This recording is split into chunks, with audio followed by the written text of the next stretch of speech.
Chapter 445. Guess who's going to be my dog for the upcoming months? He voiced out with a look of pride and delight before aiming for Gustav's left leg. Swan. Bang. Gustav's left leg gave way as the blood club slammed into it, causing him to fall to his knees. It was quite clever of him to trap me this way, Gustav said internally as he plotted a way out of the predicament. He didn't want to make use of sonic waves again because it took up a lot of energy. The creature raised its hands again and flung them towards Gustav's back while Chad once again attacked from behind. Gustav raised his head up and opened his mouth widely before gnashing his teeth against the hands that were descending upon his head. His teeth fiercely bit into the hands of the blood creature, disrupting its attack while Gustav quickly stood to his feet and spun around with his legs swinging out. Bam! His left leg slammed into the blood-like club, causing Chad to slide back by a few feet. Gustav growled loudly as he tightened his teeth around the hands of the creature, biting fiercely into its body. As his fangs sunk deeply into them, he turned his head towards the side with force, yanking the arms out of the creature's body. Plop! Releasing the grip of his teeth on them. Both hands fell to the ground with a thud, as red blood spread across the place. At this point, Chad was already dashing forward again with intensity. Gustav roared out loudly as his arm muscles budged intensely, while he forcefully tried separating both his arms that were still trapped in the body of the blood creature. Krikuyul! A loud tearing sound reverberated across the place, as everyone watched the 16-feet creature being ripped in two from the inside out. Chad's eyes widened slightly as he saw Gustav rip his blood creature in two, freeing his hand and grabbing onto both parts of the creature. Fwaiweh! Gustav flung one part of the creature towards Chad, causing a whooshing sound as it swung forward, cutting through the air. Bang! Chad tried blocking the hit, but he was swooped away with force as the hardened half of his blood creature slammed into him. His body flew across the air, repeatedly spiraling as Gustav chased after him. Thump! Gustav leapt into the air while holding onto the second part and swung it down towards Chad's body with force. As Chad's woozy head cleared while his body was still traveling in midair, he looked upwards and saw Gustav descending from above towards his body with what looked like a mighty hammer. On closer look, it was the other half of the body of his blood creature. He clasped his palm together, causing a blood-like shield to be conjured in front of him just before Gustav slammed the body part into him. Boom! A loud explosion resounded across the place as Chad was sent tumbling down along with his shield slamming heavily onto the ground. His body created a deep pit, but as if that wasn't enough, Gustav, who was still in midair, somersaulted to increase the force of his landing and landed in the exact same spot as Chad. Bang! Another loud sound rang out as cracks spread across the stage, and a cloud of dust covered the place. Blurg! Chad coughed out blood as Gustav's massive foot slammed into his chest. His blood shield had been destroyed by the earlier attack. Gustav moved to the side to put one foot down, but still kept his left foot on Chad's chest. Chad had blood running down his nose, but he didn't seem to have given up. On knowing that he was about to perform another attack, Gustav raised his left foot and brought it down with force. Bam! Once again, the spectators heard the bone-cracking sound that reverberated across the place as Gustav's foot slammed heavily onto Chad's chest. His foot was so massive that it covered Chad's entire chest and belly area. Bam! Bam! Bam! Bam! Bam! Due to the force at which Gustav kept stomping on Chad's chest, dust kept spreading across the place as both mountains vibrated. Practically all the cadets spectating couldn't see anything happening on stage. Only a few of those who had powerful visual abilities or very strong perception could outline what was going on. Dash, oh my, what's going on? Dash, the battle is over. Dash, what? Who's getting beat up like that? Dash, I can tell you that it ain't Gustav. The voices of the spectators in the background could be heard as they argued over the thudding sound. Gustav stopped after a few more minutes. At this, Chad's chest had already caved in, and his face was smeared in blood, but surprisingly he was still conscious even though he was barely hanging. "When you wake up, you will owe me 3 requests," Gustav voiced out as he squatted down to grab Chad by the neck. Chad coughed out more specks of blood onto Gustav's hand as he tried saying something while being lifted into the air. While still squatting, his calves bulged immensely as he leapt upwards. Thump, swah. Gustav's body shot out of the dust while ascending into the air at super speed, and arrived at a height of over 1,000 feet in a few moments. The crowd had wide-open mouths while raising their heads to look up. They had never witnessed such a high jump before. Gustav held onto the barely conscious body of Chad by the neck and pushed his head to face the ground as he descended with speed. "Fwywai!" gasped the crowd gasped as they understood what he was trying to do. As they arrived a few feet to the ground, Gustav pushed Chad's head down, even more, slamming his face into the ground along with the rest of his body. Boom! The ground split open even more as the cracks intensified and pieces of it blasted across the place. Gustav slowly transformed back into his normal look and started walking out of the stage. Chapter 446. Gustav slowly transformed back into his normal look and started walking out of the stage. As the dust cleared, everyone could see the pit created on the stage. Some had to move even closer to the stage to get a better view. They caught a glimpse of Chad's battered and blood-soaked body within the pit, unconscious. Gustav had totally decimated that area of the stage with Chad's body. The instructor spectating had wanted to intervene at the last moment in fear of Chad getting killed, but the main combat instructor, Officer Cora, stopped any form of intervention. He was counting on the fact that Gustav would know the amount of force he was meant to use. Also, using real-life situations, no one would be there to stop him anyway, so he let it happen. Just as expected, Gustav reduced the force he used in smashing Chad's head against the stage to prevent immediate death, knocking him out instead. Everyone was in awe as they stared at Gustav climbing down the stage. He literally didn't suffer any form of injury even though he had received several hits. This made them wonder just how powerful his body defense was. They had no idea that Gustav had regenerative abilities, which would always be active so long as he had energy points. Gustav checked his current energy points and noticed that it was dangerously low at the moment. Energy, 1400/8250. This was another reason why Gustav wasn't sure if he would be able to defeat Elevra. Having to hide his most powerful abilities caused him to spend an unnecessary amount of energy points while making use of attacks that wouldn't end the battle as quickly as possible. If he fought Elevra in the open, he couldn't go all out, which was why he said it was a 50/50 chance the other day. Thinking about it now, Gustav gauged his battle with Chad and realized his chances of defeating Elevra while hiding his most powerful abilities was even lower than a 50. "I need to train more to manage my energy consumption," Gustav decided after realizing that this was a big flaw. "Yo, great job, man." "Haha, you ripped him apart," he voiced out from up ahead as he approached Gustav. "Pa." He gave Gustav a quick high five and wrapped his right hand around his shoulder while dragging him along. Falco and Eldris also showed up, and small giggles could be heard as the most powerful first-year group of cadets walked away like nothing major just went down. "Hey, I'm cooking this time.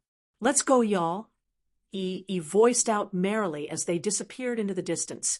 Both mountains turned scanny as the crowd slowly dispersed while discussing the crazy battle that had just gone down. "Dash, yo, do you think he would be able to defeat Elevra?" "Dash, he's still in 3rd position. The ranking boards would have been modified if this was so. Dash, no. It only calculated statistics by battles and recorded actions of cadets where they display strength. Dash, which means we can only confirm if both of them battle for real. Dash, aren't we forgetting about Eldris? Dash, Gustav, and Elevra are more interesting. I would give anything to see them battle." Arguments and opinions were thrown around. Even though they were in the MBO camp, which was isolated from the rest of the world, the traits of the real world still followed a lot of them here. Many of them still loved when fights and good drama stirred up. At this time, the medical team were already taking Chad off the stage while trying to keep him stable. Although Gustav's attack didn't outright kill him, if he had been left there, he would eventually die in a few minutes. "That kid is a beast," one instructor said to Officer Cora by the side where Chad was being treated. "Literally. Didn't you see his transformation?" Officer Cora responded with a serious look. "That is the strength of a peak Gilbert rank. Wasn't he a serial ranked cadet earlier?" The other female instructor asked. "Unprecedented improvement," Officer Cora muttered with a look of awe. "This generation of mixed bloods are really a bunch of monsters. Even the Chad kid would have been the strongest in our set," the other instructor added. "This is a new age, I guess. This generation will definitely surpass the next. Maybe we will have one that will surpass him in the nearest future," Officer Cora said with a smile. "By him, you mean?" Before he could complete his sentence, Officer Cora responded, "Yeah, the one and only strongest mixed blood alive. Arg, toy. You, what in the world did you put in it?" This tastes like a horse butthole. Good thing I haven't tried it yet." Voices of complaints could be heard from one of the rooms, along with spitting sounds. "Yo, my mama always says never waste food, so y'all make sure you finish what's in your dishes. And there's even more where these came from," he voiced out without a look of remorse as he walked out of Gustav's kitchen. "Ain't no way I'm taking another spoon of that," Falco said, while spitting back the food into the dish in front of him. "Damn, you really suck at this, EB. Are you trying to poison us, or what?" Timmy asked with a look of repulsion. This is truly bad, to be honest," Eldris added. "What? Hell not, you guys ain't gonna waste this beautiful-looking food now, will ya?" He shouted out while walking towards the dining area. Truly the dishes did look nice, but if looking nice was the only requirement for a good meal, lots of dishes across the world might qualify. Gustav also walked out of the kitchen a few moments later. "How could you allow this abomination to happen, Gustav?" Falco asked with a pained look as he stood to his feet. "Oh, I was busy making my own dish," Gustav said while moving towards the table with a plate of food in his hand. Chapter 447. The nice aroma drifted into their nostrils, making their stomach grumble in anticipation. "Why are y'all not eating?" Gustav asked while sitting. "They are. Right, guys?" He asked with a glare. "No way. You can have mine, Falco." Timmy passed his plate over and moved towards Gustav's position. A wry smile appeared on his face before Dark Falco took over. "You dare try to poison this lord? Get this dog shit out of my face, blind pole." He voiced out and passed it over to Eldris. "This lord shall have the meal befitting of his tastes," Dark Falco said while standing up and moving towards Gustav. Eldris had 3 dishes in front of him at the moment. He stared at him with a gaze full of intention. "Eldris, waste isn't." Before he could complete his sentence, Eldris voiced out, "I can't see. Can't see. Can't eat," Eldris said while standing up and waving his hand in front of him like a blind person would act. "Ooh, didn't you say colors speak to you?" He voiced out. "Colors, not food." Eldris responded, "Except for that one," he said while pointing at Gustav's dish. "Fuck y'all." Gustav looked around him as he held his spoon. "Why are y'all gathering around me?" he asked with a suspicious look while they all stared at his plate like hungry demons. Dark Falco was the first to move over and try snatching the plate. Gustav quickly lifted it from the table and jumped to his feet. "What the hell are you doing?" he asked. "Relinquish your lunch to me," Dark Falco said with a demanding tone. "We will enjoy this dish together," Timmy added while also trying to grab hold. Gustav quickly moved towards the living room area as everyone chased after him for the plate. He glared at them for a few seconds and tried tasting his dish while they were chasing Gustav across the living room. His cheek bloated as a disgusted look appeared on his face. Ah, fuck it. He also grabbed a spoon and dashed towards the living room area to join in the pursuit. Just like that, a few more days went by, and the week for the Special Class Cadet Challenge arrived again, which made it 2 months that the first years arrived. Gustav and the others had the white boxes delivered to their rooms again on a Sunday. The number of normal cadets challenging each of them had decreased drastically, especially Falco and Gustav. Gustav could count only around 10 cadets who were still bold enough to request a challenge, compared to the over 60 cadets who issued a challenge last month. This was really nothing. Falco had only around 5 normal cadets who issued challenges this time, while EE only had like 3 and Eldris had just 1. Timmy, on the other hand, had only become a special class about a month ago, so a lot of normal cadets still saw him as weak and decided to challenge him. He had about 100 challenges issued. Most of Gustav's challengers were still from Matilda's party, so it was understandable that they were up to 10. Unlike the last time, Dietrich didn't issue a challenge.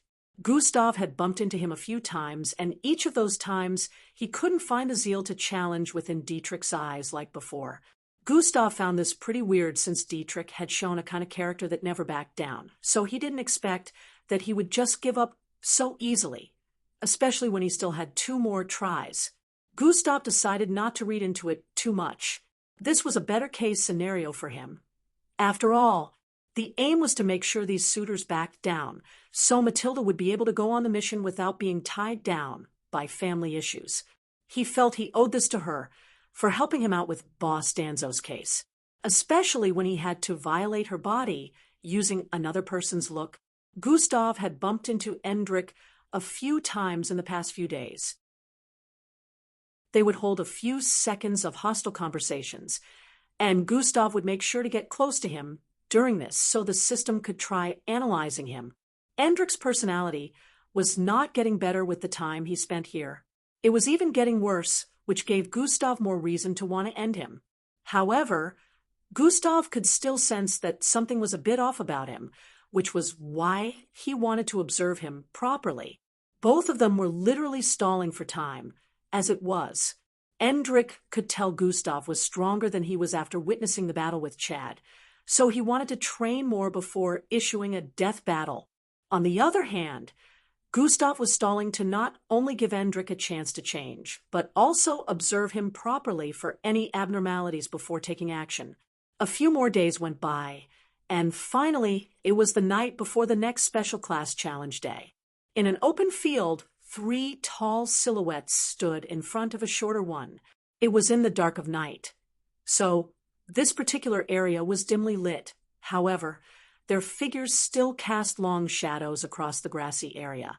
At the very least, one of you must manage to inject the gill serum into her thigh, the shorter one of the silhouettes said while handing out 3 tube-shaped test items. Activate its microform, so you won't be figured out, he added.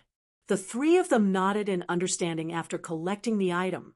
Fail, and it'll make your life a living hell within the MBO after I become a ranked personnel, he added with a fierce tone, causing the other 3 silhouettes to slightly shiver in fear.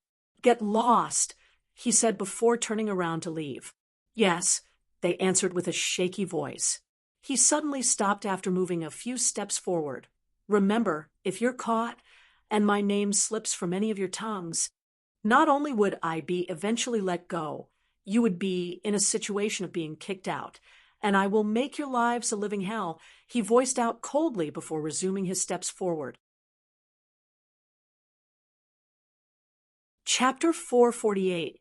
Remember, if you're caught, and my name slips from any of your tongues, not only would I be eventually let go, you would be in a situation of being kicked out, and I will make your lives a living hell, he voiced out coldly before resuming his steps forward. The 3 behind shivered even more upon hearing this. Before they could respond to his threat, he had already disappeared into the distance. They also went their separate ways, disappearing into the dark of the night. The night went by in a flash, and the next morning arrived. Throughout the night, Gustav had remained awake since channeling his bloodlines. He had already decided that he would be spending the entire next Sunday making use of recreation. Most of his other bloodlines were C and D grades, so they weren't as powerful, and he couldn't use every single one of them in battle. So he had taken time to pick the ones he would be combining with the bloodlines he mainly used. Before the alarm rang, he had already stood up from his sitting position and moved out of his room. Edie, Falco, Eldris, and Teamy, with the other male special class cadets that were in the same residence, were also moving out at this time as well. Chad, who had just finished recovering some time ago, spotted Gustav up ahead and quickly moved back inside his room before closing the door. Gustav and the others didn't even spot him as they went through EES Vortex and arrived directly on the playing field, where they usually began their morning routines. Edie was also getting stronger each day, so his vortexes could transport them that far. As they arrived, the alarm rang out, and cadets who hadn't arrived started making their way there. The morning routine later ended, and the cadets were free for the next 2 hours before having to visit the battle arena for the special class challenges. Everyone was hyped up once again to see how things would unfold today. Although they had heard about how the special class cadets went through bloodline strengthening and had experienced a leap in strength, everyone was still interested in seeing just how much they had improved. Gustav and Chad's fight was a good representation of this, but not everyone witnessed the fight. Gustav went on to complete his tasks for the day before it was 12 in the afternoon. After he was done, he moved towards the battle arena with the others. Surprisingly, they happened to sit somewhere close to the girls today. Glade, Angie, and Matilda were just a few seats behind them. Angie had already called their attention to Gustav and the boys in front, but Glade seemed to be quite distracted. Glade's face looked stressed compared to her usual green, glowing outlook. "Hey, relax, you will win him, sure." Angie seemed to have noticed her look and voiced out to comfort her. H&M. Glade nodded as her tensed look softened a bit after hearing Angie. "You just have to be careful of her hidden weapon. There are a lot of theories behind it," Matilda added from the side. "It's a strand of her hair. It just happens to be invisible," Angie muttered. It's a piece of her hair?" Glade asked with a confused look. "Yeah, it's just invisible and she is able to weaponize it and use it for sneak attacks due to that," Angie explained. "How did you know it was her hair?" Glade asked. "Gustav said so," Angie responded. "I thought you and Gustav were not on talking terms," Matilda said with a slight look of confusion. "Ooh, yep, Falco told me," Angie said with a wry smile. So that's what this is. You're literally stalking him, making use of Falco." Matilda put 2 and 2 together and figured this out. "No, I just want to know how he's doing from time to time, that's all," Angie stuttered while trying to defend herself. "No, that's stalking. It's bad. You should stop doing that," Matilda said with an upright expression. "Actually, no. Angie, you should keep doing it, if it makes you happy," Glade suddenly chipped in. "I should? I thought you disliked Gustav?" Angie asked with a surprised expression. "I don't dislike him. I dislike his attitude towards a lot of things. I will only stop if he changes his attitude towards you," Glade explained. "It's kind of bad that she does that. If both of them are not on talking terms, Angie shouldn't be trying to stalk him, and neither should Falco be telling her things he probably doesn't want her to know," Matilda added. "Do you like Gustav?" Glade turned to the side and asked Matilda. "What? No, I'm not interested in any form of romantic relationship right now," Matilda answered instantly. "Then let it be. This is the only way for Angie to keep tabs on him," Glade voiced out. All right then. Just don't overdo it." Matilda decided to drop the topic. Angie smiled and turned to look forward at Gustav's position. How did Gustav figure out that it was a strand of her hair? Glade wondered internally. This should be another ability that needs to be noted, but what exactly are its features? She thought while staring in the direction of Gustav's group. In a few more minutes, the event began, and just like the last time, Officer Cole stepped forward to oversee the matches. The gigantic black orb above started shuffling the cadets, once again before picking the first turn of duels. Everyone wondered if Elevra was going to have any challengers this time, just like the last one. After all, Ria's battle with her was a good lesson to everyone that she wasn't to be messed with, but who knew if there were other masochists like him who were interested in constant pain reception. The cadets who saw their names displayed had already moved towards the battle rings in front to have their first battle. Chapter 449.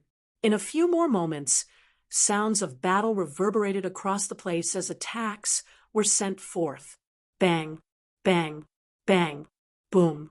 To everyone's surprise, the battles ended in spans of 30 seconds to 1 minute. Gasped, the spectators looked across the place and could see the normal cadets who issued challenges knocked out. Some of them even had been beaten so badly they weren't even able to land a single hit. Watching the first turns end in less than 2 minutes, a lot of normal cadets who issued challenges began to have cold feet. Some of them were feeling conflicted and wondered if they should still partake or not. Others decided to still watch the other turns before making up their minds. Just like that, an hour went by, and the spectators nearly had their eyes popping out of the sockets after witnessing the battles between the special classes and normal cadets. Even those normal cadets who were dangerously close to the strength of special classes were being defeated with ease. This made them understand that the improvement the special class cadets went through was nothing to scoff at. Gustav watched from his seat as Endrik went against a normal cadet who issued a challenge. According to the rumors, a lot of cadets issued challenges due to the fact that they expected Endrik to at least be on the weak side because of his age. The ones who thought this way had never witnessed him using his abilities or never actually saw him doing anything powerful, which was why they chose him. Bang, bang, bang, bang. Everyone had their mouths wide open as they saw a relatively powerful normal cadet being tossed across the place. His body lifted into the air and slammed the top of the dome before falling with immense speed and slamming into the ground of the battle ring repeatedly. It was so fast that they could only see after images. The person causing this was Endrik, who was standing on the south side of the ring and waving his right hand up and down in fast motion. He created small pits and cracks all across the place and used a fresh part of the ground in the ring after a new place had been blasted open due to the body slam. The person being tossed across the place like a rag doll bled from every part of his body and eventually passed out after not being able to release himself from Endrik's telekinetic grip. Endrik, your opponent has lost consciousness. You can stop now, Officer Cole voiced out from up ahead. Swai-ai. Bang, swai-ai, bang, swai-ai, bang, swai-ai, bang, swai-ai, bang. Endrik still kept doing it and turning the cadet's body from side to side to make sure every part of his body slammed into the ground. Stop now, Officer Cole shouted out, but Endrik still kept at it. Dash, hey, what's wrong with him? Dash, he's just like his brother. So cruel. Dash, boo. Fwoosh. Officer Cole swooped into the ring and grabbed hold of Endrik's hand while pulling him towards the side. I told you to stop, kid, he said with a strong voice. Why so uptight, officer? He should have come into the ring prepared to suffer, Endrik said without a shred of remorse as he pulled his arm away from Officer Cole's grip and walked away from the ring. The medical team quickly came up and started tending to the battered body of the cadet. Endrik Oslov has received 1 strike. The voice of an AI rang across the place. Next time you try something like that, it will result in immediate disqualification, and your win will be reversed, Officer Cole said before leaping out of the ring. Whatever. Anyone that dares to challenge me again will be joining that guy in the medical ward, Endrik said with an unrepentant look as he walked away. Dash, he's way worse than Gustav. Dash, at least Gustav knows when to stop. This little bitch has no damn respect. Dash, isn't this kid 12 or was it 13? He's already acting like some big shot. Dash, the 2 brothers never cease to amaze me. One with ego the size of a plane and the other with ego the size of a planet. Endrick could hear the grumbling voices of cadets in the background as he walked back to his seat, but he remained unbothered. He even smiled because he could tell that his action had etched deep into the minds of everyone, especially the normal cadets. He was right, because at this point, those who challenged him were already thinking of forfeiting their matches if they ever got called up in the next turns. "Yeah, your brother is an arse," he said to Gustav. "Not my brother? Did you forget?" Gustav voiced out with a disapproving look, "Oh, yep. You still didn't tell me the story behind that, although I do understand that blood relations sometimes don't bring about real connection," he said with a look of curiosity. "The apple doesn't fall too far from the tree, why? Big brother an arse, little brother a bigger arse." Someone voiced out 3 rows in front while standing up. "Hey, take that back," he shouted out in response while pointing at the cadet. "The part about the big brother. For the little brother, you're absolutely correct," he added, causing Gustav, Eldris, and Falco besides him to burst out in laughter. An argument was about to break out even though Gustav didn't really care about their thoughts. He finally stopped dragging the matter back and forth with the cadet and took his seat as this particular turn ended. The orb floating shuffled once again for the next turn, and Angie happened to find herself among the next batch. She quickly moved towards the battle ring a few moments later to duel with her first opponent. Her opponent was a girl with a scar on the left side of her face wearing a purplish vest. Angie greeted her respectfully before the start, but she totally ignored her. Begin. Chapter 450. Angie greeted her respectfully before the start, but she totally ignored her. Begin. The instant the go-ahead was given for the both of them to begin the battle, Angie's opponent lunged at her as chain-like metallic objects shot out of her body. Swoosh! Angie dashed across the place, dodging the 6 chain-like hands trying to slam into her, which she found quite easy to dodge due to her high speed. Gai. The chain-like metallic objects could extend and lessen at her will to a particular length.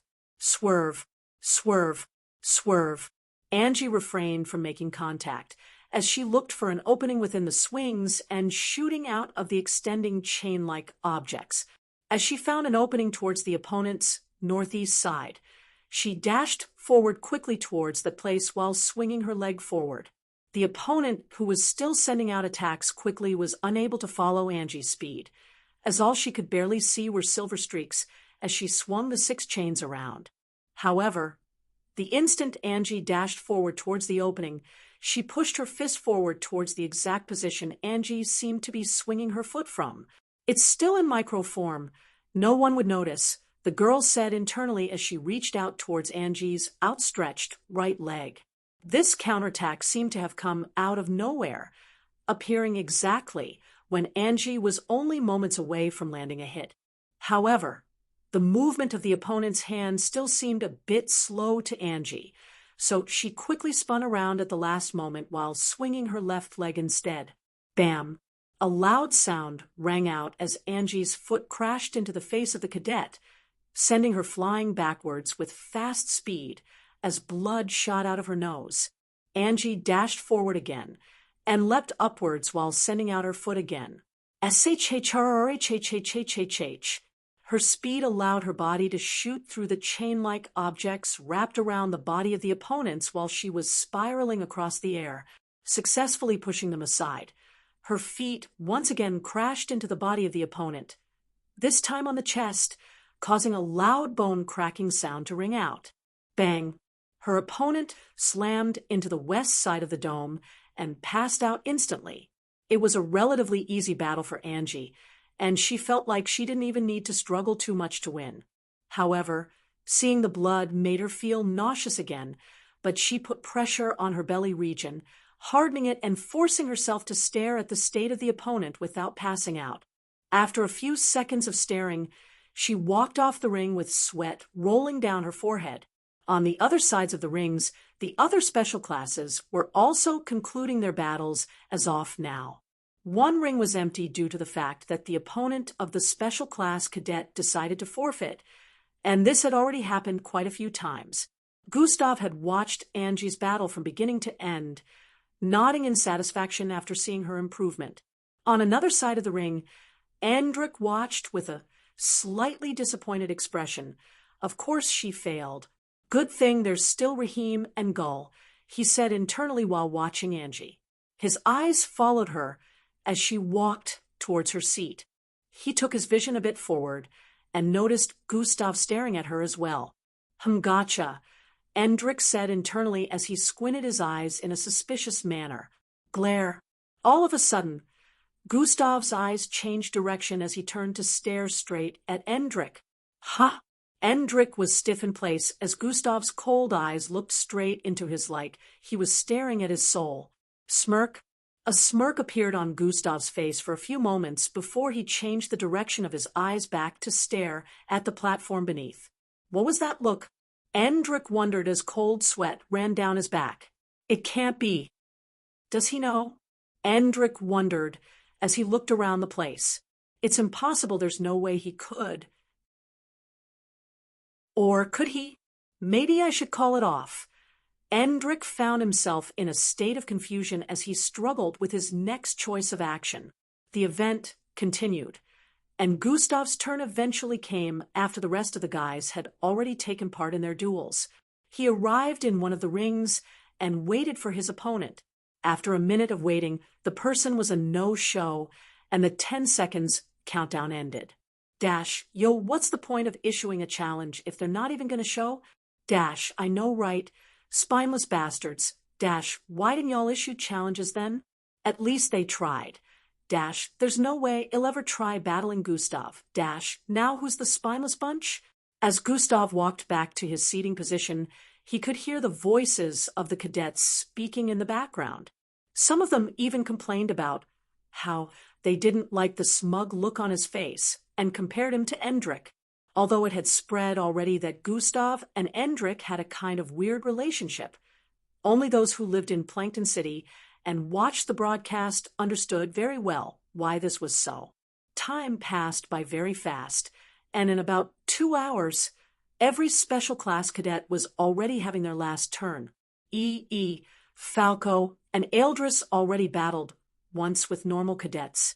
In their second turns, they had no shows, while Timmy had to battle with cadets in both rounds because a lot of them still doubted his strength. Gustav, on the other hand, had 2 turns where both opponents didn't show up, and right now he was starting to get bored. The only interest he had right now was in seeing Glade's battle with the loud-mouthed girl, and that of Varys as well. At this point, not a single normal cadet had managed to be on the same footing as any of the special class. Even though only about 2 normal cadets became special classes last time, there were still instances where some normal powerful cadets managed to give the special class opponents a tough time. Unfortunately for them, they couldn't even last over 2 minutes battling this time. In a few more minutes, Gustav saw his image on the orb again and moved towards one of the battle rings. He was once again expecting the same scenario where no one would show up, so he stood there with a disinterested look on his face. Chapter 451. Gustav Crimson. I am your opponent this time. A small male voice could be heard from up ahead as a short cadet with slanted eyes and bald head walked in. Gustav stared at him and nodded slightly in response. At least someone showed up, Gustav said as he analyzed the opponent in front of him. I am Kim. Please, guide me. I only wish to exchange a few pointers with you, Kim voiced out respectfully. Gustav was a bit taken back by this request because it was the first time he was coming across such a respectful opponent without any form of haughtiness in their eyes. Begin. As the go-ahead was given for the battle to begin, Gustav remained in position. Come at me with everything you've got, Gustav voiced out. To many who were specifically focused on his match, he sounded really cocky with this statement, but Gustav only said this to analyze Kim's battle pattern. Kim crouched a bit as he raised his right arm above his left and pulled it back before dashing forward. His arms transformed into a bluish color as he arrived in front of Gustav and thrust out his fingers towards his neck. Gustav swiftly shifted his face to the side, cleanly dodging the finger thrust, and shifted back to dodge another one from his left arm. Thwai, swerve, thwai, swerve, thwai, swerve. Kim's hands were moving at an extremely fast pace as the sounds of his fingers' thrusts, as if the air was being torn through. You lack foresight. You can't predict your enemy moves enough to throw a feint and deceive them so long as they're faster than you, Gustav voiced out as he kept dodging. Learn to read your opponent and adapt to their speed, even though they're faster than you are. At this point, you have no hope against stronger opponents. Gustav kept stating what he noticed as he bent backwards to dodge a spinning kick and turned his body 180 degrees to the side before straightening himself again. Kim's face turned even more serious as he processed Gustav's words. Now use more powerful attacks, Gustav said while gesturing. Kim jogged forward again as his palm glowed even brighter, and he shot out a bright beam after arriving in front of Gustav. Gustav moved to the side, causing his hair to be blown upwards by the wind generated from the blue beam. Kim attacked severally, shooting out the same beams in different ways, but Gustav was still able to dodge each of them. Don't be so basic with your attacks. Experiment more with different types of unpredictable movements, Gustav advised as his body swayed in a kind of zigzag way, dodging both Kim's thrusts once again. He turned to the side while sending out the back of his palm. Bam! His palm slammed into Kim's chest, causing him to slide several 10 feet backwards. Kim breathed in and out heavily. You're in a whole different league. So I doubt anything I tried would work, Kim said with a crestfallen expression. No, you're just too predictable. Although you don't use any excess movement, there are times when excess movements are necessary to fool your opponents, Gustav said while daunting an encouraging tone. I'll never be able to win against you, Kim said with a defeated expression. I never said you would, but at least try putting up a fight. I'm sure you don't want to look pathetic in the midst of this crowd. So come on, show me what you've got, Gustav said while gesturing towards Kim again. Kim looked around for a bit before focusing on Gustav. A newfound look of determination appeared on his face before he adopted a battle stance and dashed forward once again. He started attacking a lot more aggressively than before as he jumped upwards and slammed his leg downwards towards Gustav's head. Gustav once again moved to the side, but Kim seemed to have predicted this as he suddenly spun in midair, swinging his left leg towards Gustav's current position as he descended. Grab! Gustav grabbed hold of the leg a few inches from his face and smiled. Now, that's more like it, he voiced out before flinging Kim away. Kim flipped in the air repeatedly and shot out another bluish beam after finding his balance in midair. Swisush! Bang! Bang! Fum! Their battle continued to be dragged on for about 10 minutes more before Gustav landed another hit on Kim while telling him what he did wrong. Dash, is he training him? Dash, what the hell? I was expecting a good fight. What is this? Dash, what would you look at that? He should become an instructor then. Dash, well, he's already an officer, so yeah. The spectators couldn't believe their eyes seeing Gustav instructing Kim when the battle should have ended ages ago. After a few more minutes, Kim stopped and moved back by a few steps before joining his fists together and bowing slightly in respect. Thank you for the pointers. I will train more using the advice you have given here today, he voiced out. No problem. You're quite the fast learner. Gustav responded with a nod. Kim smiled as he raised his head and turned around. I forfeit the match, he shouted out. The dome was lifted, and they both moved back to their seating positions after Gustav appeared as the winner on the orb. Dash, looks like he's not as evil and cruel as everyone painted him out to be. Dash, this was quite surprising. To think he'd take the time to do this. Some of the spectators felt they had misjudged Gustav after witnessing his earlier duel, although they still couldn't see any difference in his attitude as he walked towards his seating position. Those who didn't know him before camp felt there was more to him than what he was always displaying.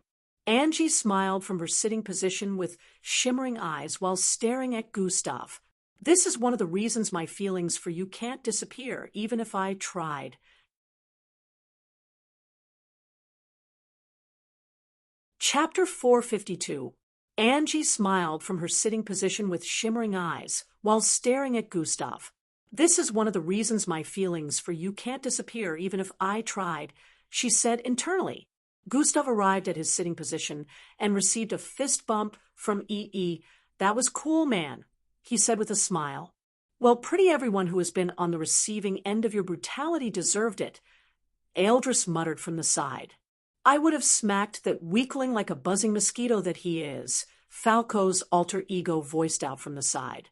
Shut up, Dark Falco, E stated with a burst of light laughter. How dare you refer to me that way?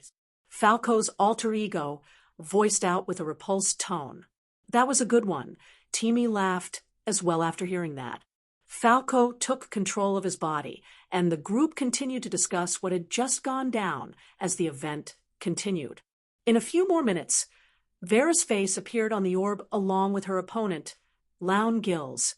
She walked towards one of the rings where her opponent was already waiting. Loun Gills was a special class cadet that was ranked in the top 60s. Gustav was the one who specifically picked her as the cadet for Vera to challenge. He had given Vera a lot of information on her abilities and also made Vera do some secretive action 1 month ago. Loun was the tallest girl among all the females in the MBO, so she had a little bit of popularity due to that mixed with the fact that she was a special class. Vera arrived in the battle ring and raised her head to stare at the 7 feet tall blonde girl in front of her with 2 ram horns protruding from the sides of her head. Are you ready, little one? Loun asked as a masculine voice drifted out her mouth. H&M, Vera is prepared, Vera said as she brought out a handful of seeds from her storage device. SSSHHSSSHSHHH. Green gas started oozing out of her body. Begin. The instant the go-ahead was given, Vera threw the seeds out from both her hands, causing them to spread around the place. As they made contact with the ground, the green gas oozing from her body burst forth, crazily covering the entire place. Loun was already about to charge forward, but then the entire place was covered in green gas before she knew it. Muscular black arms protruded out the sides of her body as she waved them around forcefully, trying to clear a visible path through the foggy green gas. Thry-eye, thry, thry, thry-eye. Weird tree and branch snapping sounds reverberated across the place as everyone witnessed trees growing out of the stage.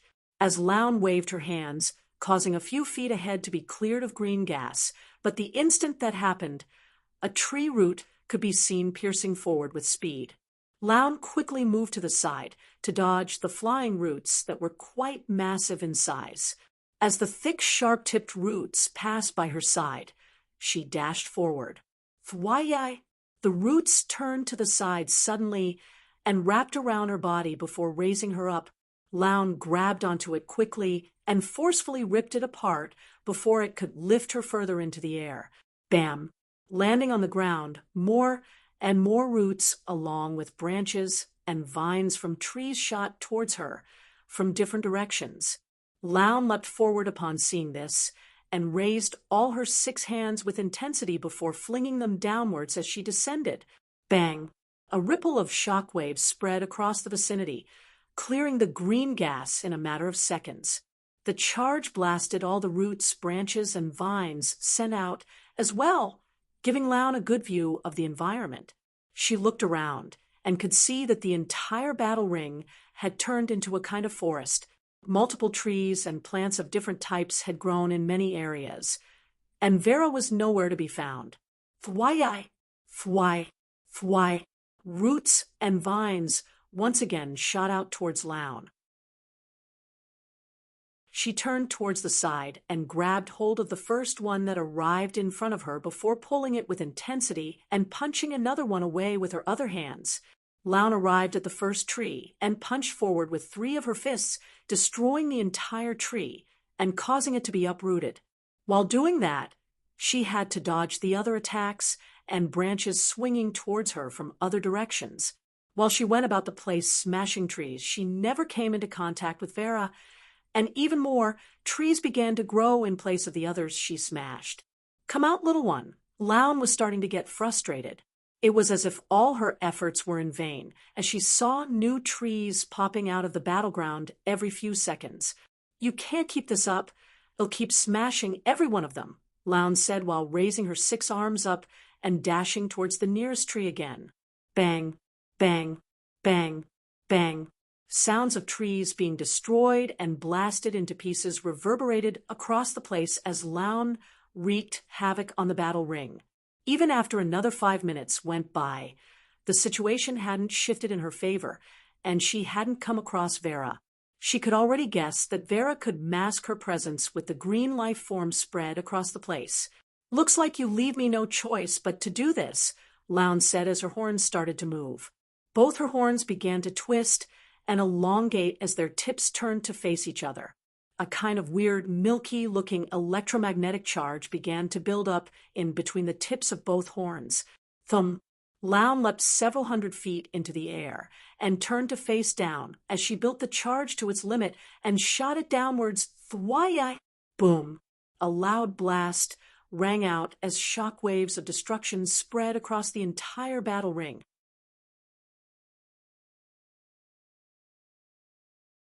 Chapter 453. The entire forest of trees crumbled in nearly an instant, as every single tree and plant was decimated by the blast. Vera was affected by the shock waves and sent flying backwards, even though she had already wrapped herself in layers of vines and multiple tree branches for protection. All this time, she had only caused Loun's energy to reduce since she hadn't managed to inflict any damage on her. As Vera stabilized herself before crashing into the dome, she turned to stare at the west side of the spectators' area. Her eyes locked onto a very attractive-looking dirty blonde male who nodded gently in her direction. Vera pushed herself upwards and quickly rolled to the side. Fwaya! Bang! Loun landed from the air, directly on her initial position, and quickly swung out 2 of her right arms towards Vera while turning towards the side. Vera, who hadn't managed to get away completely, was swatted towards the side like a housefly after Loun's arms slammed into her. Vera waved her hands while in midair, causing a nearly dried-off branch to shoot out and wrapped around her. Fwai! It quickly pulled her towards the side while helping her dodge another one of Loun's attacks directed towards her figure. Vera quickly brought out more seeds from her storage device and swung them out. SSHHHSSSSHH. Once again, green mist oozed out of her figure. Not this time, Loun shouted out as she dashed towards Vera's direction. Spreading all her 6 arms apart, Loun's arms bulged intensely as she clapped her palms together. Pa, pa, pa. As all 6 palms clasped one another, a massive wind spread across the place, which instantly cleared out the green gas, exposing Vera's position within. Gotcha, Loun said with a smirk as she charged towards her. Fwaya! Vera's face showed panic as Loun approached her, but the instant Loun arrived in front of her. A smirk suddenly appeared on her face. Gotcha. Vera repeated the exact same words Loun said. The instant Loun heard those words, a chilling feeling suddenly crept down her spine. However, before she could react to it, purplish roots suddenly shot out of the ground as her right leg stomped on it. These roots were 4 in number, each as thick as 5 grown men standing side by side. They surrounded Loun from all sides and wrapped around her figure like snakes, completely covering her body in the blink of an eye. Surprisingly, these roots had some kind of red eyes on them, too, making them look even more hideous than they already did. Dash, what are those? Dash, those things are making me uncomfortable. Dash, gross. Most of the spectators had no idea what these plants were except for a few who knew a thing or two about botany. It was a rare living mutated plant that fed on other living things. The instant they wrap around their prey, they crush all their bones and consume them in a matter of seconds. Loun tried freeing herself from the hold of these plants, but her strength seemed to be failing her. She could feel she was getting weaker and weaker by the second as she stayed within. As seconds went by, the spectators could see the roots quivering and understood that Loun was fighting for her freedom within. HNNGGH.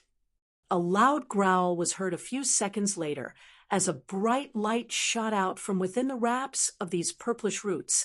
Bang! The roots were suddenly blasted aside as Loun emerged from within with her horns glowing a bright milky light. She breathed in and out profusely as she headed for Vera's position again. Those who knew about these plants knew just how rare they were, so they reckoned that Vera would definitely not have more of those seeds in her possession. So they automatically saw this as the end of the battle and Vera's loss. As Loun's face squeezed up with a dissatisfied look, she dashed towards Vera with intensity. Vera's face showed a crazy smirk again, which caused Loun to stop her movement a few 100 feet away. She had a look of wariness as she looked around for any more hidden traps, but after not seeing any, she decided to end this once and for all. As she took a step forward to move, she suddenly felt her muscles constricting. W-shots, hap-hi. Her voice cracked as her hand movement stopped. Her body vibrated a little before she lost connection to different other parts of her body. The spectators were in shock as they saw Loun standing in place, unable to move. Vera waved her hand, causing other vines to shoot forward and wrap around Loun's body. She controlled it, so that Loun was lifted into the air and swung around before being slammed heavily into the ground. Bang! Vera didn't stop there. She continued repeatedly slamming Loun from place to place all across the grounds of the battle ring. Bang! Bang! Bang! Bang! After a few more seconds, Officer Cole announced that Loun had passed out and instructed Vera to stop. The entire crowd were still in shock as they wondered what had just happened and why Loun had suddenly stopped moving. More especially, the place was in an uproar because this meant there was finally a special class cadet, and someone had lost theirs. As Vera walked away from the stage, she stared at Gustav's position. Gustav smiled at her and nodded with a look of satisfaction. A bright smile appeared on Vera's face in reaction to Gustav's action. She slowly returned to her seat amidst the shocked and disbelieving faces of everyone. Later it spread around that the plant that wrapped around Loun had a paralysis toxin which caused such an effect. Everyone now had looks of understanding and realized that they may have looked down on plant-based bloodline abilities too much. Seeing this made them change their perspectives. Only Gustav and Vera truly knew what had gone down, and how Loun wouldn't really be affected to that extent by the toxin due to her current level of strength. First step accomplished, a smirk appeared on Gustav's face as he thought.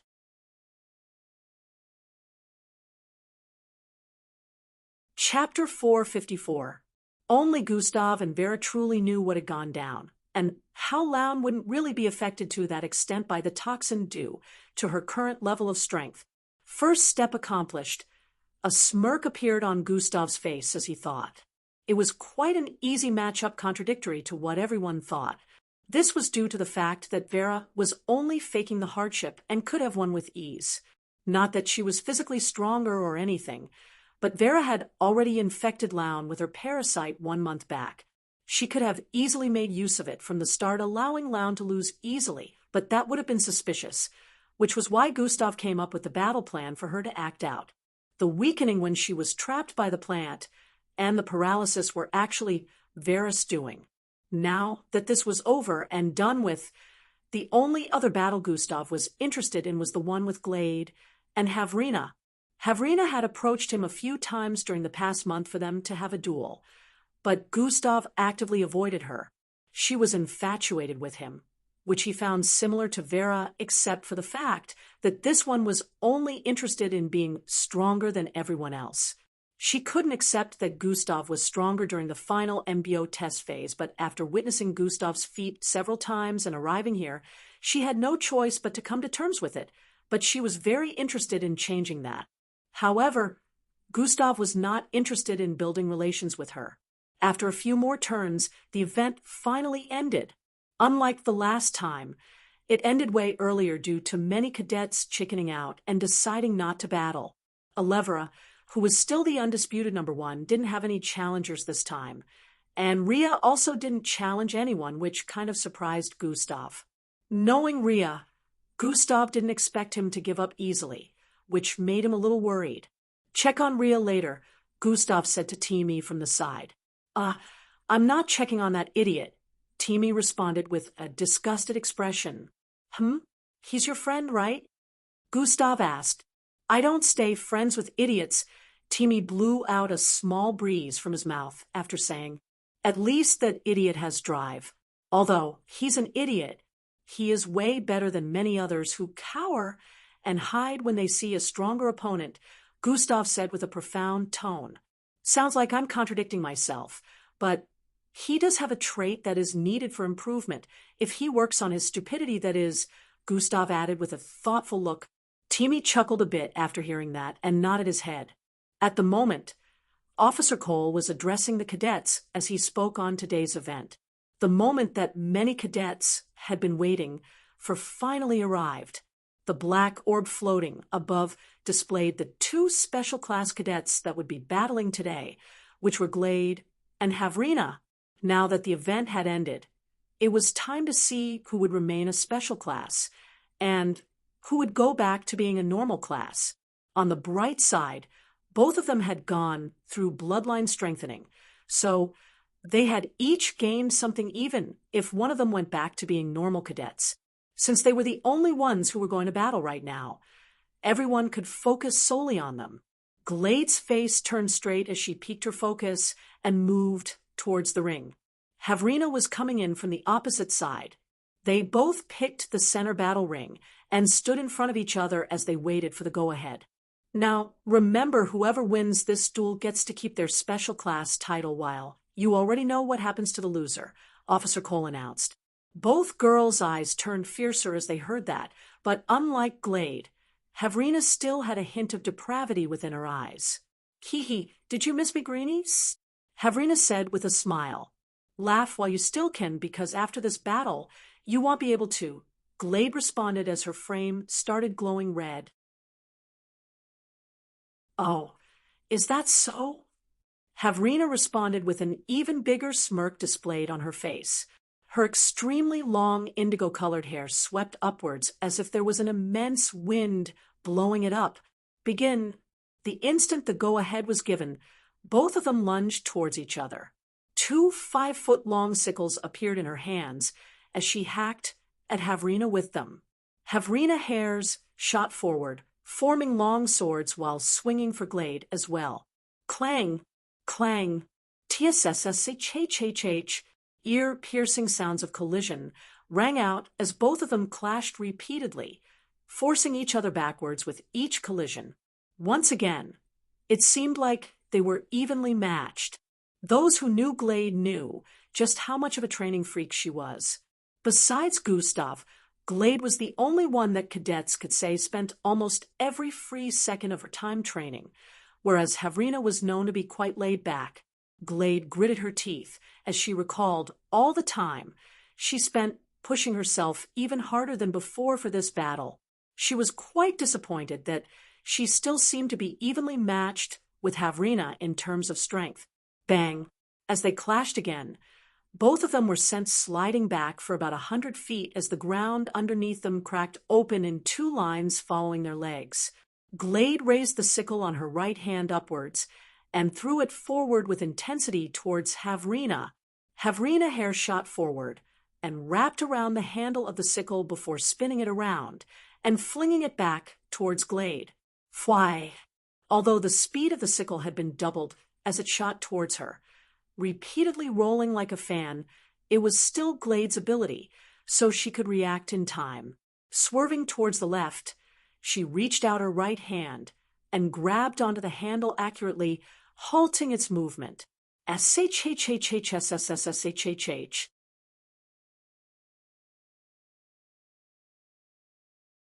Chapter 455.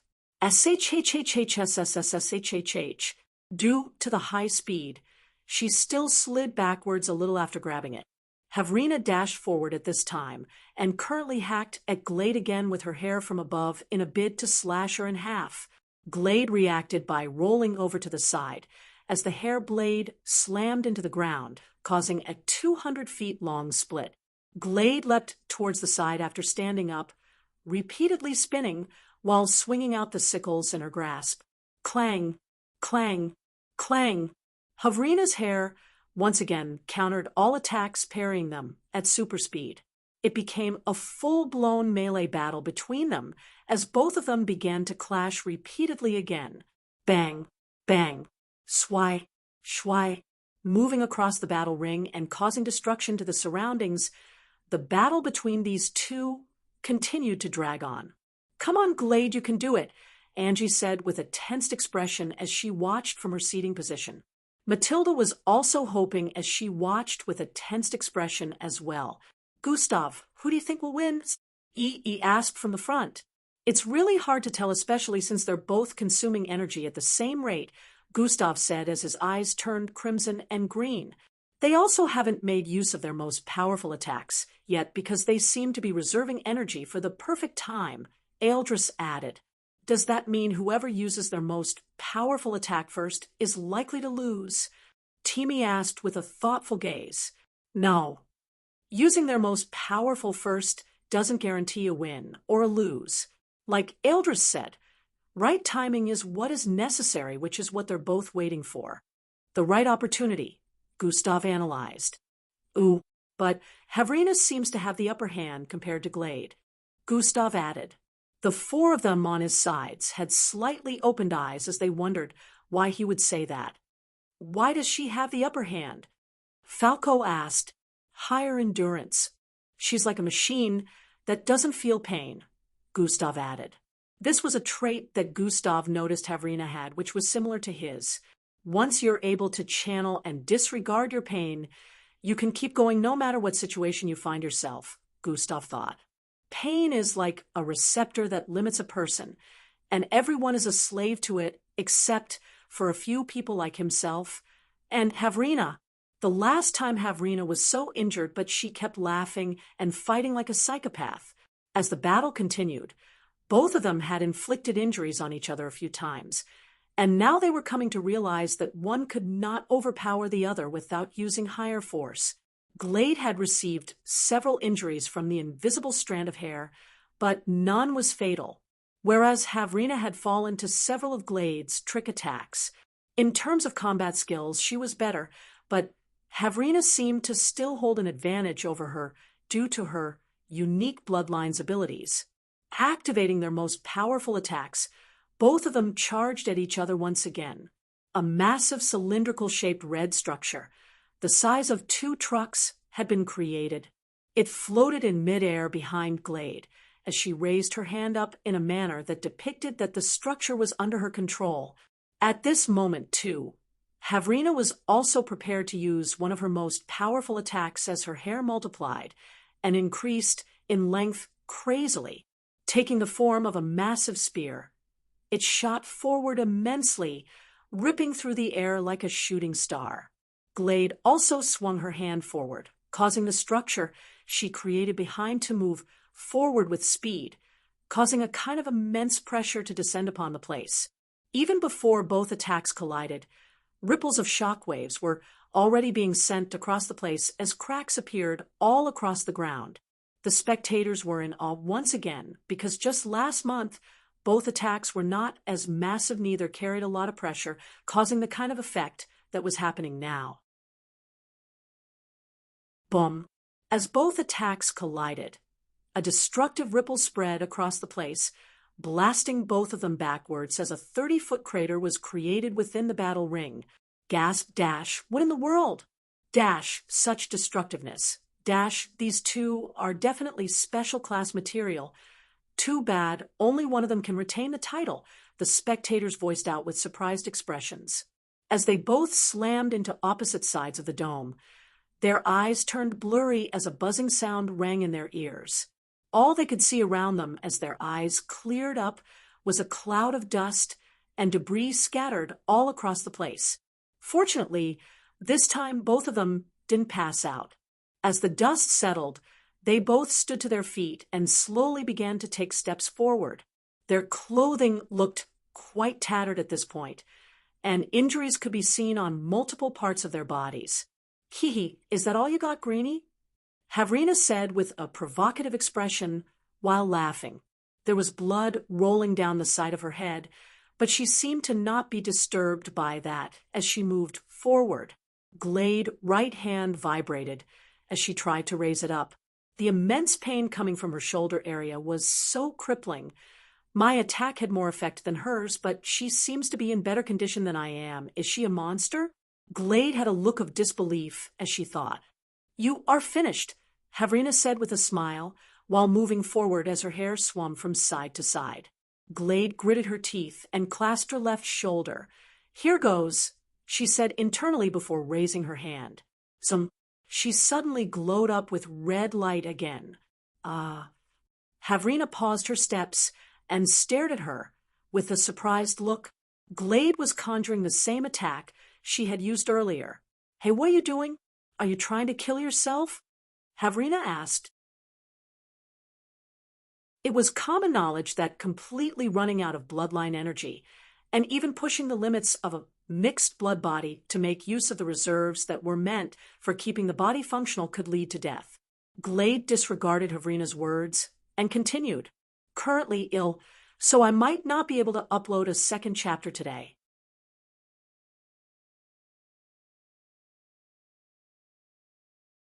Chapter 456. Glade disregarded Havrina's words and continued. In a few moments, it had been created again, and now Havrina stood in place with a look of surprise. Well, looks like you're truly willing to do anything to win, even if it includes dying."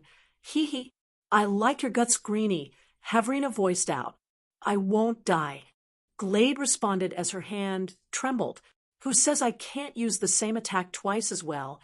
Havrina voiced out as her hair also began to elongate, once again like before.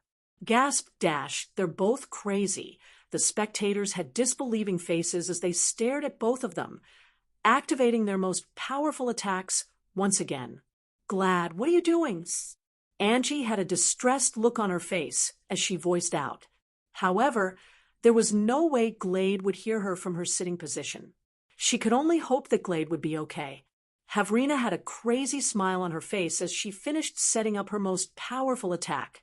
Just as she wanted to send it forth, her eyes widened again as Glade began to create another attack identical to the one she had just done. Gasp, the crowd was in shock as 3 more of those cylindrical, red-shaped structures appeared. Havrina still couldn't believe her eyes.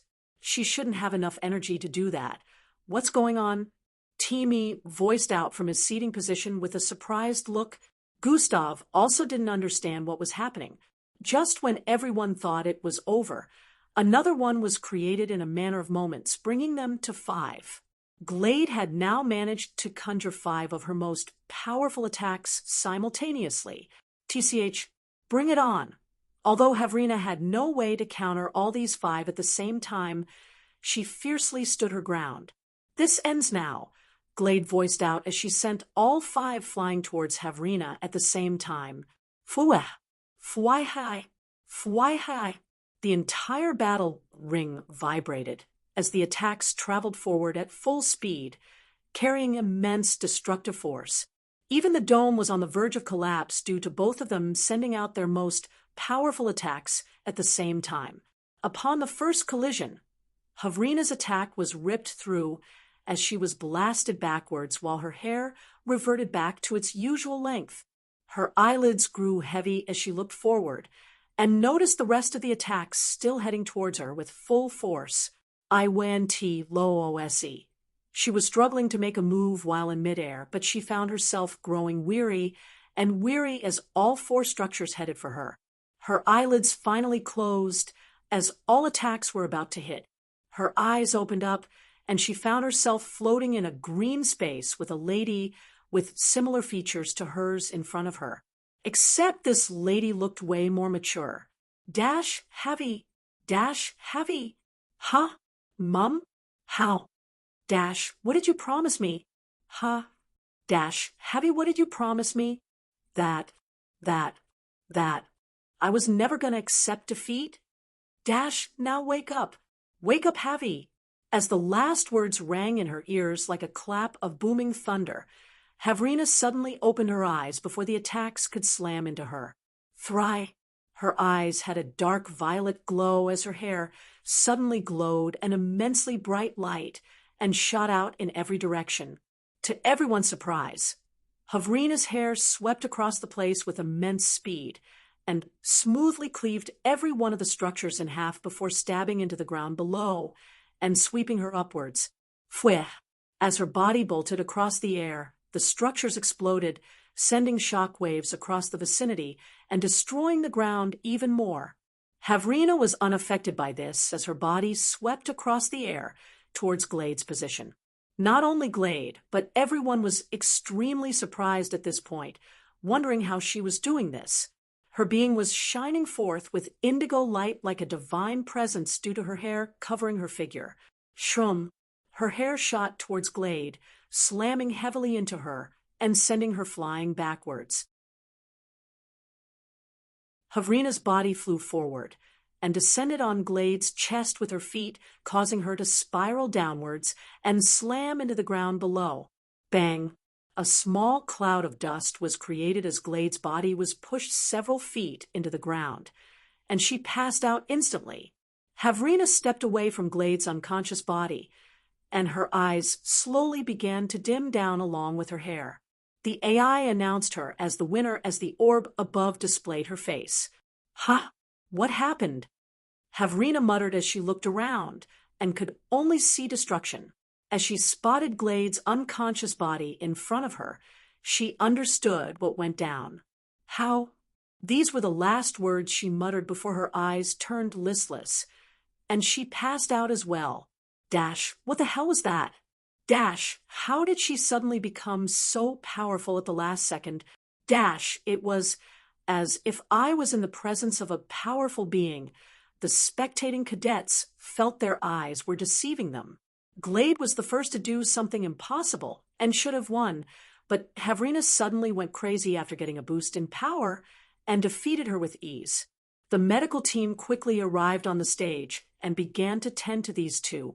Matilda and Angie had already moved towards the battle ring area as well. They wanted to be assured of their friend's safety.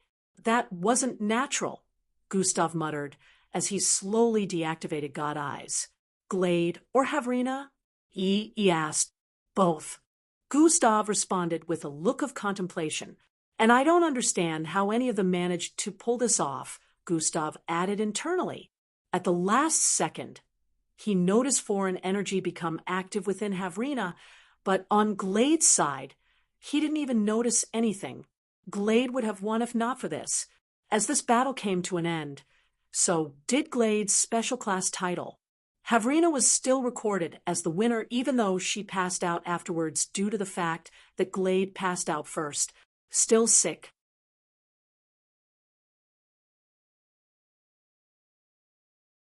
Chapter 457. Both of them were in a dangerous state, according to the medical personnel, due to them overstraining and draining their bloodline energies completely. Even though the instructors witnessed the whole thing and understood what was happening, they didn't butt in. This was how the MBO instructors were.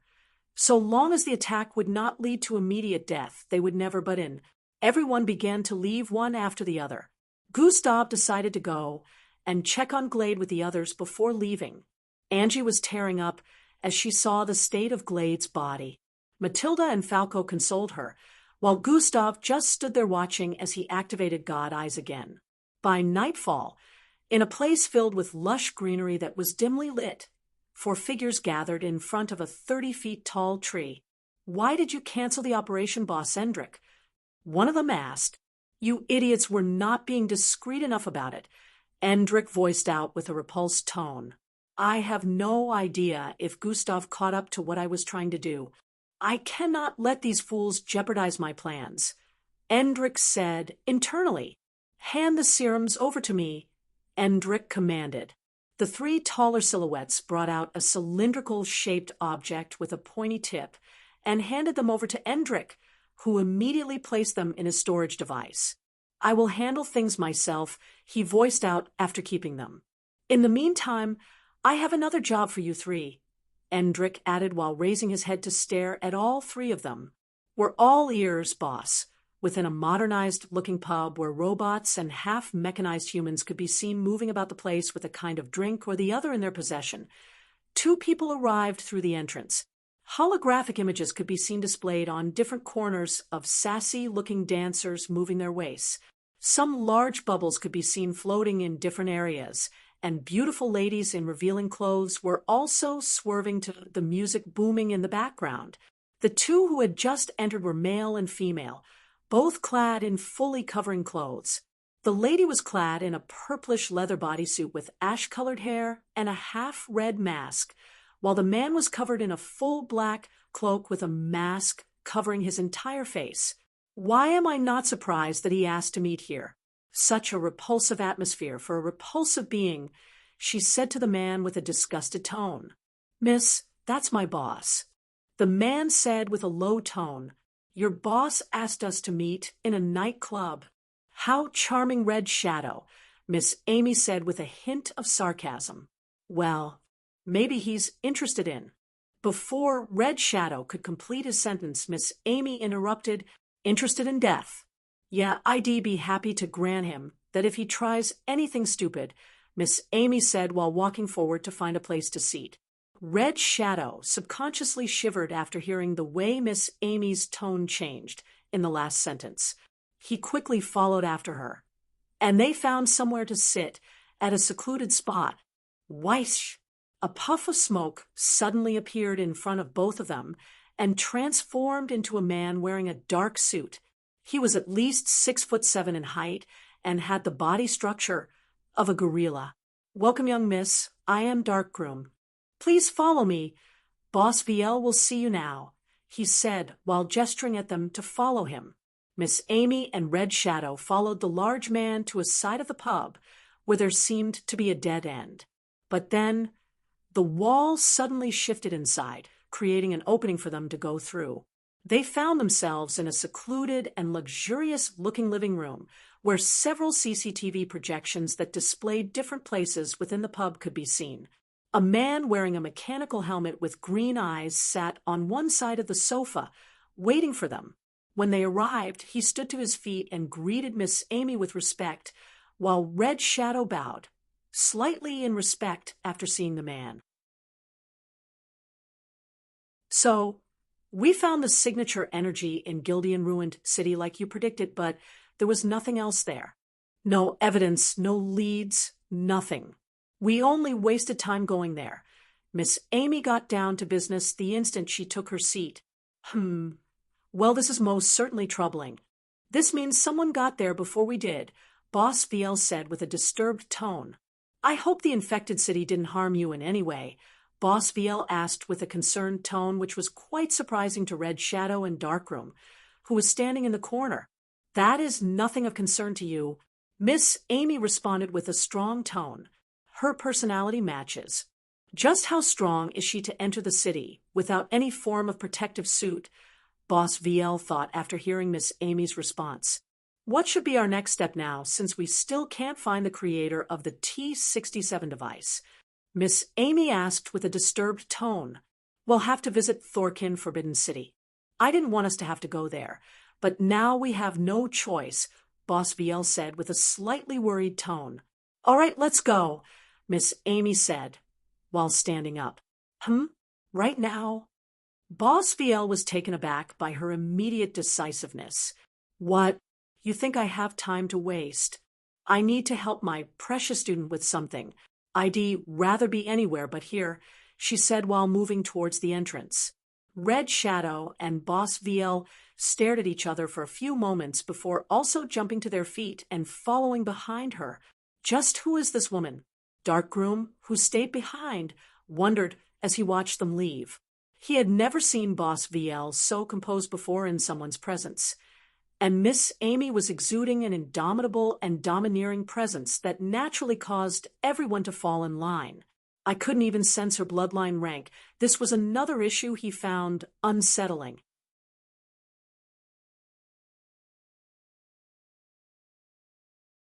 Chapter 458. I couldn't even sense her bloodline rank.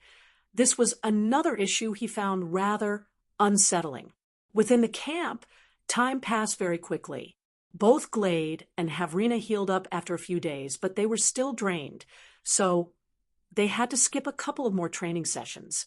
Glade was crestfallen after losing her special class title and shut herself from everyone, including Angie. This made Angie grow restless day by day, and she couldn't stop herself from setting another meeting with Gustav. Gustav assured her that everything would be fine, and Glade could still challenge a weaker special class by the end of the month and become a special class cadet again. So it was only a matter of time. Angie met with Endrich secretly after he asked to see her. No one had an idea of what went down, but from that day onwards, Angie started to see Endrich as irredeemable and made the decision to be the one to defeat him herself, as she felt guilty for stopping Gustav in the past. Endrich got into more trouble within the camp due to repeated bullying and unnecessary brutality during duels. However, his punishments were barely harsh enough and, most of the time, cut short. Gustav and Vera also began to move together more across the camp and would be seen with each other on several occasions, to the extent that rumors began to circulate about them dating, which sparked jealousy.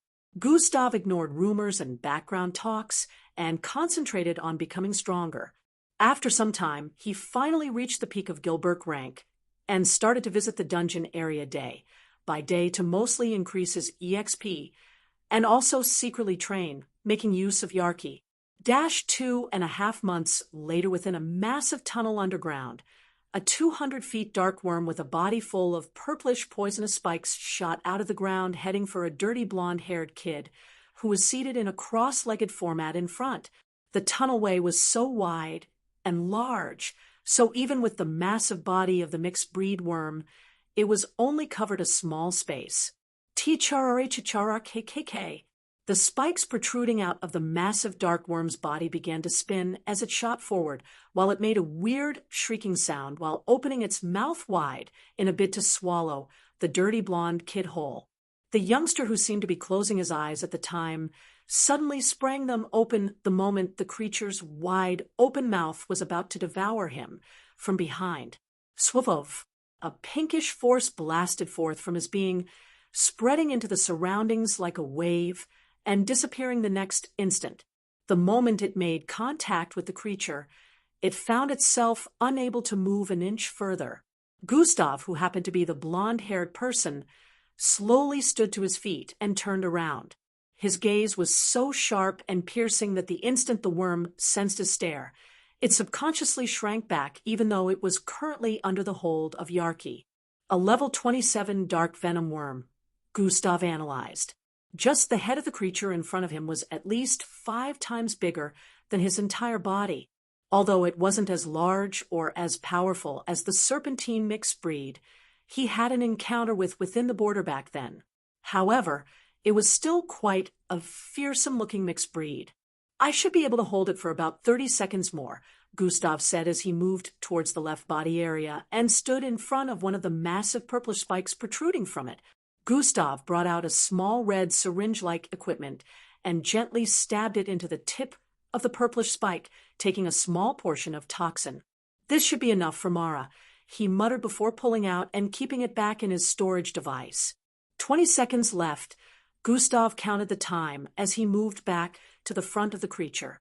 I won't waste my time battling with you, so it's best I end you in the easiest way possible right now, Gustav muttered as he raised his hand. Open! As he mouthed that, the massive creature opened up its mouth. Gustav proceeded to walk into it, while activating God Eyes. His eyes were looking a bit different upon activation this time. Not only was there scarlet and green color, but now there was a mysterious yellow glint within. Gustav walked on the salve-filled tongue area as he moved towards the side. Not here, not here. Gustav seemed to be searching for a particular spot within its massive dark mouth. 10 more seconds. He mouthed just before he got to the middle part of the tongue area and looked up at the mouth ceiling. "Found it," Gustav said as he crouched. A weird aura surrounded his being before he suddenly leaped up, throwing his right fist towards the ceiling of the mouth as he ascended. Milky glow covered all of Gustav's figure, especially his right fist, which was thrown upwards, reaching the ceiling of the mouth before the rest of his body. Bang! Thri-eye! A loud sound reverberated across the place as Gustav tore through the mouth area of the mixed breed towards its brain before bursting through, tearing out of its head. Fwy! Fwy! Fwy! Fwy! Brain matter and blood scattered across the entire place as Gustav landed back in front of the creature.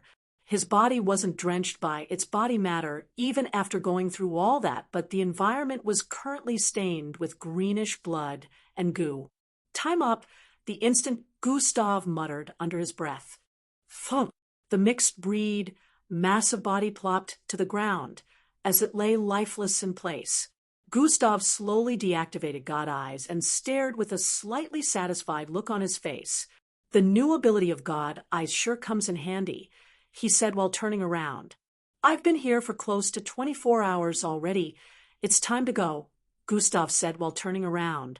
"Level 16 is the lowest I can go in the meantime. Anything beyond, that is asking for death," Gustav analyzed as he moved forward.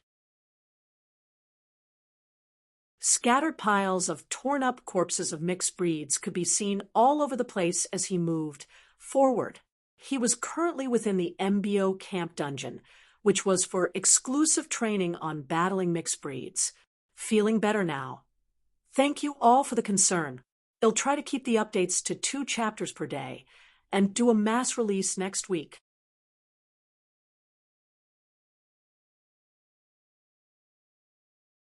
Chapter 459. Gustav had been coming here for close to 3 months to train himself and get through the levels of the dungeon. The lower you descended, the more powerful the mixed breed. Gustav's limit currently was level 16, and it was even quite tough for him to get to his current stage. He couldn't defeat the creatures in level 16 using normal means, which was why when he wanted to kill the dark venom worm, he had to get into it, so he could attack from within. Even with that, he had to make use of God Eyes to spot the weaker section of the creature's mouth area, so he could end it before he ran out of time. Normally, the senior cadets formed 4 teams before heading in if they were going without any supervision from instructors, but Gustav had been coming here himself since day 1. The officers guarding the dungeon entrance advised against it on his first day here, since they couldn't do anything to restrict him due to his title. However, Gustav totally disregarded their advice, saying he wanted to explore on his own. Most of the senior cadets who had witnessed his exchange secretly openly called him a fool, while also mentioning he was going to get himself killed because of pride. According to them, several cadets had also lost their lives here because they were too prideful and didn't want to be a part of any team. To Gustav's expectations, they were right. He left the dungeon on that day with numerous injuries after making it through the first 4 levels in several hours. What they didn't know was Gustav was purposely pushing himself to this point to see where it would get him on his first try, but they mistook it for pride. His major reason was not wanting to reveal the full extent of his abilities, which he could use freely if he wasn't in any party, and he did. Unfortunately, he couldn't go beyond the first 4 levels even after using everything he had. Gustav was practically half dead and almost completely drained of energy on his way out of here on the first day. Normally, cams were installed in some sections of the dungeons. Still, it was impossible for them to be everywhere due to the massive size of the dungeons that made it even seem like the cadets coming in were few in number. It was actually possible for the MBO to install cams everywhere, but monitoring every footage would be an issue due to the size of the place. For this reason, every cadet coming in WASP given an emergency ringer. This was to alert the instructors that they needed help the instant they came into contact with a mixed breed they could not handle. They only had to tap or send the intention if it was wired to them. Some cadets still ended up getting killed either way due to their pride, and believing they could handle creatures that were way more powerful than them, which caused them not to use the ringer. Gustav spent close to 3 months working on making use of his abilities and increasing his strength during his first few tryouts. Every time he came here, he would leave with grievous injuries and nearly depleted energy, causing his healing factor to reduce. The thing about the dungeon was the fact that attacks were unpredictable. Groups could be attacked at any point in time while exploring the place. Gustav noticed that the mixed breeds here had higher intelligence and, even when weaker, were able to strategize before attacking the groups for better results. He had fallen prey to this before he came to the realization. He was finally able to reach level 16, which was only close to half since the dungeon had about 47 levels. No group of senior cadets had managed to go beyond level 40, and even the last ones that reached that low were nearly wiped out. Gustav was already close to the level of strength of some of the seniors, and was still growing very fast. Whenever he came into contact with some of those seniors in groups, they would always stare at him like he was some monster. I guess this is why he's already an officer. Most of them had these thoughts in mind, as some were fascinated about him more than a levera. Bang, bang, bang, boom. Gustav once again engaged a group of man-looking lizard mixed breeds as he made his way up the dungeon. Bang. He slammed the head of the last one into the wall, causing it to burst apart like a warhammer slammed into a watermelon. Gustav continued moving towards the top and out of this particular section. In about 10 more minutes, he finally arrived at the entrance of the dungeon. His uniform was once again soaked in blood, as usual, but it wasn't his blood. The officers guarding the entrance greeted him as he handed over the emergency ringer to them and left. At this time, it was already around 9 in the night, and today happened to be a Sunday, which was why Gustav was able to spend a lot of time here. Less than 2 months left. I should really make sure I increase my strength properly before my next mission, Gustav muttered on his way back to his room. Swoosh! His hair blew back as he bolted across the camp at a very high speed. Minutes later, Gustav was back in his apartment preparing something to eat. It was almost 5 months since they arrived here, and Gustav could not believe the kind of improvement he had gone through. He was currently at the martial rank, which was a rank many mixed bloods across the world were stuck in. He had also noticed that channeling his bloodline at this stage was now slower than before, so he wasn't too sure about getting to the next rank before he went on his first mission. However, he was more focused on his system leveling, which was also a good way of improving in strength regardless of being bloodline rank. System interface, Gustav called out as he decided to check his current level.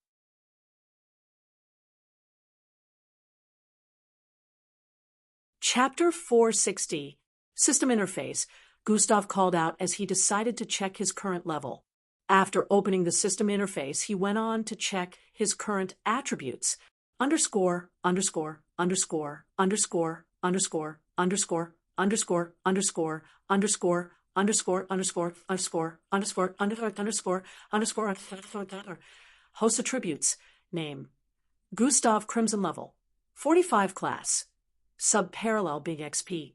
741 8 100/9 230 000 HP. 26 900/26,900 energy.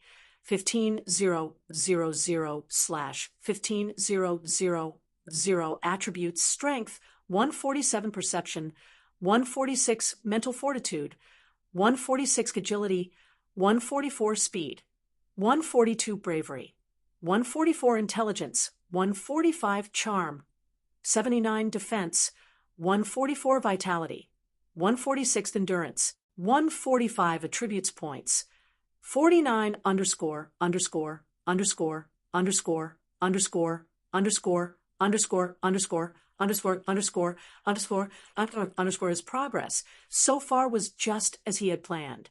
It was already a year since he first got the system, and his life had changed so much within that time frame. He wasn't feeling gratified or anything like that because he knew he still had a long journey ahead, and he wasn't powerful enough yet. His strength now was at a level where he could easily lift something weighing up to 30,000 pounds, 13,600 kilograms, without activating any bloodline. Gustav was the strongest in camp, and no one doubted his strength. However, they still weren't sure if he was as powerful as Alevra because strength wasn't the only requirement to winning a battle. His speed and agility, too, were now one of the best, while perception was on a whole different level.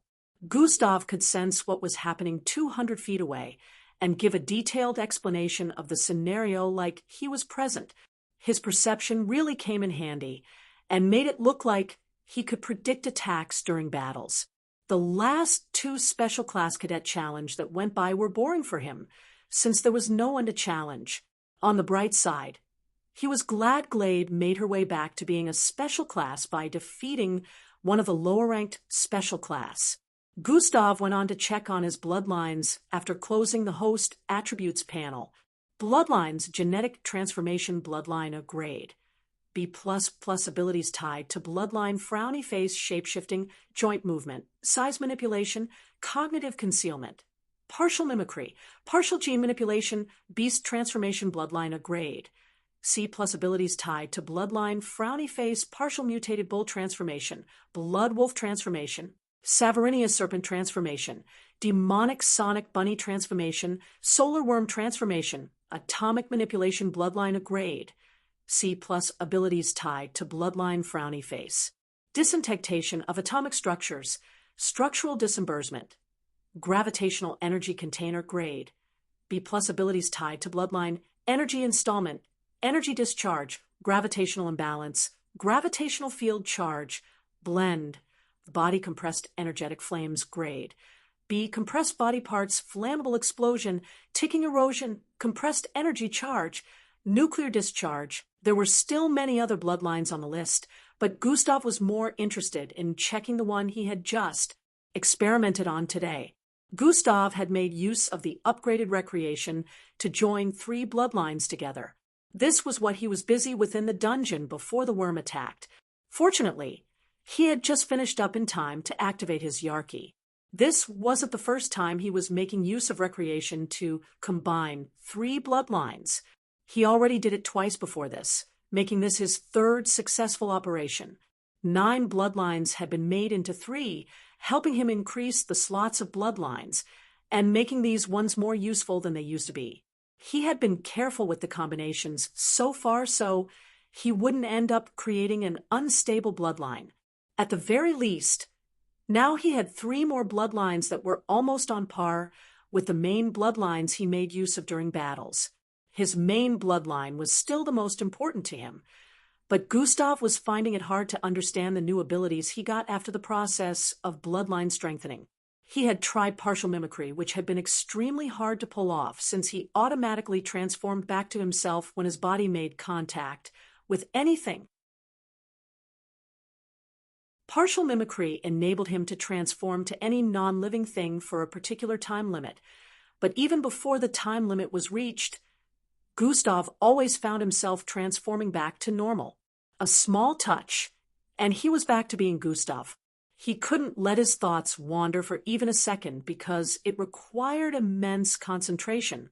Gustav had always seen himself as someone with a high amount of concentration, but this one was quite beyond him, unlike he expected. The other ability, which was partial gene manipulation, was even harder because he didn't even know how to activate it. He had asked the system for help several times. Still, as expected, he was ignored because the system wanted him to figure it out himself, especially since it was his original bloodline. Gustav didn't relent and had been working on this as well throughout the past few months. He only made progress in partial mimicry, but not so much for partial gene manipulation. Gustav closed the system interface after checking out the abilities of the new bloodline he created. Nuclear discharge seems like it could be a pretty powerful ability. He'll try making use of it in the dungeon tomorrow, Gustav decided. He went on to check the state of his Yarki, sending his senses into his body. Gustav's senses lingered on it and compared it to the size a few months ago. It had increased almost twice its initial size. The pinkish, fiery-like existence within him swayed beautifully, giving off an enchanting vibe. Currently, Gustav Yarki was at the point where it could be controlled better and more effectively without Gustav having to expose himself. If he wanted to use it on a smaller and less powerful scale, where the entire vicinity would not be affected, he could direct it towards an opponent now. Gustav had been initially worried about using his Yarki in public because of recognition, but with him learning how to control it more, it was only a matter of time before he came up with a way to use it without being noticed. Gustav later went to his bed after a few more minutes and laid on it while plotting his next moves. "It's about time I dealt with Endrik," he said internally, but then a series of memories drifted into his mind. He's been acting a bit different lately, less aggressive. Gustav never thought he'd even say such words internally, but this was what had been truly happening. He noticed that Endrik was becoming less and less of a brute each day. Gustav initially wasn't in any way bothered by this, neither did he think anything much of it, since he just assumed Endrik was up to something shady again. He already knew Endrik was responsible for the rope cut during the field test, even though he didn't do it personally. Gustav wasn't that stupid that he wouldn't get to the bottom of such a matter, but he had decided to play it cool and hold everything off for the right time when he was ready to get rid of Endrik once and for all. He acted like he knew nothing of Endrik plotting in secret because in the end he planned to get rid of Endrik. But as time passed, he noticed Endrik was getting less and less aggressive, and he was starting to believe it wasn't an act anymore. Gustav thought about it and felt there must have been a kind of catalyst somewhere. Ever since he started personal training with Instructor Mag, he's been changing. Gustav came to this realization. Endrik was given punishment for roughness during one of the exercises 2 months back, and Instructor Mag happened to be given the task to properly punish him. She decided to start training him personally in his free time, preventing him from barely having any kinds of breaks. Gustav didn't even see this as anything at that time, but now he felt there was more to it. I'll watch him for the entire week before making any plans, Gustav decided. I also need to ask Vera if the parasitic strain inside him has become fertile, he added internally before closing his eyes. Gustav still hadn't found out if anything besides what Vera inputted was within Endrik, since he hardly even saw Endrik these days. The night went by in a flash, and Gustav woke up early the next morning to channel his bloodline a little before the morning routine began. After about an hour, he moved towards the field alongside E.E. and the rest for the start of the morning routine. 1.5 hours was the time Gustav spent to complete the routine alongside Alevra, who no longer reached the starting point before he did. Both of them were now getting there simultaneously, and on several instances, he had managed to finish before her. Alevra was very competitive and really made sure she gave Gustav a hard time winning, even though the routine was not about who came first. During the whole free time, Gustav moved towards the location for intergalactic warfare, and even though it wasn't time for the cadets to have their training here, Gustav was still given access since he was already an officer. Gustav proceeded towards a secluded part of the underground structure and stationed himself there.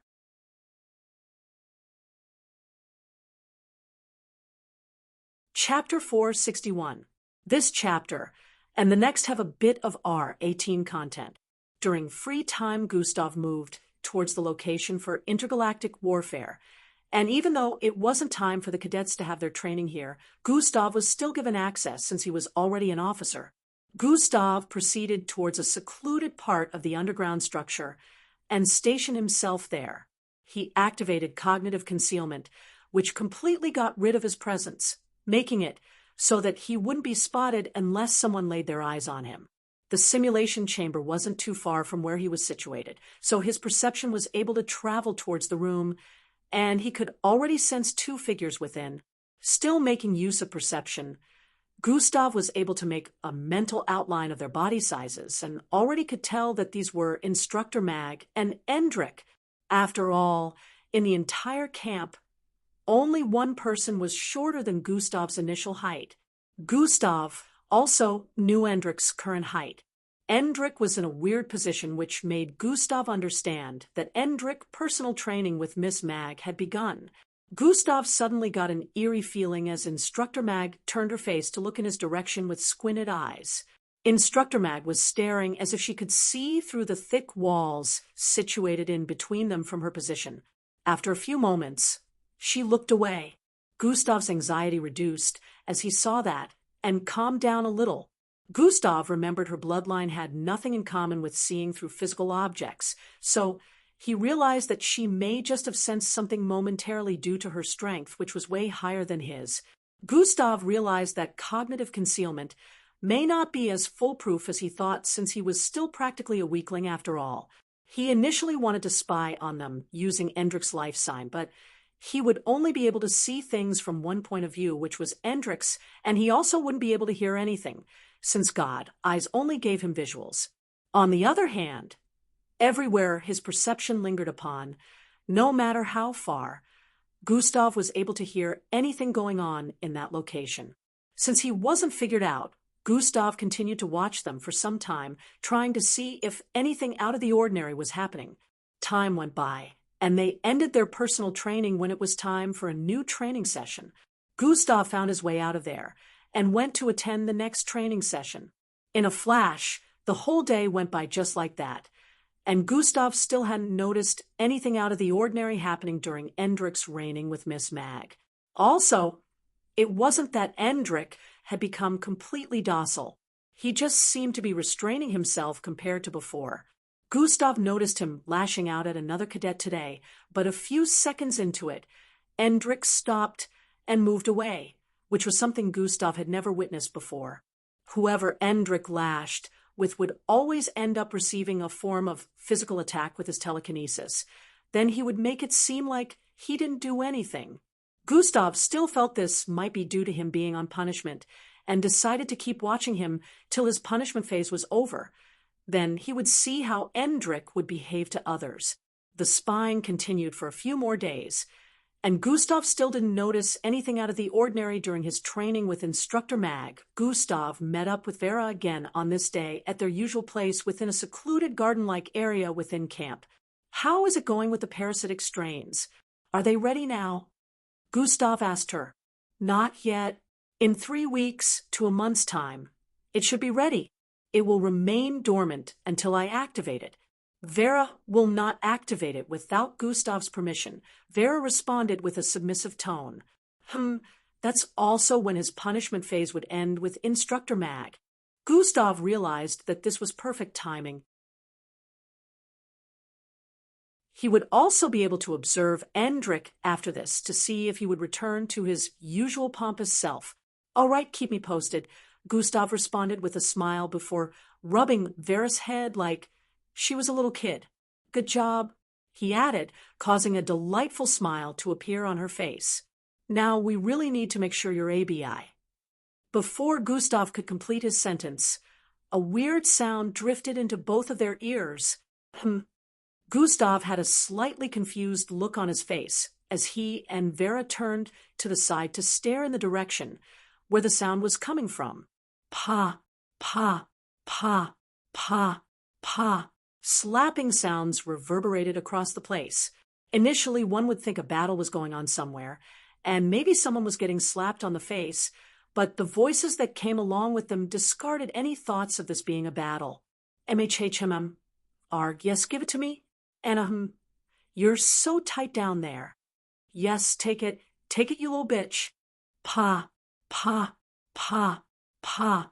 Well, in a way, it was a battle between two opposite sex, but this was a different kind of battle. Gustav's perception and eyes traveled towards the source of the sound. His eyes widened as he noticed what was going on behind a tall pile of the bush towards the west. 2 cadets, 1 male, and the other female could be seen in compromising positions. The female had her back arched in a crouching position. The male was positioned behind her, pulling her hair as he thrust his hips back and forth towards her buttocks, which perked out in front of him. They were both stark naked.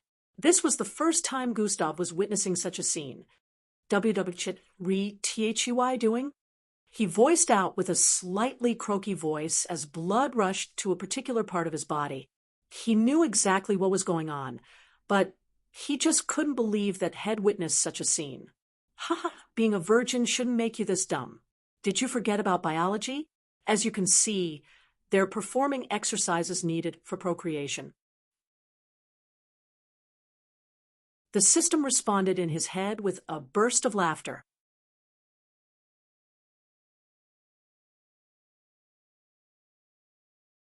Chapter 462. Pa, pa, pa, Gustav. The sounds were still as loud as ever. "You're free to properly look at it. You're going to need the lesson. You don't want to disappoint your future partner, now do you?" The system kept teasing. "Shut up. Who says, I don't know how it's done?" Gustav responded internally with an annoyed tone. "Oh, you do?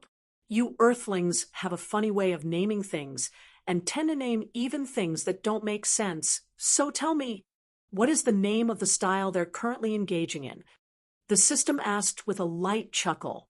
It's called, you know what, just shut up, no one cares." Gustav responded with a tone of embarrassment. "Haha, you are a mixture of retarded and robotic. To top it all, you're a virgin. Among all your researches, you never thought to try and check this out?" Gustav. While the system was verbally destroying Gustav internally, Vera was in her own world of thoughts. It's going in and coming out. So this is how it is done. Vera had an intrigued look as her face reddened, while she also stared in the direction of the sound. This is not a conducive environment for training, Gustav thought as he felt his pants tightening. He didn't even want to look down because he was afraid of what he might see. Gustav quickly turned to the side to stare at Vera. "Vera, we have to leave here," he said while reaching out to cover her eyes. Gustav's palm was big enough to cover her entire face, but before he could pull her along to leave, he heard her mutter his name underneath her breath. Tav. Vera's lips quivered as Gustav's palm was placed on them. He felt her hurried breath and quickly pulled his hand from her face.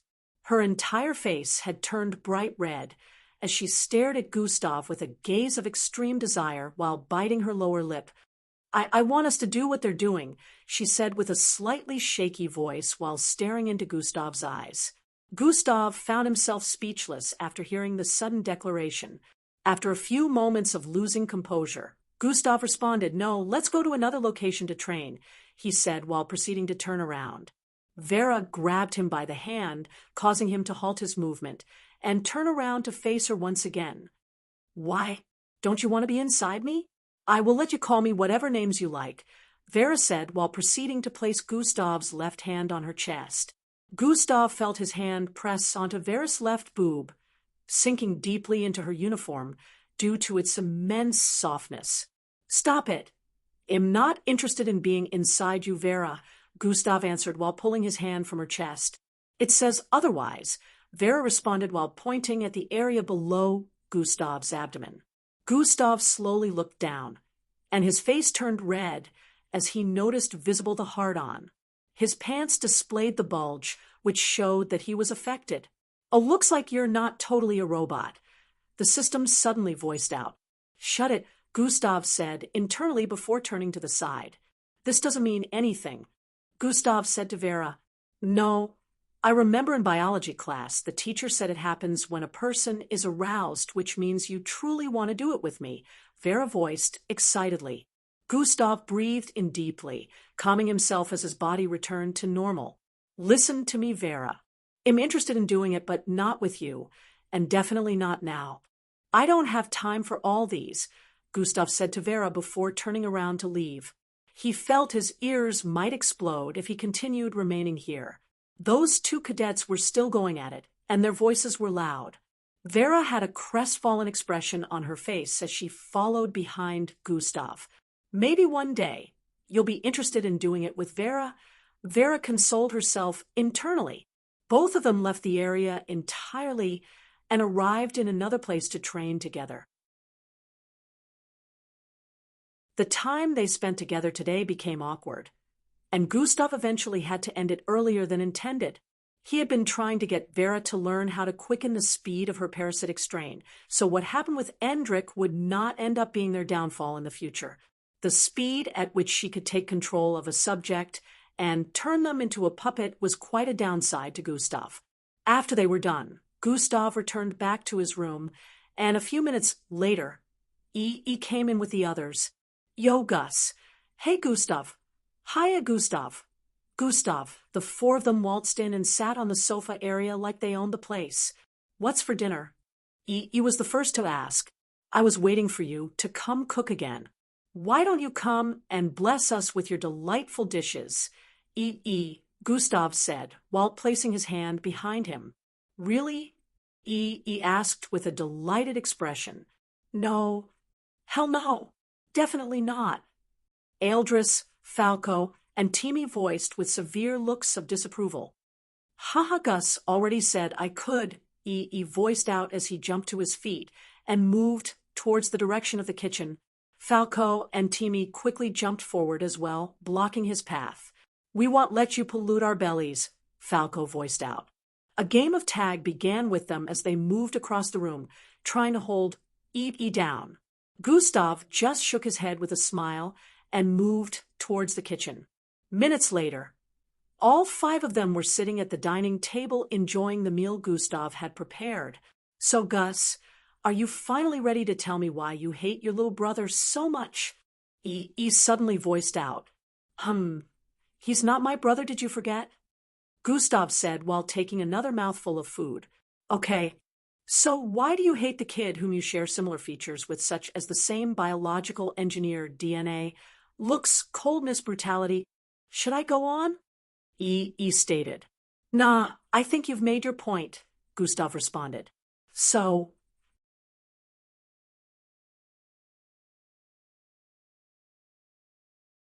Chapter 463, Nah, I think you've made your point, Gustav responded. So... E voiced out one more time before waiting for Gustav to explain. Gustav took a few more bites from his plate before he started speaking. He wasn't really interested in talking about his sad past tales again, but he wanted to bring E up to speed, since it looked like he was the only one in the dark among the five. Falco, Eldris, and Timmy felt it wasn't their place to tell Gustav's story to E, which was why they kept quiet about it all this time. Gustav began to narrate his childhood experience and how he used to have a below F-grade bloodline. About 20 minutes later, E had an expression of anguish with several other mixed feelings. He had listened to Gustav's narration and didn't understand how people could put a person through such. He came from an entirely different place where there was no condemnation regardless of bloodline grade. So he couldn't relate, but he knew that there were no lies in everything Gustav had narrated. Now he understood why Gustav had such a personality. After all, experience shapes the kind of person you become. It also brings forth the attitude you portray to certain situations and reaction to certain situations. So, whatever happened to your birth parents? E asked. Oh, I don't care about them. Would have killed them, but there's no fun in that. It's better for them to live their miserable lives, seeing me at the top, and full of regrets, knowing we share no ties to one another. Gustav responded with an unbothered expression. That's just too much, man. There's no amount of apologies or words that can be said to wash away the scars from those experiences. So I won't bother saying sorry, but I'm here for you anytime, man, he said while placing his hand on Gustav's left shoulder. Eldris, Falco, and Timmy also stood to their feet, and all of them placed their hands on Gustav's shoulders with a look of comfort on their faces. We're here for you too, Gus, Eldris said with a smile while Timmy and Falco nodded in response. An unblemished smile appeared on Gustav's face. Yeah. I'm good now, thanks guys. He responded. Did you join the MBO because of this? You have plans of doing something about the situation of the world, right? Because I know it's quite common for such to happen in many places, Falco asked. I'm no hero. I joined the MBO for myself. I want to become powerful enough, so I will never be at the mercy of anyone ever again. Every other plan is secondary. Gustav responded with a small laugher. Except for the 5-year quests. Those are very important too, Gustav added internally. Haha, that's totally you, Gustav. I would be worries if you said you wanted to become some kind of hero. I am that guy, not you. He laughed out loud while responding to Gustav's answer. But then you still have plans of changing things, don't you? Eldris seemed to have picked a hint from Gustav's response, so he questioned. That's a goal that is very far away since there are still many things I need to do first, like destroying my brother, so he doesn't become a thorn in my flesh in the future. Gustav responded with a thoughtful gaze. Oh, and Eldris voiced out at the same time. Isn't he still like 12? Timmy asked. Yeah, doesn't mean he's not dangerous, Gustav responded. Timmy wanted to respond to that, but after thinking about it, he couldn't find the right words. I kind of see what you mean. No one can say Endrick isn't the most talented cadet in the first years, even though he's currently not the strongest. If he is allowed to keep growing, he can become one of the most powerful officers to ever exist within the MBO. Character-wise, that isn't so good, since things will most likely get worse if he reaches such a stage while still being such a brat, Eldris analyzed. This was the first time everyone was seeing Eldris analyze someone so much besides Alevra who he was related to. Everyone understood from this point that Eldris really disliked Endrick. I don't know, I'm kind of on the fence about this one. He spoke before Gustav could respond. From what you said earlier, you've given him several chances to change, and even came close to killing him once if not for Angie's interruption, which caused you both to drift apart afterwards. Paused at this point, as his face displayed a contemplative expression. We're still in the MBO camp undergoing training. Why don't you give it time and see if he would change? From my point of view, no matter how much stronger he becomes, so long as he doesn't leave the campgrounds, he can't harm nobody. So there's still enough time to study him and end him when it's necessary. At that point, we will be sure that there's no redemption for him whatsoever.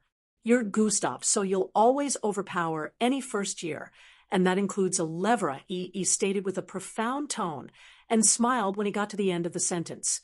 Are you going to claim the first position on the rankings soon? He asked afterwards. Not yet, but before I leave for my first mission in 1 month time, I definitely will be taking that first spot, Gustav said with a confident tone. Haha, don't worry, I'll watch over Angie for you while you're away, he added with a burst of laughter. Who said anything about Angie? Gustav retorted with a dismissive look. Yeah, keep acting like you don't care. We all know you do, Tsundra-chan, he jested. Shut it, Gustav voiced out. Everyone began to laugh, at this point making the atmosphere less tense than before. Our first mission will most likely be in a 6 to 7 months' time, so we're gonna rot in here. Don't forget your brothers when you're out there, he said with a smile.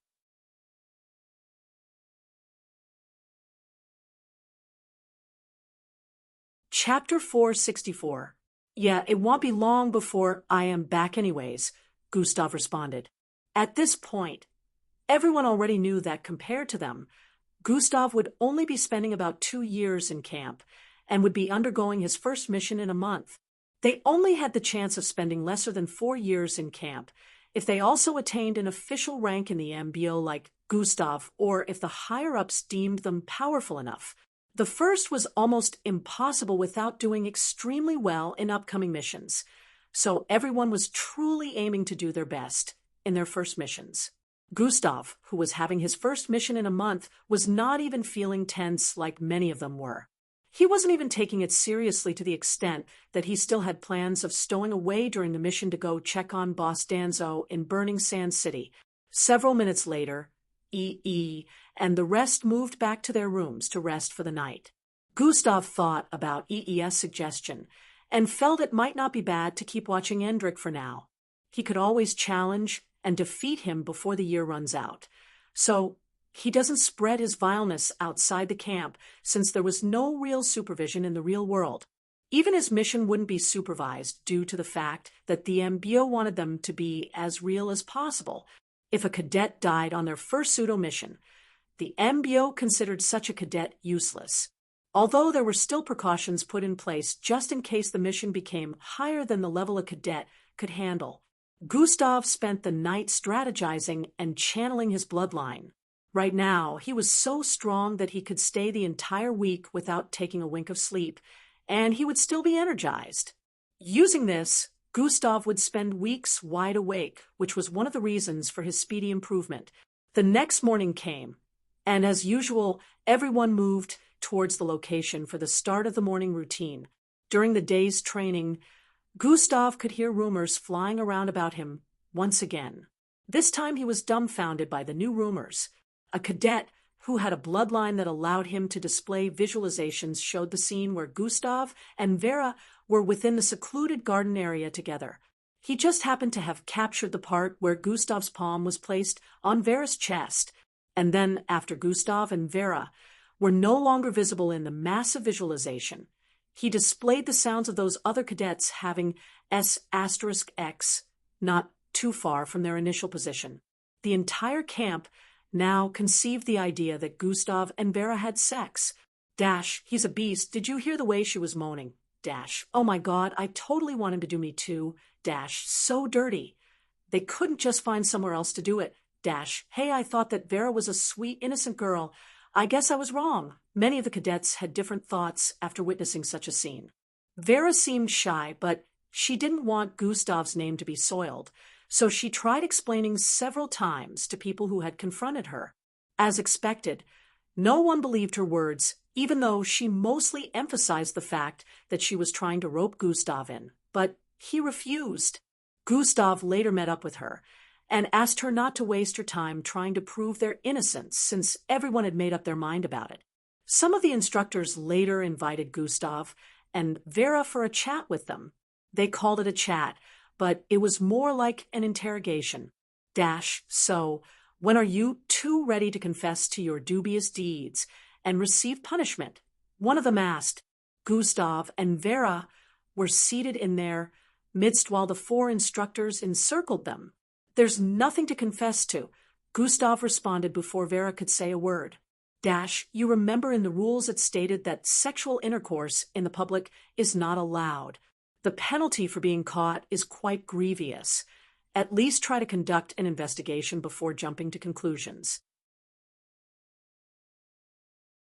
Obviously, the clip isn't proof enough, since it didn't explicitly display us having sex. You only heard sounds and came to the conclusions that it was us, Gustav retorted without an ounce of fear. Vera was quite shaky the whole time, but seeing Gustav respond to their statements confidently, her fear was starting to wither. Fair point. Just as expected of you, Officer Gustav. You never fail to live up to your name. One of the instructors smiled as he spoke. The instructors already saw this, but still decided to interrogate them as part of a test to see how they would respond. However, when we do investigation from our end, and it is found out that you two truly engaged in such compromising act, there will be severe consequences. One of them announced, you could lose your officer rank if you're found guilty, and Vera could end up being sent out of camp. It's fine. As long as you guys can find incriminating evidence against us, I'll gladly drop out of the MBO camp. You can leave Vera out of it. Gustav responded before standing to his feet and leaving the interrogation room while pulling Vera along with him. The four instructors stared at each other with contemplative expressions. All right, let's bring forth the one who shared the visuals all around camp, the senior officer in their midst voiced out. As they walked back to their residences, Vera kept staring at Gustav occasionally. After doing this several times, she finally decided to reveal what she was thinking of. Aren't you bothered? Vera asked him. Nope, not in the slightest. If the MBO can't even get their facts right, they don't deserve me, Gustav answered confidently. Vera's eyes shimmered as she heard that. Gustav was even looking more attractive to her now. But I will get to the bottom of this. Whoever is responsible for such expensive joke will answer to me, Gustav responded with a cold tone before he resumed walking.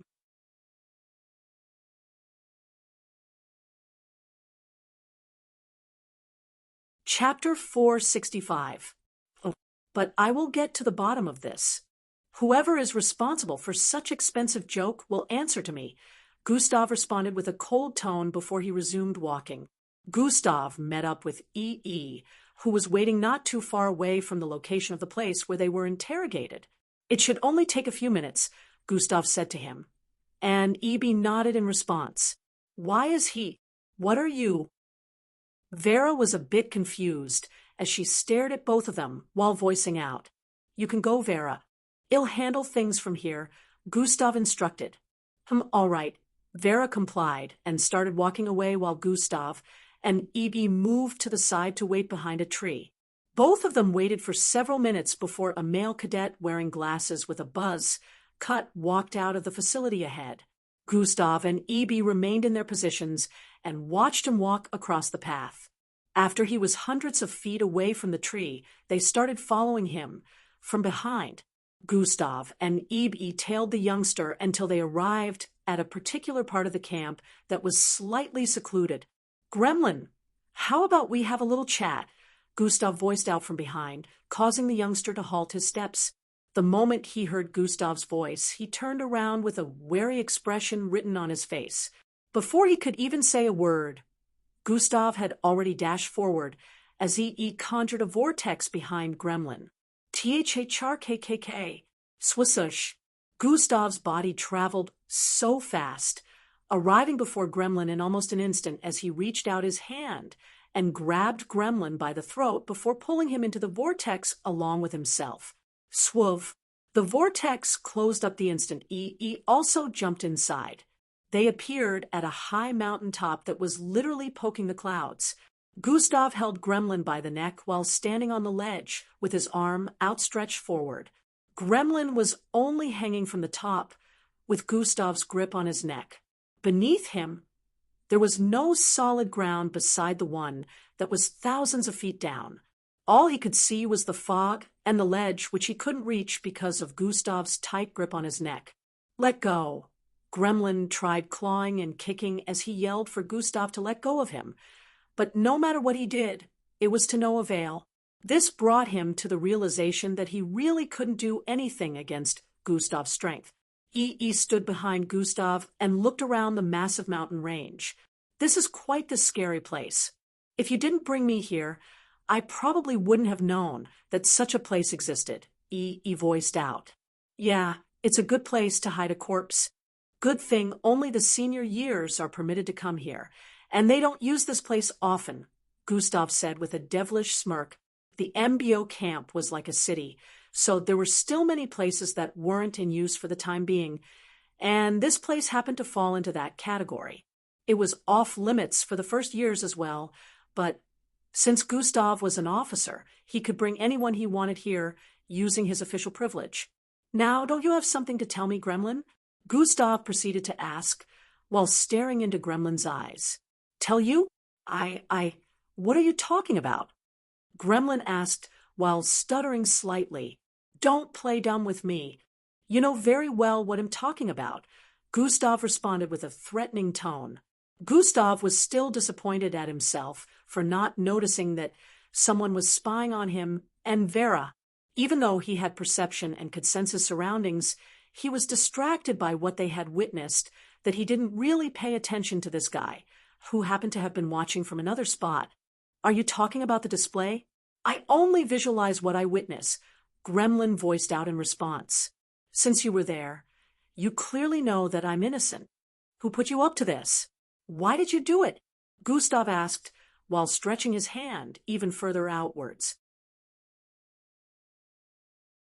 Size manipulation has been activated.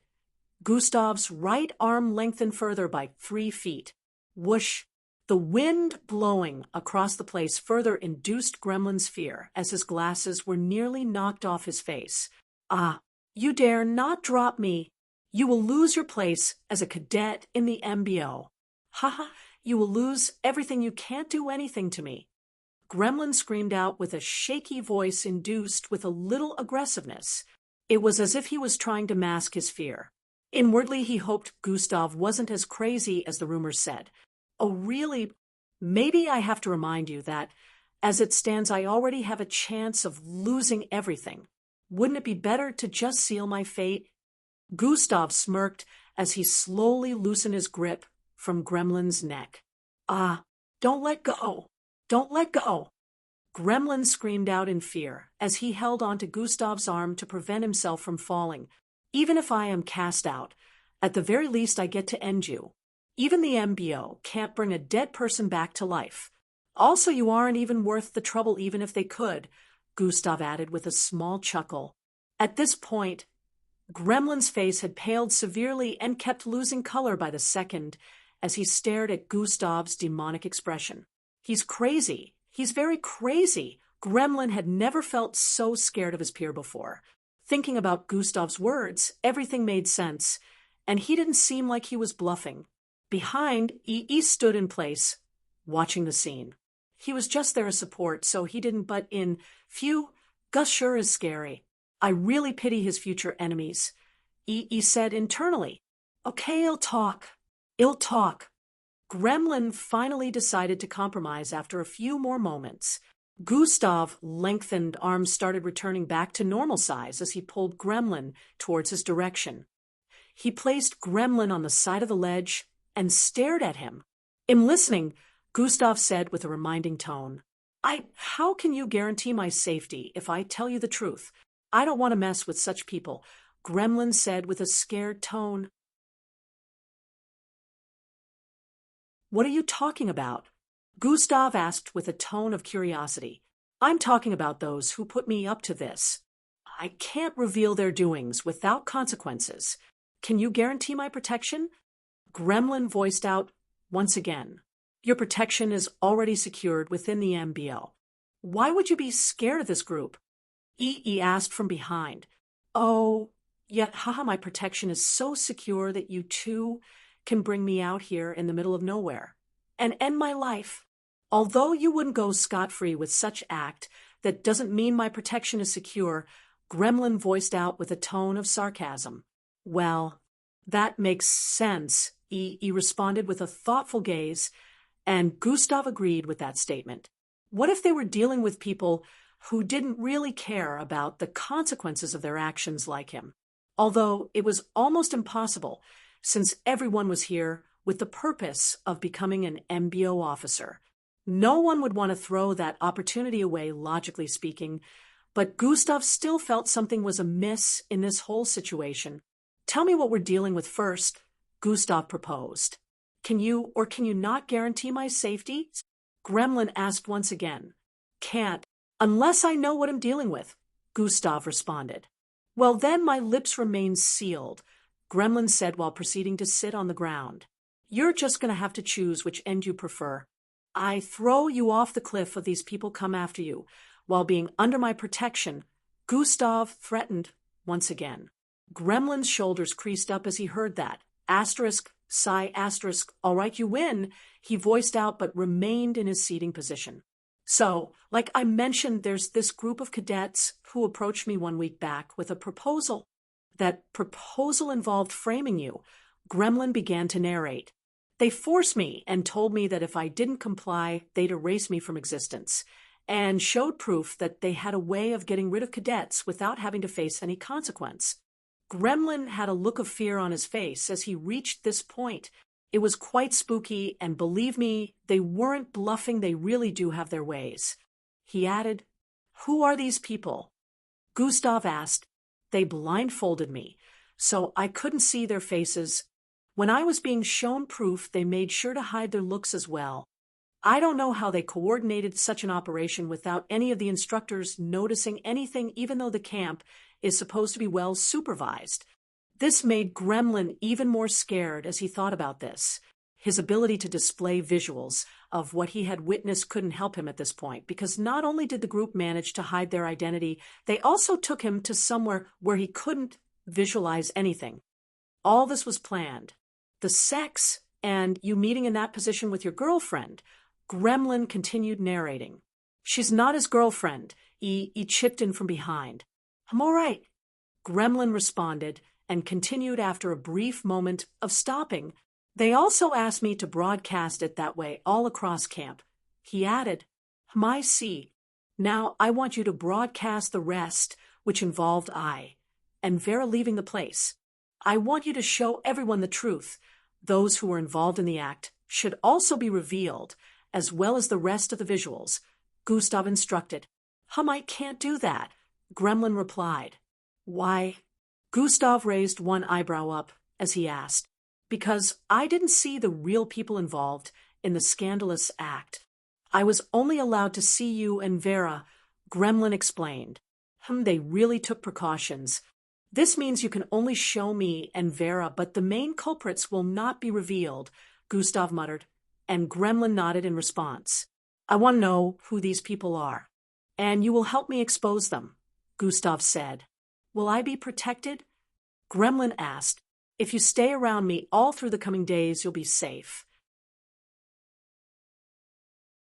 If they had enough strength to deal with me straightforwardly, they wouldn't try to use such tactics, Gustav stated.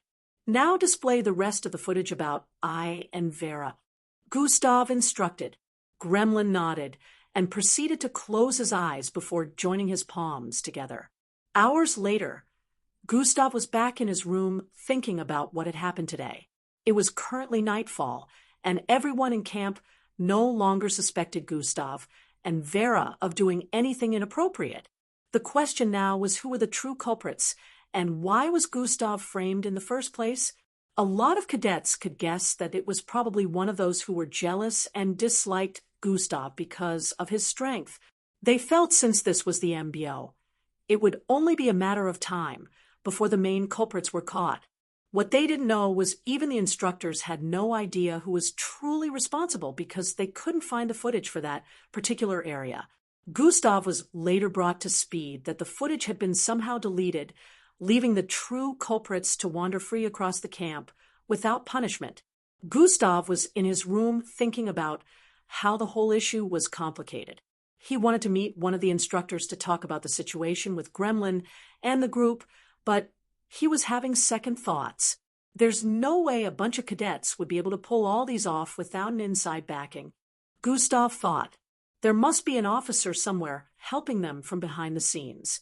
Footage disappearing and them claiming they can do things without suffering consequences. Definitely, they have some kind of inside backing. It won't be wise to meet up with an instructor. I can't trust any of them.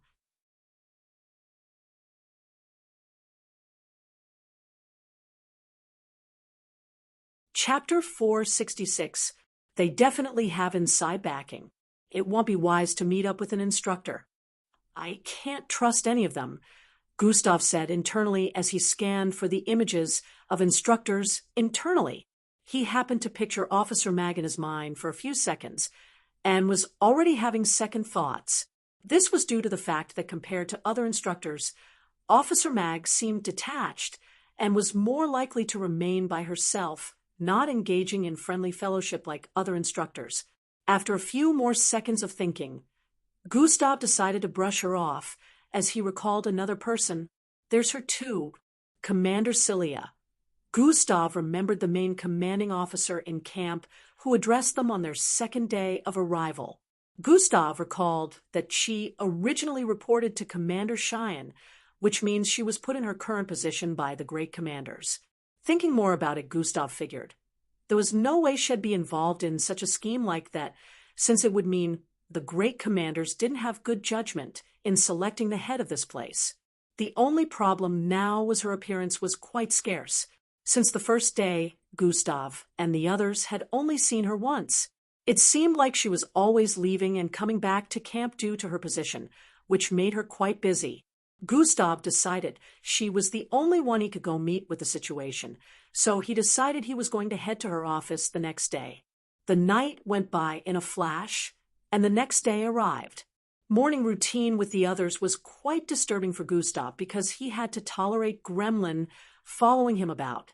Gremlin just couldn't stop talking about so many things, his fears mostly, and how he thought every random person close to them performing the morning routine as well seemed suspicious.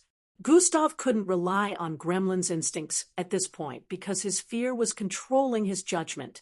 Good thing Gustav didn't expect anything from him in the first place besides proving that he and Vera didn't commit such acts in the open. After the morning routine ended, Gustav couldn't observe Endrik as usual because he had to go to visit Commander Celia's office. He checked for the location on his pass and started heading there. He left Gremlin and EB in Eldris' care.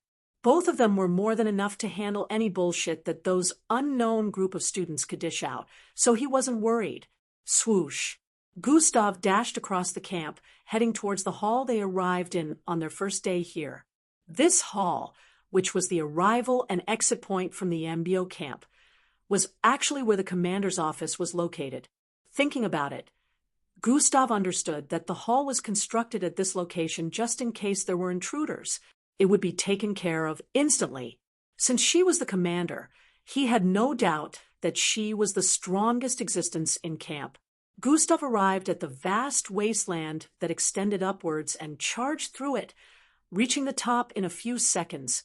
He stopped when he noticed the massive white structure in the distance. It was built to look similar to an old cathedral with tower-like roofing and a pointy cross-like tip. However, it was at least 50 times bigger in size as it covered a large portion of this area. Gustav arrived at the entrance and got beeped. In an instant, he brought out his pass. Arriving in, several other cadets could also be seen moving across the place, heading for, and also coming out of the 3 massive mirrors standing in the middle of the hall. These 3 mirrors displayed 3 different locations of the outside world, so it was obvious that those going in were heading for missions while those coming out of any of them were back for missions. These were senior cadets. An instructor who was heading out of the hall noticed Gustav. "Officer Gustav, what are you doing here?" he asked with a slightly surprised look. "What? Am I not allowed to be here?"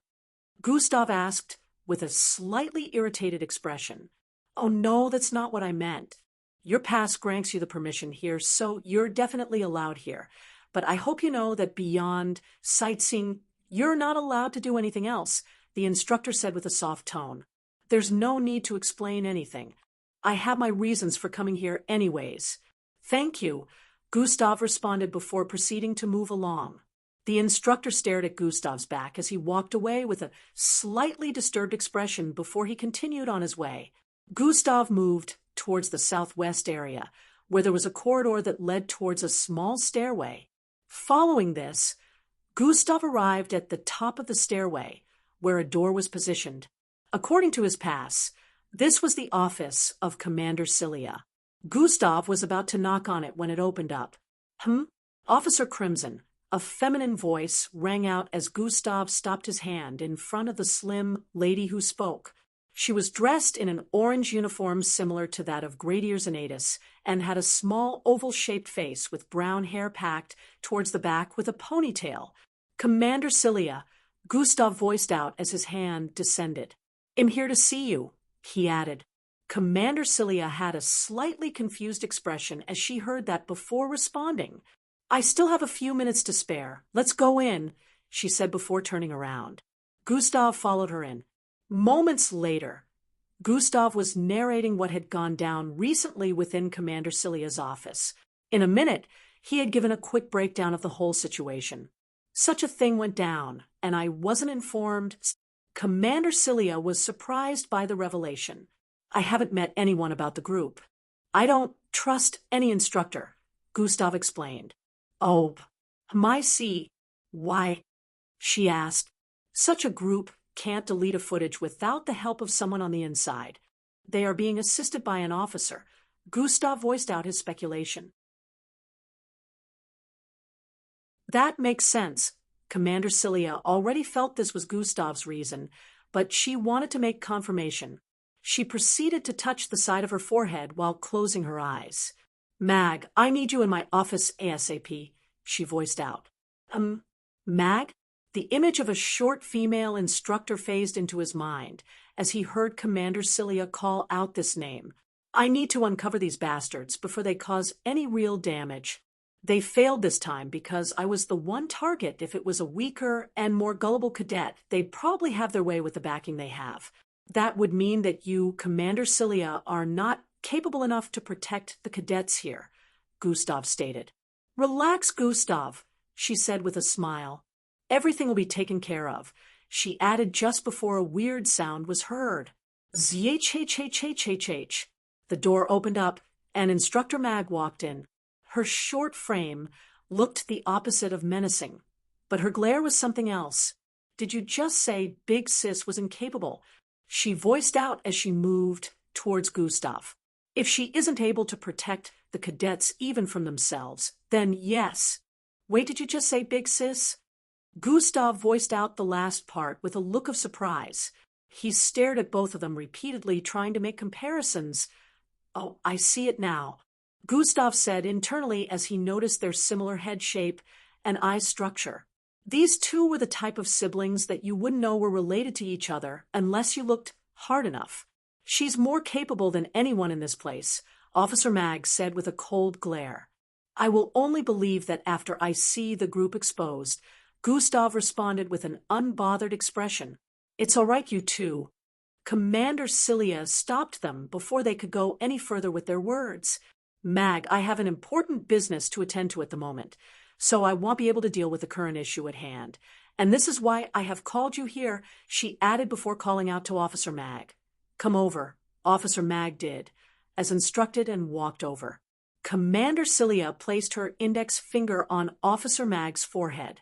Zuin, the instant she withdrew her hand, Officer Mag had been brought up to speed about the whole situation. Mag, am entrusting this assignment to you, since he'll be away. I want you both to work together to expose the cadets and officer behind them, Commander Cilia said before standing to her feet. I'm 5 minutes late already. I have to go, she said while walking towards the door. You both can use this office as a secure meeting place. They'll ask the secretary to let you both have access at any time, she added before leaving. Gustav and Officer Mag were left together inside the office. Humph, let's go meet this gremlin first. I have some questions for him, Officer Mag decided before pulling Gustav along with her. The moment they arrived outside the hall, she grabbed hold of Gustav, and the gravitational force around them suddenly turned weird. Fwee! Officer Mag shot into the air, with Gustav in her grasp, traveling across the camp with speed. So she could fly. Gustav was quite surprised at this revelation. Officer Mag's bloodline gave her the ability to manipulate gravitational force, and she had trained it to the point that she could use it to fly. They arrived at the area that led to the special class residence, and she dropped there with Gustav. "He'll wait here, go fetch him," she said while finding somewhere to sit. Gustav dashed towards his residence building and arrived there in a few seconds. As he headed up, he happened to meet Eldris in the corridor heading towards the teleportation elevator with a wary expression. "What's wrong?" The moment Gustav laid his eyes on him, he figured that something was out of place. "Gremlin has gone missing," Eldris answered instantly. "What? How?" Gustav voiced out with an expression of disbelief. "He left." "On his own," Eldris responded as they stood in front of the circular blue light. "He said he wanted to see the scenery of the corridor area, and I told him not to leave till I found Timmy to stay with him because I was busy with something inside.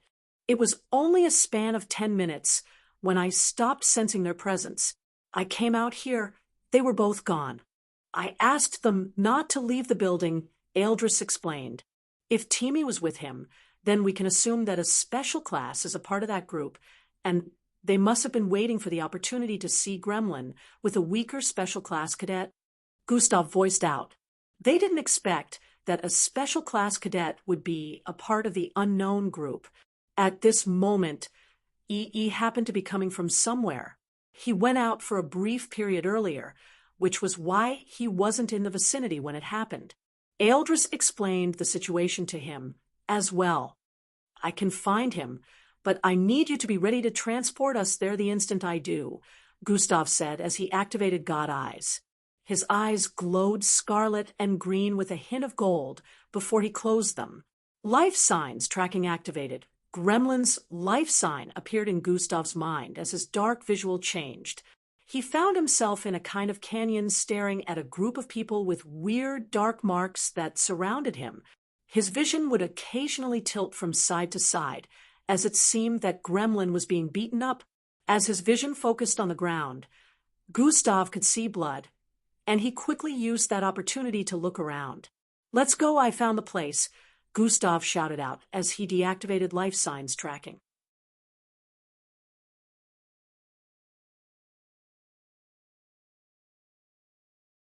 Chapter 467. This area was in between two tall mountains' walls, leaving a long dark path at the bottom with flowing water. At the moment, they were on the left side beside the flowing water. This area was pretty dark. "Let's go. I found the place," Gustav shouted out as he deactivated life signs tracking.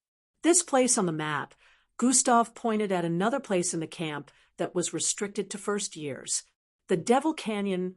He instantly recognized it and clasped both hands together before separating them. Thrick. A vortex was instantly formed in front of them, and they all jumped in. In a particular part of the camp where the clouds were always dark and clouds hung over two massive greenish-looking mountains, there was a pathway of murky green stream flowing in between both mountains that extended very far due to the size of both mountains. Lightning bolts occasionally appeared in the sky, and 1 in every 10 bolts would land in between both mountains, electrocuting the stream. The senior cadets knew very well why this place was called the Devil Canyon. They would come training in this place, and there was a chance that they'd get struck by lightning if they could not react in time. Aside from that, occasional weird weather occurrence where a crazy tornado could just appear out of nowhere and sweep everything in the vicinity away. This was yet another place within the camp that was restricted to the first-year cadets. Originally, places that were restricted to first-year cadets would be barricaded with invisible fences that would only stop them from going in, but would allow senior cadets so long as they had their passes. Gustav had brought Eve to almost everywhere restricted because, with his authority, he could bring anyone with him. He would not have been able to open a vortex to this location and appear there with Eildris, if not for Gustav's presence in their midst. At the left side of the canyon towards the middle, a group of 4 masked cadets surrounded a cadet putting on glasses and having a buzz cut. Bang, bang, bang. They occasionally landed hits on him, causing the glasses to fall off his face while he bled. Blood oozed down his nose and face as he fell face flat after receiving some brutal hits. 2 of the cadets would move towards him and pick him up again to receive another round of beating. "Did you think you could go scot-free with the stunt you pulled?" One of them shouted out before shooting out a whitish beam from his hand. Bam! Gremlin's chest caved in as he was sent blasting backward. After the beam made contact with his chest. Bang! He slammed into the side of the mountain, causing a small vibration to occur. 2 of the masked cadets moved towards him again to pick him up and brought him back to his initial position, ignoring the blood oozing from his mouth and his exposed chest. "Titobiotz," as Gremlin coughed out blood, he voiced out, "You thought we couldn't do anything to you, so long as you were with Gustav Crimson, right?" The other one on the left voiced out as she walked forward. From her stature and voice, it was obvious that it was a female. "I'll tell you now that we have someone better than Gustav Crimson on our side, so you were never safe from the start," she voiced out as a weird red circle appeared around her right arm. "Such foolish action will lead to your demise," she voiced out as more red circles began to appear behind her. Twy, twy, twy. As the circles fired up, ready to shoot, the entire vicinity began to vibrate due to the force. "I guess this is the end," Gremlin said internally as he accepted his fate and prepared to be skewered. "You will die here today for going against us, and even Gustav cannot save you," just as she shouted out, ready to fire. A purplish vortex appeared from above. "Are you sure about that?" A familiar masculine voice filled with such power and confidence was heard from within the vortex. Even before the owner of the voice appeared, all 4 masked cadets already knew who it was. Gustav crimson. They all voiced out in shocked tones just as Gustav and Ed, along with Eldris, landed on the ground behind them. Thump. The female cadet, who was about to fire earlier, shot out the energy by mistake due to shock after seeing Gustav. Several red beams traveled forward with intensity towards Gremlin, who was still in a kneeling position. Combination has been activated. Sprint plus dash swoosh. Before anyone could even react, Gustav had already swooped forward at a speed that made everyone around him look like they weren't moving. The beams that were traveling at very high speed were now similar to kids running from Gustav's point of view. Gustav arrived in front of Gremlin before the beams could, but there wasn't enough time to get him out of the way, so he stretched out his palm. Bang! A loud sound of collision rang out as the beams collided with Gustav's palm, causing the ground to crack apart from the impact. Gasp, although it was impossible to see their faces through the mask. It was obvious that the 4 cadets had their mouths open after witnessing what had just happened. Gustav was standing in place with his hands stretched out, and parts of his uniform had holes on them due to some of the beams slamming into his body. However, even with all this, there was not a single scratch to be found on his body. He didn't move an inch backward, neither was there any blood. He just stood there like a solid rock. Even the mountain on the side would take damage at the point of such powerful impact. Gremlin had teary eyes as he noticed Gustav standing in front of him.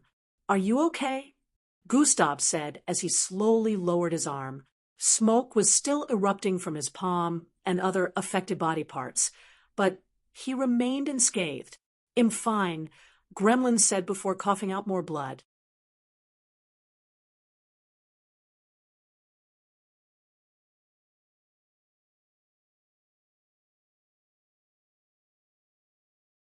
Chapter 468. It's been some time since I fought like this. "You lots have truly angered me," Gustav voiced out, causing the 4 cadets to stare at him with a visible look of fear in their eyes. In one movement, he arrived in front of the masked female cadet that had just shot out the beams with his hand outstretched. His palm grabbed hold of her neck in the next instant, and before anyone could react, he dashed towards the mountain wall on the side with full force while pushing her forward. Bang! A loud tremor rang out as she collided head-on into the mountainside with a strong force, creating a massive body-sized hole within.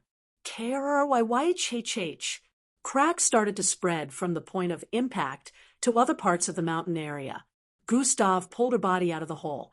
He smashed it on another part of the mountainside, causing a similar effect once again, before pulling her out once more. The mechanical mask on her face had already been cracked in half, and blood could be seen dripping down her neck as Gustav held her up. He stared at her face and tried recalling if she looked familiar in any way. One thing he could tell was the fact that she was a normal cadet. The other masked cadets in the vicinity started panicking and calling out to a particular group member. "Hamlet, get us out of here." The other male beating Gremlin up seriously earlier voiced out to the tallest one in their group. A blue glow started gathering around them as the tallest one in their group called. Hamlet raised his hands up. Gustav noticed this and quickly threw the girl in his hand away before dashing forward again with speed. Even with Gustav's quickness, the bodies of the remaining 3 were already fading away before his arrival. Atomic manipulation has been activated. A long 3 feet milky-colored blade appeared in Gustav's hand, which he threw forward towards Hamlet. The speed coupled with the power of this throw caused the blade to travel forward like lightning. It passed through Hamlet's left shoulder like a streak, and what came next was a loud scream. "Kyrar! My arm!"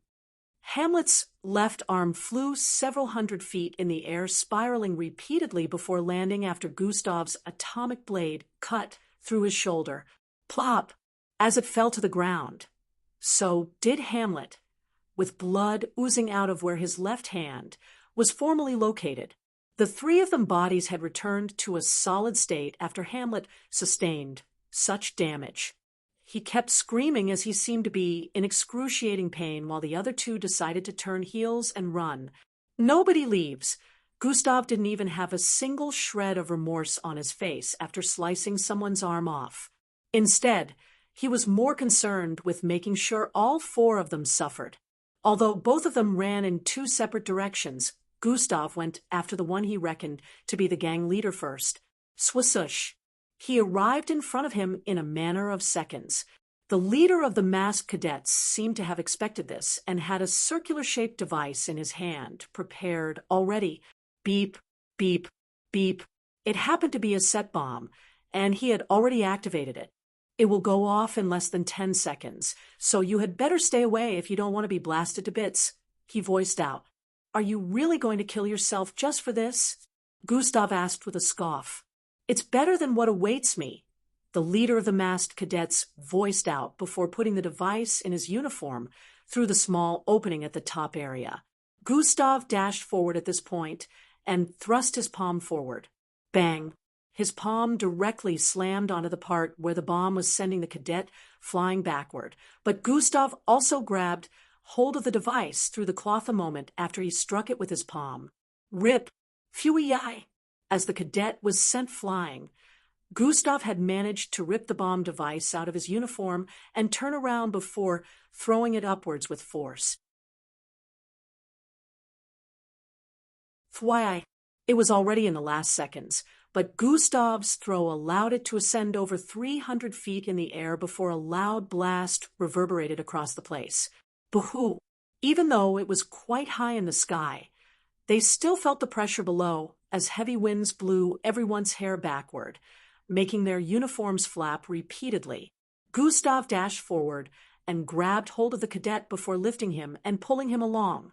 The other cadet, who had gone in the opposite direction, had paused for an instant after witnessing the massive explosion.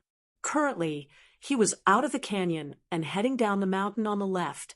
Just as he wanted to keep running again, he spotted a body flying in his direction. Bang! The collision knocked him back by over 50 feet. As soon as he spotted Gustav, he headed for him with intensity. The cadet quickly spat out a yellowish shard towards Gustav. As the yellowish shard arrived in front of Gustav, he moved to the side to dodge. Still, it suddenly expanded, becoming like the size of a building in nearly an instant. Bang! It fell on Gustav with its massive weight, causing a cloud of dust to spread across the place. The cadet, who had shot out the shard, sighed in relief as he turned around to keep running again. He felt that even if the attack couldn't handle Gustav, it would slow him down a little. However, to his surprise, when he turned to look back, he saw the same massive building-like structure flying towards his direction from behind. Gustav had picked it up and thrown it forward. What? No way. It weighs at least 60,000 pounds. He shouldn't be able to throw it so casually. Phew-yi! Bang! As it landed, the cadet's screams couldn't be heard as his entire body was crushed under the weight of the massive building-like yellow shard.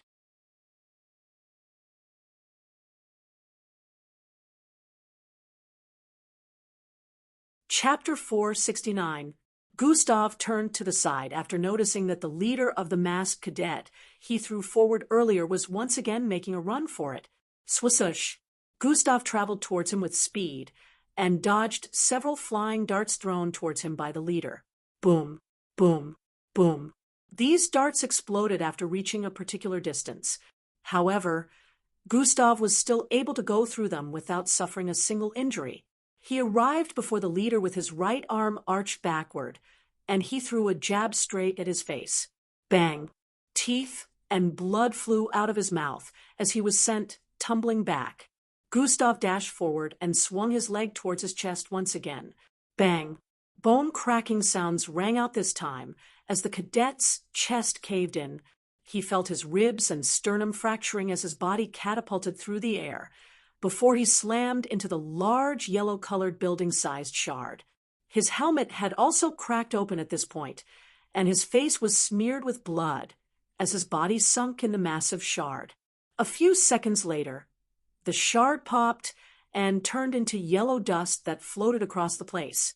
Both cadets had passed out at this point in time. The body of the one crushed underneath earlier, was in a weird position that depicted a lot of his bones were already broken. Gustav was about to head towards them when a loud sound was heard in the sky.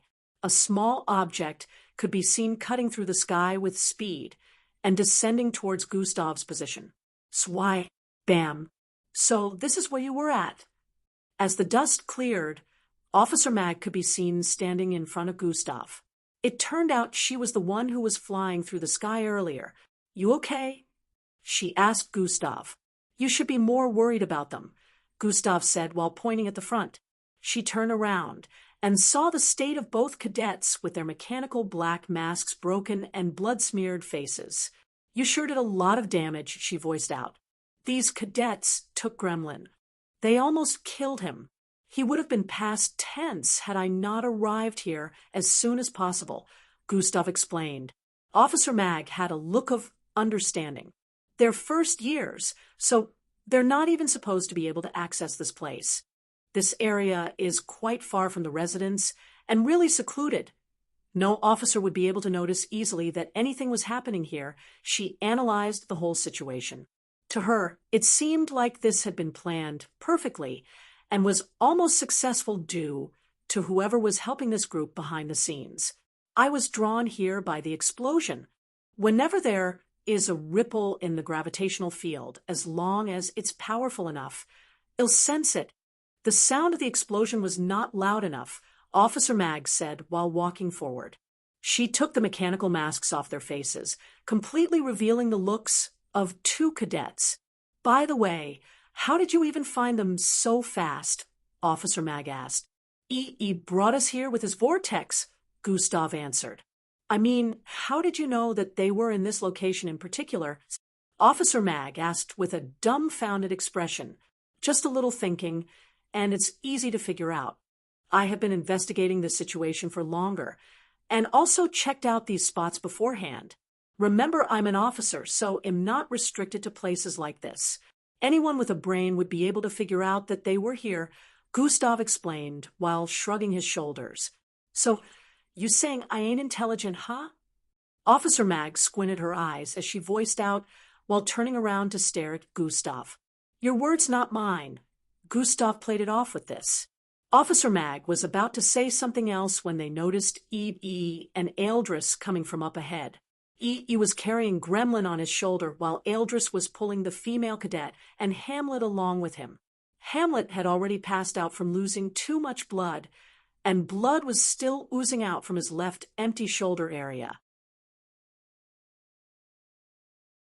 They piled up the 4 cadets in a straight line up after removing the masks from the faces of the rest. Rena Shelby, Kurt Bills, Hamlet Kong, Jerry Richards. Officer Mag had already checked the database for the identity of these 4. Just as expected, they were all normal cadets. She proceeded to feed them recovery pills so she could question them. We need to know everything about their group.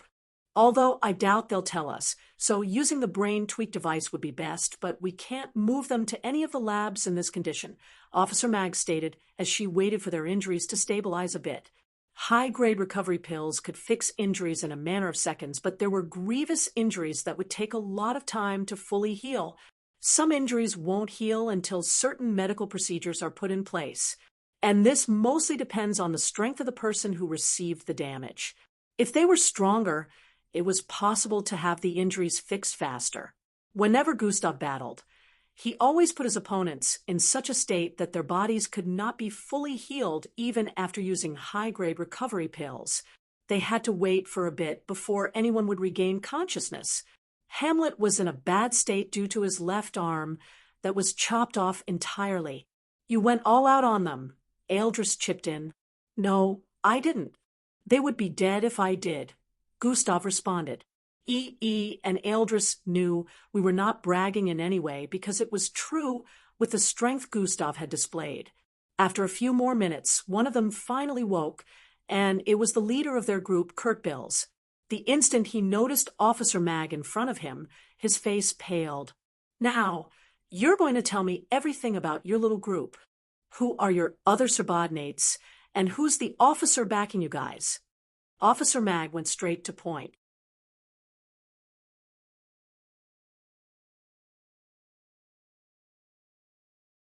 Chapter 470. Asterisk cough cough, asterisk. What's the point of asking such questions when you know I won't say a thing? Kurt responded with a weak look. Why did you fools try to frame me? Gustav asked. Haha, isn't that obvious? We want to bring you down, so you lose your officer title. Did you forget that you have so many enemies on camp? Kurt laughed weakly as he stated, I pretty much figured this was the case. But I can tell there's a motive behind this little scheme of yours, and I'm pretty sure you didn't plan it. Neither are you the leader, Gustav said while squatting in front of him. I truly am not the leader. Our leader is more powerful than you are, Gustav Crimson, and he will defeat you one day, Kurt voiced out. I don't care about someone who can't come out and face me head on. What is the motive behind this bullshit? And who are your other subordinates? Gustav asked with a cold look as his eyes glowed a crimson color and fangs grew out of his mouth. Haha, you think I'm scared? It's already the end of the road for us. You can't do nothing, Kurt voiced out as he started coughing out black blood. What's wrong with him? There shouldn't be any more bleeding? He voiced out from behind. Officer Mag and Gustav were also dumbfounded. Cough, cough, cough. The others who were also unconscious began to cough as black blood trickled out the sides of their mouths. Carawage, carawage, carawage. Everyone was dumbfounded as they saw the 4 cadets' skins blowed up. The outline of some weird, worm-looking things began to appear underneath their skins, crawling from place to place across their bodies. It appeared on their arms, legs, face, neck, and every visible part of their bodies, making the 4 cadets look grotesque. What's happening to them? Gustav asked with a dumbfounded expression. Officer Mag's eyes widened as she quickly grabbed hold of Gustav's hand and turned around.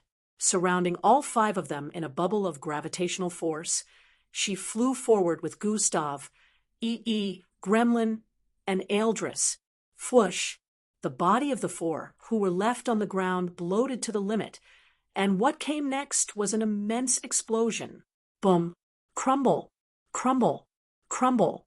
The explosion was so large that 1/4 of the mountain was blasted apart.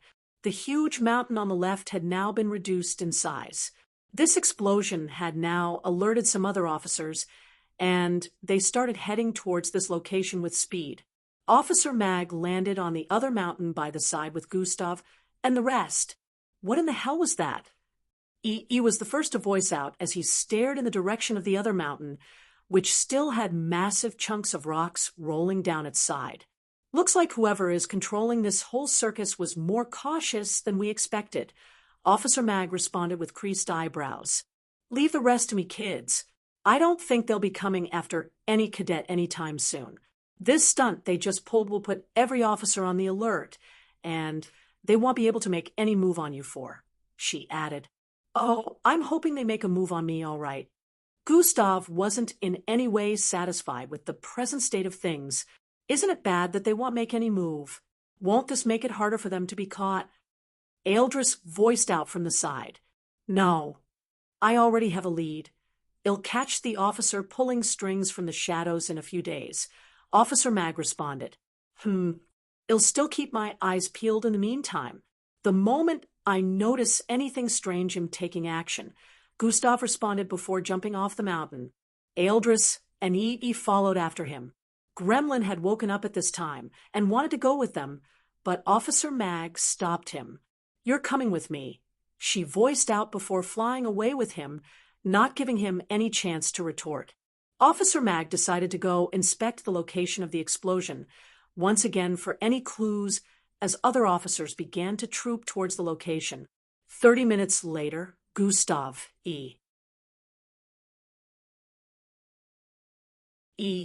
Eldris, and Timmy were on the corridor leading to their rooms discussing. Timmy explained how he was out here earlier with Gremlin when a strange force suddenly knocked him aside.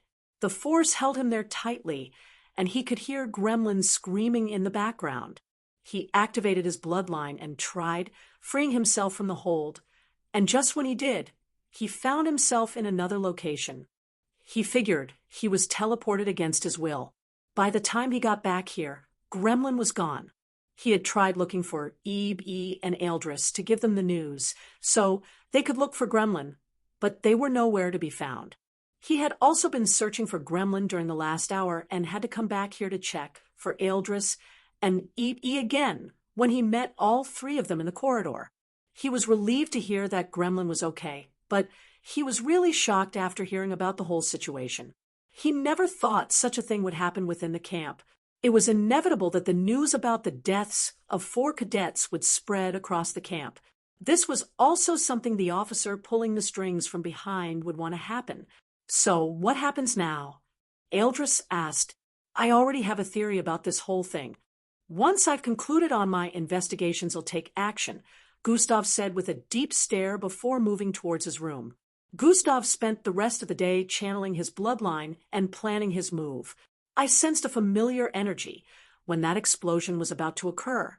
The system suddenly voiced out internally as Gustav was seated in his personal channeling room. So did I. Gustav responded. So, do you think it's him? The system asked.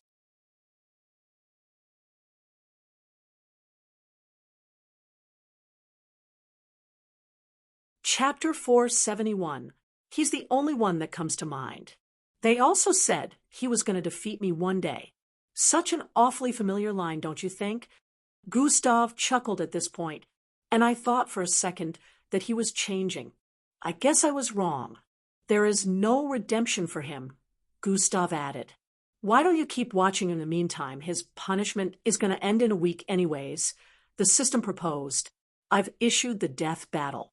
It's going to take place a week before I leave for my mission, as long as he accepts, Gustav said with an expressionless tone. You do know that killing him doesn't change the fact that there's still someone out there controlling a group of cadets for nefarious purposes and can end their life in an instant if they please, the system stated. That's none of my concern. Let the instructors handle that themselves. Endrick is more of a danger than all of the group members combined. Ending him is the main goal for me right now, Gustav responded. You're not thinking clearly about this whole situation. For this to happen means that whoever is behind the scenes is also after you. Endrick gone doesn't mean that person is gone. They can come for you again in the future. A hidden enemy is more dangerous than a known enemy, no matter how powerful a known enemy is. If they're out in the open, you know what steps to take to neutralize them if you do your research. The same thing cannot be said about an enemy you know nothing about. The system explained lengthily. I'm not leaving someone as dangerous as Endrick around while I'm away. I will end him this time, and whoever this hidden enemy is, I'll deal with them. Now, enough of this discussion. I need to continue channeling my bloodlines. Gustav ended his statements and closed his eyes once again. You're so dumb. Don't you know you could use Endrick to uncover the rest of them? The system voiced out before keeping quiet since Gustav ignored her last sentence and continued channeling his bloodlines. As the days went by, Gustav stopped watching Endrick. Instead, he focused on keeping his eyes on suspicious students. So in a kind of way, he was helping Officer Mag keep an eye out for students that may be in the said group while also visiting the dungeon. Officer Mag kept him up to speed on the situation with the officer, and she mentioned that she was close to catching the culprit, and by the end of the week, she would have. On this particular day, he visited the dungeon once again with the intention of going below level 16 today. The cadets were having a display of powerful attacks in the coming week. So Gustav wanted to train well enough because he had decided to use that to take over the first position from Elevra. Currently on the ranking, he was second place, but it would seem the rankings boards hadn't decided he was the strongest, yet based on not seeing him perform any feat stronger than what Elevra had displayed. He decided that if this still didn't work, then he would have to duel with Elevra. This was something he was interested in. And so was she, but both of them were worried about going all out and inflicting incurable damage on the other. Gustav believed that if he went all out, Elevra might get killed, and with her level of strength, he couldn't be pulling punches or head lose. Elevra was also worried about the same thing, but if it came down to it, Gustav didn't mind. He was interested in having the first spot before he left for his first mission. Endrick kept going to meet Officer Mag in his free time as expected, and since this was the last week, he was feeling weird as he moved towards the simulation room today. What is wrong with me? Am I actually feeling weird because my training with this woman will end this week? Endrick didn't understand what was going on with him. He entered the simulation room and memories of the last 3 months played out in his mind. Arthur, let me go, you cruel woman. Endrick groaned and shouted out in pain as Officer Mag sat on his back while reading a small book. Endrick was being held down by a strong gravitational force that kept increasing the more he struggled. At this point, his bones were starting to make creaking sounds due to his stubbornness. Just give in, you can't do anything about it, Officer Mag mumbled with an unbothered voice, but didn't take her eyes off the book in her hand for a second. Never. Arthur, let me go, you witch. Endrick was still as stubborn as ever, and kept struggling to free himself, even to the point of trying to use his will against Officer Mag. Your will is nothing within my gravitational field, just give it up. Stop being stubborn, you motherless prick, Officer Mag voiced out again. I have a mother. Arg, you're a witch. You're cruel. You're vile. Arg, let me go. Endrick kept shouting out, and the gravitational force kept increasing. Now I doubt that, Officer Mag voiced out before she continued reading her book. Their mother must have been one crooked woman who lacked the skills of proper home training, Officer Mag said internally while shaking her head in pity. Arthur, Endrick kept struggling for over 30 minutes. As time passed, his struggling screams slowly turned into painful screams and then pleading ones. At this point, nearly every bone in his body had been broken. The ground underneath had been cracked due to the force of his body pressing against it. Officer Mag, sitting on his back, didn't help the situation one bit. Please, I apologize. I'm sorry. Make it stop. Arg. He screamed out again as another bone in his body made loud popping sounds. He had never felt such excruciating pain in his lifetime. Remembering Gustav's last beating, he felt that didn't compare to having every bone in the body under torture. Are you truly sorry? Or you just want the pain to stop? Officer Mag asked as she closed her book.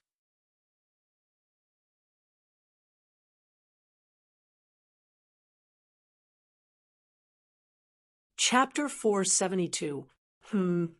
Are you truly sorry? Or you just want the pain to stop? Officer Mag asked as she closed her book. I am sorry. I apologize, Endrick pleaded. I will let you off the hook for now, Officer Mag said before standing to her feet as she deactivated the gravitational force pressing down on Endrick.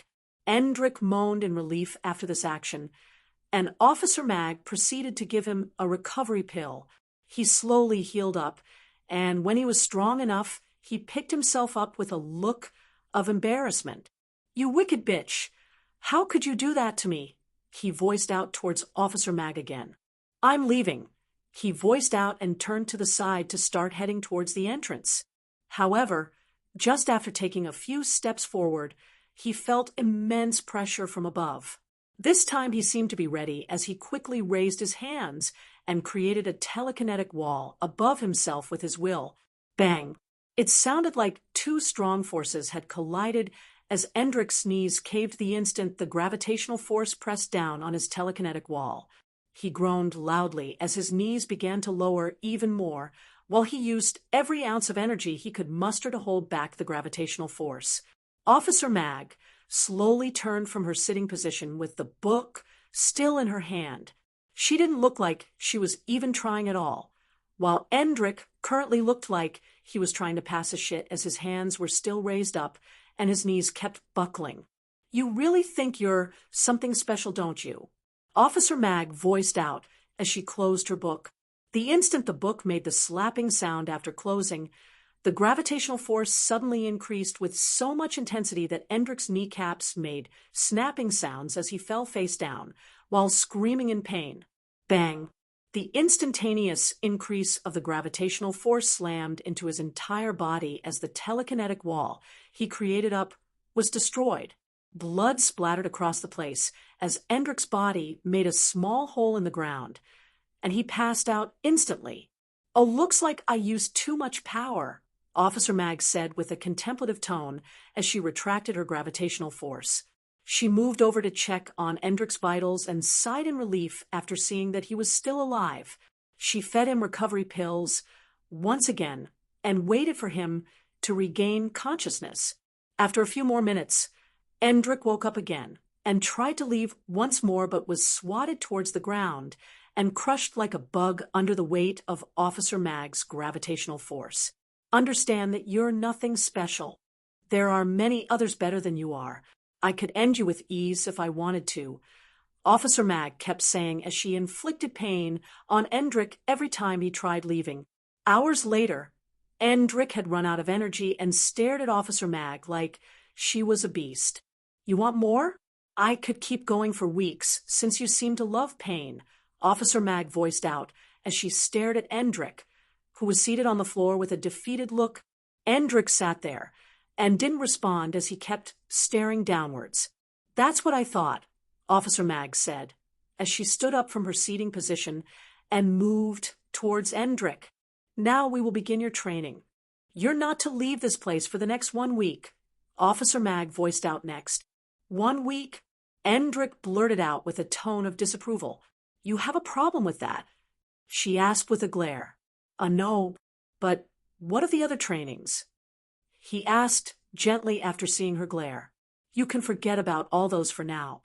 "No instructor wants you in their training anyways," she said as she turned around. "Dang it, I won't be able to communicate with anyone." Endrick gritted his teeth with a look of annoyance as this thought came to mind.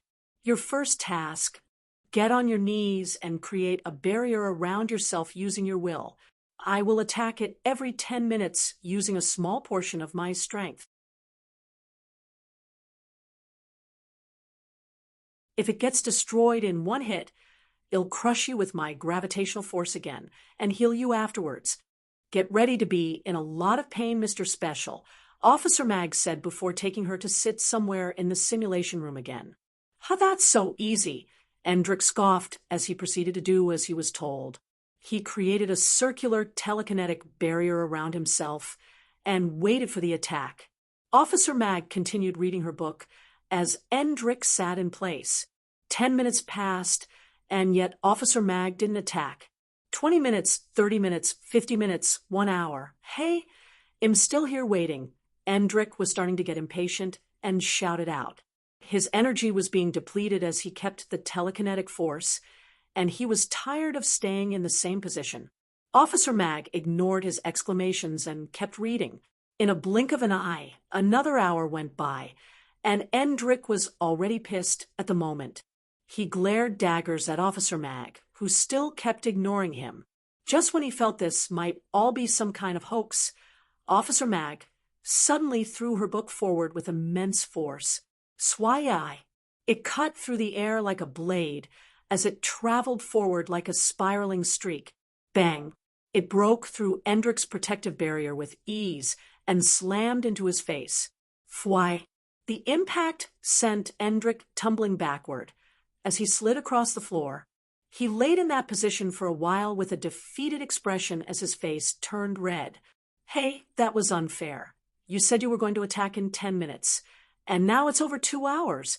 He suddenly jumped up with a look of annoyance as he voiced out. "Shut up. You had one task, and you failed," she voiced out, cutting him short. Fwai! Bang!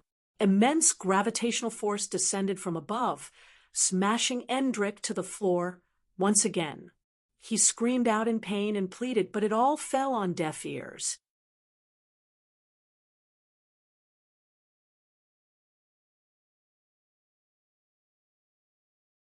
Chapter 473.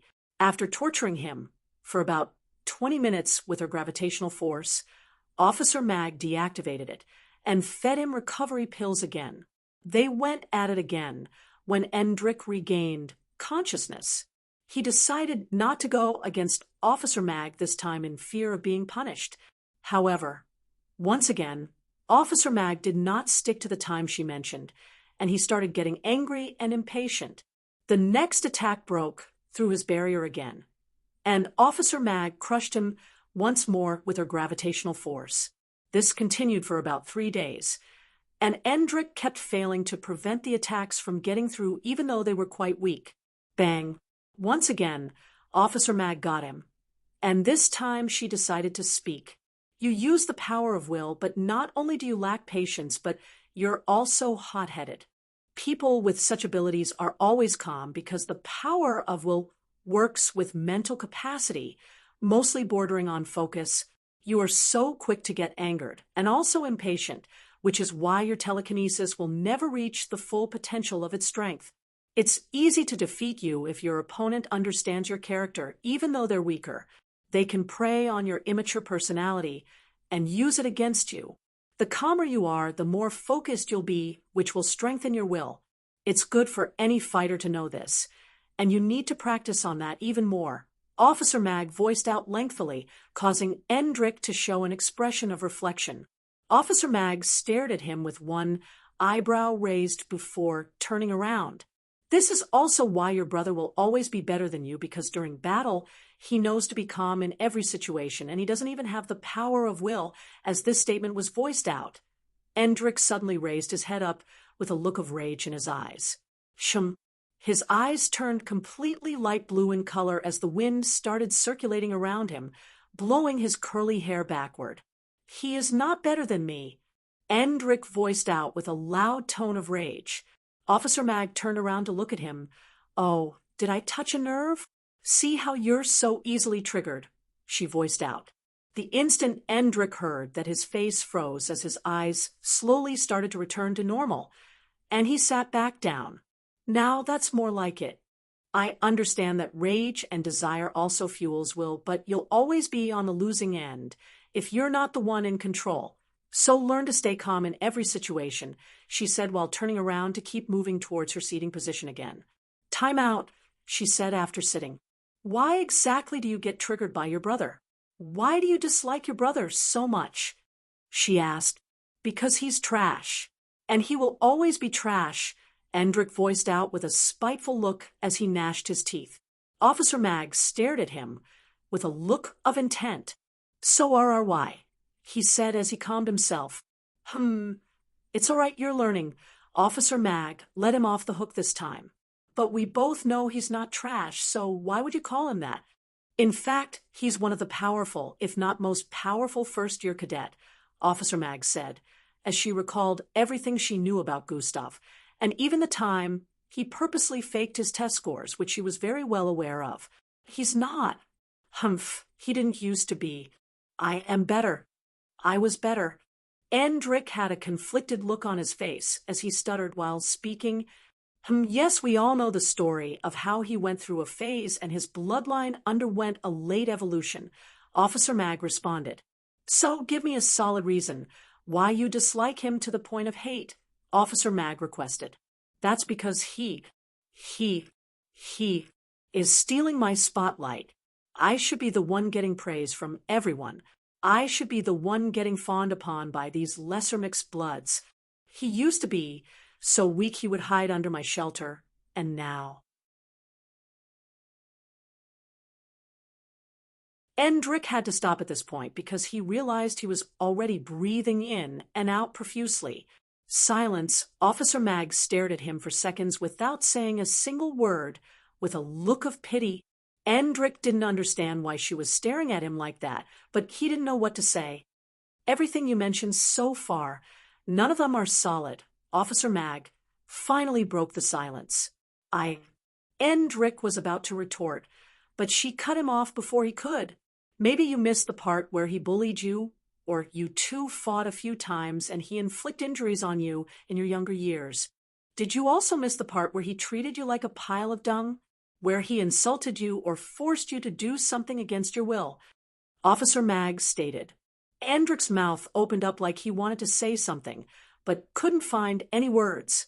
That's what I thought, she added while shaking her head. Their mother must have been one demented psycho to raise a child this way. It won't be easy to change his mode of reasoning. Officer Mag thought internally. Now, let's continue. Remember to be calm this time. She voiced out before giving Endrick some time to prepare his barrier. This time she waited for about 5 hours before implementing an attack, and this time Endrick was able to prevent it from phasing through. They did it several times more before she moved on to a new type of training for him. When their full 1-week isolated training ended, Endrick was already starting to act a little different. She instructed him to proceed towards this place the instant he had free time after training, and from then, their training continued. Officer Mag completely tamed Endrick in the past 3 months, making him turn completely meek in her presence. Whenever he misbehaved, she always knew just what to do to him, and occasionally they would have talked about him and Gustav. Without knowing, he was slowly starting to relinquish the hate he had for Gustav within. Endrick's mind returned back to the present as he noticed Officer Mag's appearance within the simulation room. "Mr. Special, shall we?" she said while inviting him towards one part of the simulation room. "Why are you still calling me that?"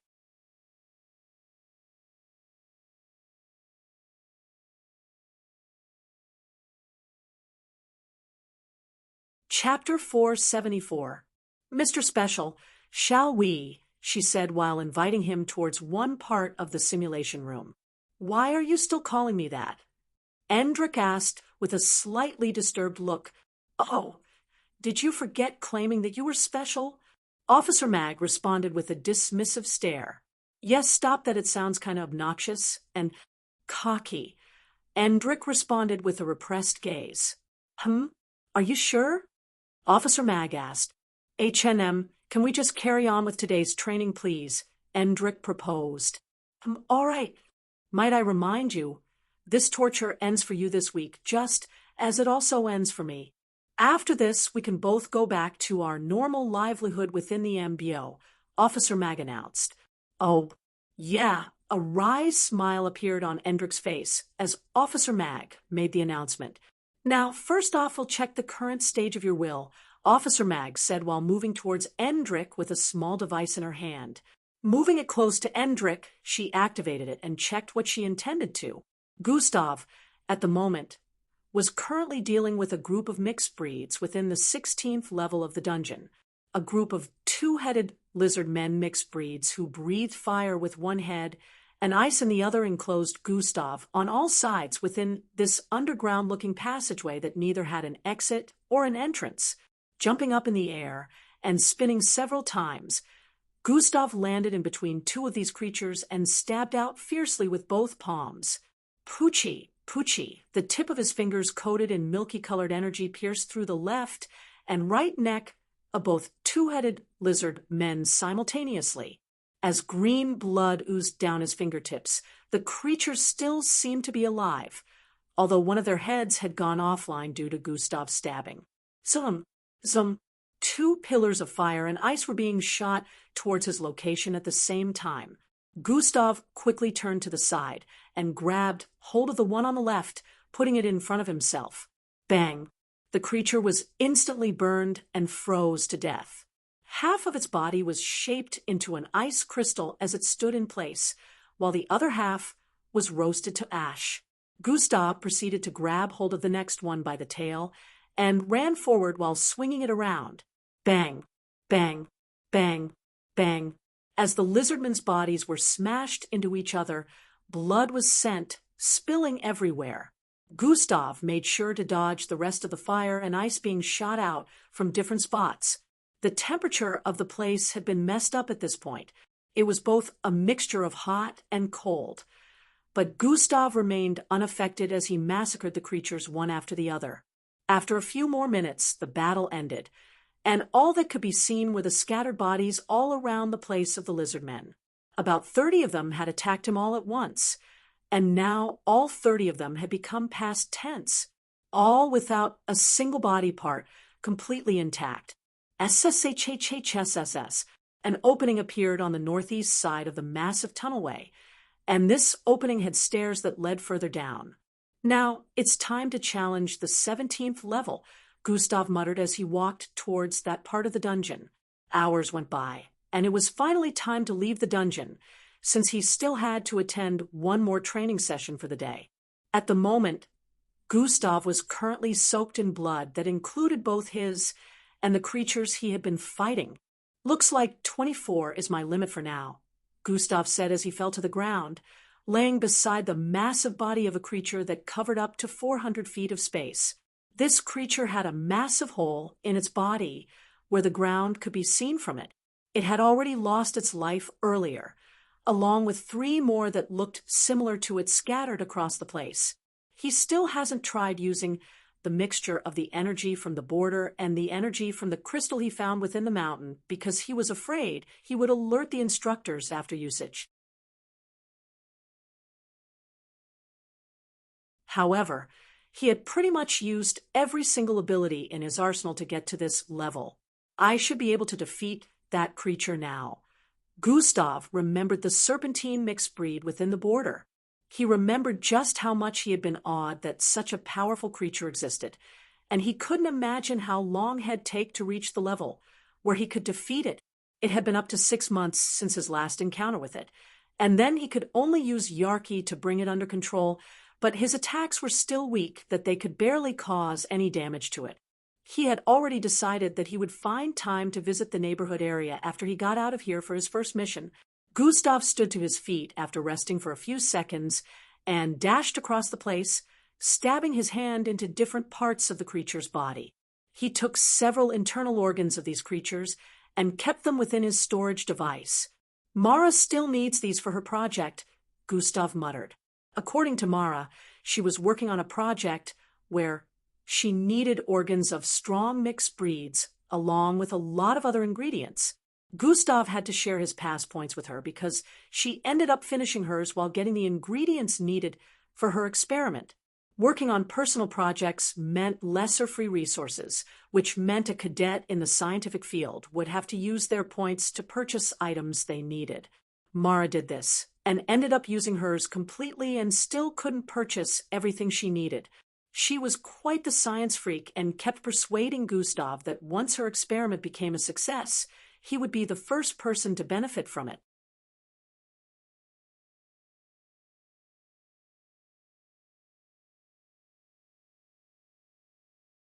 Chapter 475. All this was, she hoped that Gustav would assist her somehow since she was literally running short on funds. Gustav, of course, just laughed it off and told her explanation wasn't necessary and she could come to him for assistance at any time. Gustav started heading back towards the surface of the dungeon after taking all the necessitates needed. In 2 days, the officer who was assisting the formerly unknown group of cadets was finally caught by Officer Mag. Word spread around camp about how the instructor who killed the 4 cadets had been caught.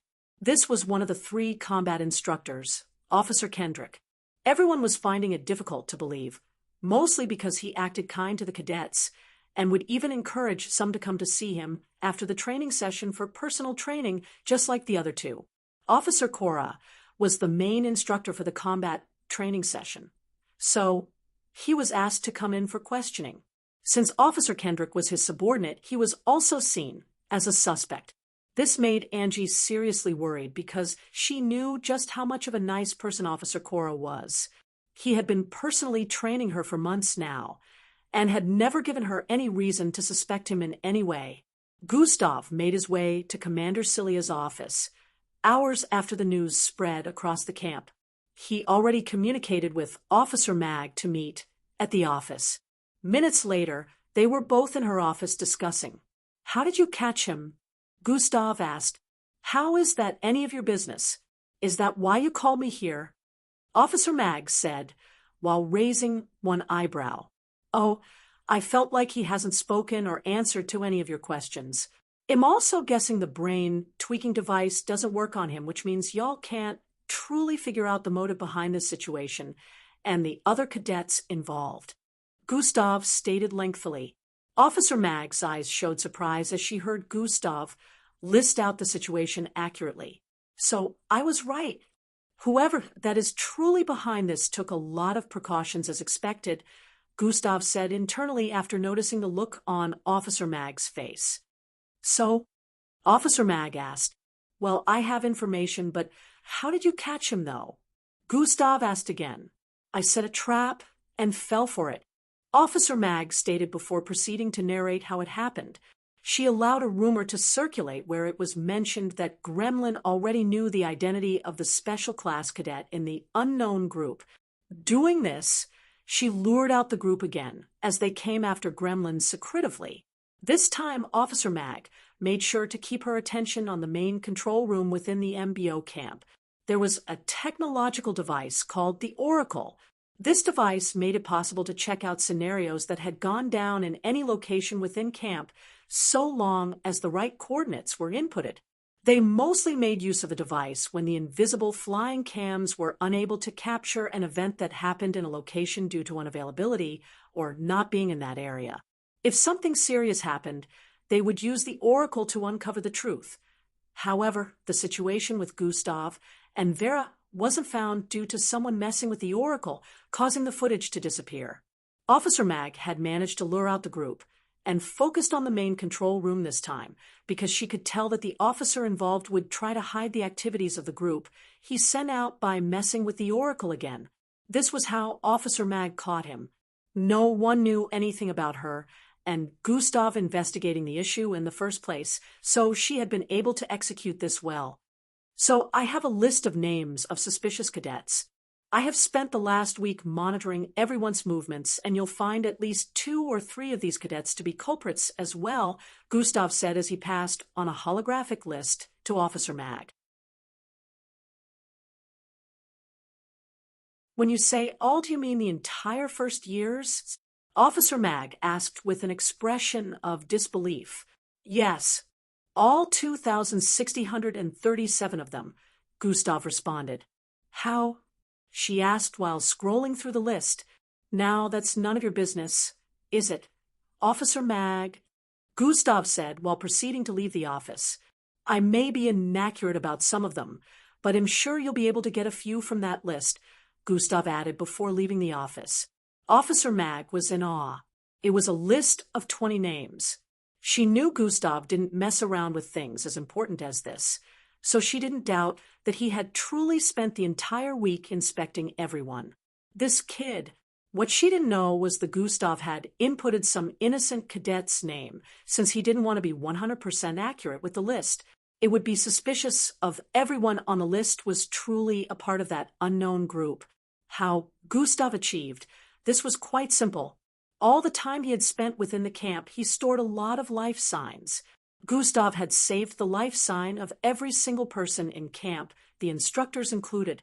Making use of this, Gustav would spy on the cadets and finally uncover the group.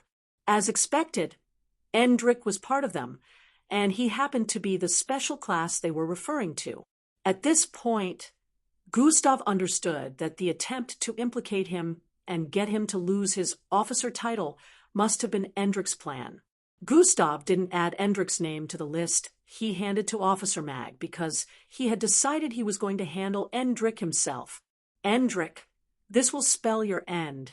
There's no redemption for you. Now that Gustav had found the source of the incident, he had no more mercy left in him. In his room, Endrick stood beside the window staring into space as a variety of thoughts seeped into his mind. Those idiots, I didn't expect that they would try to frame him behind my back, just so they could get to delay him in camp for longer. All because that man wants me to defeat him before he makes a name for himself. Endrick sighed before moving to sit down. Should I tell him everything?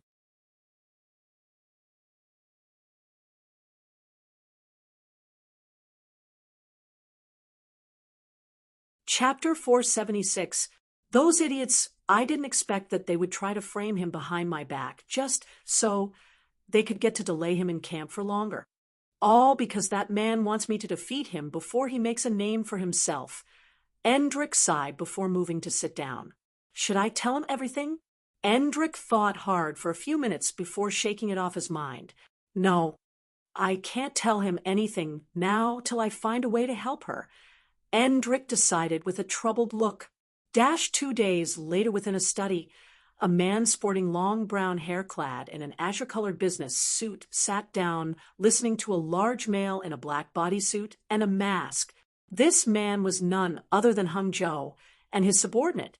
Oh, so you're telling me that every single one of the first years with the Nanites have been singled out? Hung Jo asked. Every one of them except for Endrick. The huge man responded. How? Could Endrick have betrayed me? Hung Jo wondered out loud. Impossible. What did the others say in their report? Hung proceeded to ask. Sir, I think you're forgetting that Kendrick has been caught, the man in front voiced out. Who cares about that ant? He's very much replaceable. There are still others. I'm more concerned about how they caught up to this, Hung Jo answered with a cold tone. The others in the shadow are also at loss about how this happened. All they could say was the whole situation turned out for the worse from the moment Gustav was target, the man explained. Gustav. Hung Jo felt something inside him click the moment he heard Gustav's name being mentioned. Wasn't it mentioned that he met up with the camp commander and also arrived there before they could kill the kid that was taken? Hung Jo asked. According to the eyewitness report of the ones in the shadows, this is accurate, the man responded. That kid definitely has something to do with the uncovering of the cadets we have under our control. Hung Jo's eyes squinted as he pointed this out. Pass the message to Endrick that he has to kill Gustav before he leaves for his first mission. He will be assisted with whatever tools he needs to complete this task, Hung Jo instructed. What if he says no? According to the contract between you two, he doesn't have to obey your commands till after his training in the MBO, the huge man voiced out. He also despises his brother, Hung Jo answered before reaching out to grab the tea of cup by the side. The man nodded in response and turned around to head out as Hung Jo took a sip from the cup of tea. Refusal is not an option. He'll have to activate the Nanites if he shows any form of hesitation. It was early, around 4 a.m. in camp currently. Within a gully-looking room with pinkish decorations and concert posters, a girl could be seen laying on the bed with her eyes closed. She had silver and pink-colored hair, with 2 small horns protruding out of the sides of her forehead. Pant, pant, pant. She kept breathing in and out profusely as she turned from side to side across the bed. Huff. She suddenly sat up as her eyes sprang open with a look of fear visible within. Sweat dabbled down her face, and some were trapped on her brows and forehead. After a few more seconds of breathing in and out, Angie calmed down. She pulled the blanket from her body as she moved to the side of the bed and placed her legs on the floor. Chenji. Angie suddenly felt a stabbing pain in her thighs as her legs made contact with the floor. She grabbed hold of her thighs due to reflex action, and she was wearing green tight-fitted shorts so she could see her thighs as she turned on the light. What's this? She wondered as she saw some black lines similar to the look of veins outlines on the skin displayed on her thighs. After a few more seconds, the pain disappeared along with the black lines, and her thighs returned to normal. Angie stood to her feet and moved around to confirm that her thighs were fine now. She decided to brush it off as she checked the time and sat down back on her bed. Weird dream. Angie recalled the nightmare she had a while ago. Coupling it with what she had just experienced a while back, she kept having this weird feeling of foreboding. I need to check on Gustav. Maybe I should also go for a medical checkup to be sure that everything's all right. Angie decided on how she was going to spend her free time today. Instructor Cora was still being investigated, so he would not be giving her any personal training in the meantime. Angie was going to have a lot of time to spend by herself, so she decided on how she was going to make use of it today. The day went by quite fast with the usual routine, and today was also the day Endrick's training with Officer Mag was going to end. Gustav spent his free time doing personal training while Officer Mag had one last sparring session with Endrik. Endrik had grown quite stronger in the past 3 months, as well due to Officer Mag's sessions. His will was now way stronger, and he was starting to notice that he didn't easily get ticked by words anymore. "This is the end, kid. You don't have to keep coming here anymore after today," Officer Mag said, as their sparring session ended. Endrik mumbled with a slightly dejected expression. "What's with that response? Don't tell me you'll miss all the pain I inflicted on you," Officer Mag voiced out as a smirk appeared on her face. "Huh? What? Miss you? No way," Endrik quickly denied, and turned around to leave.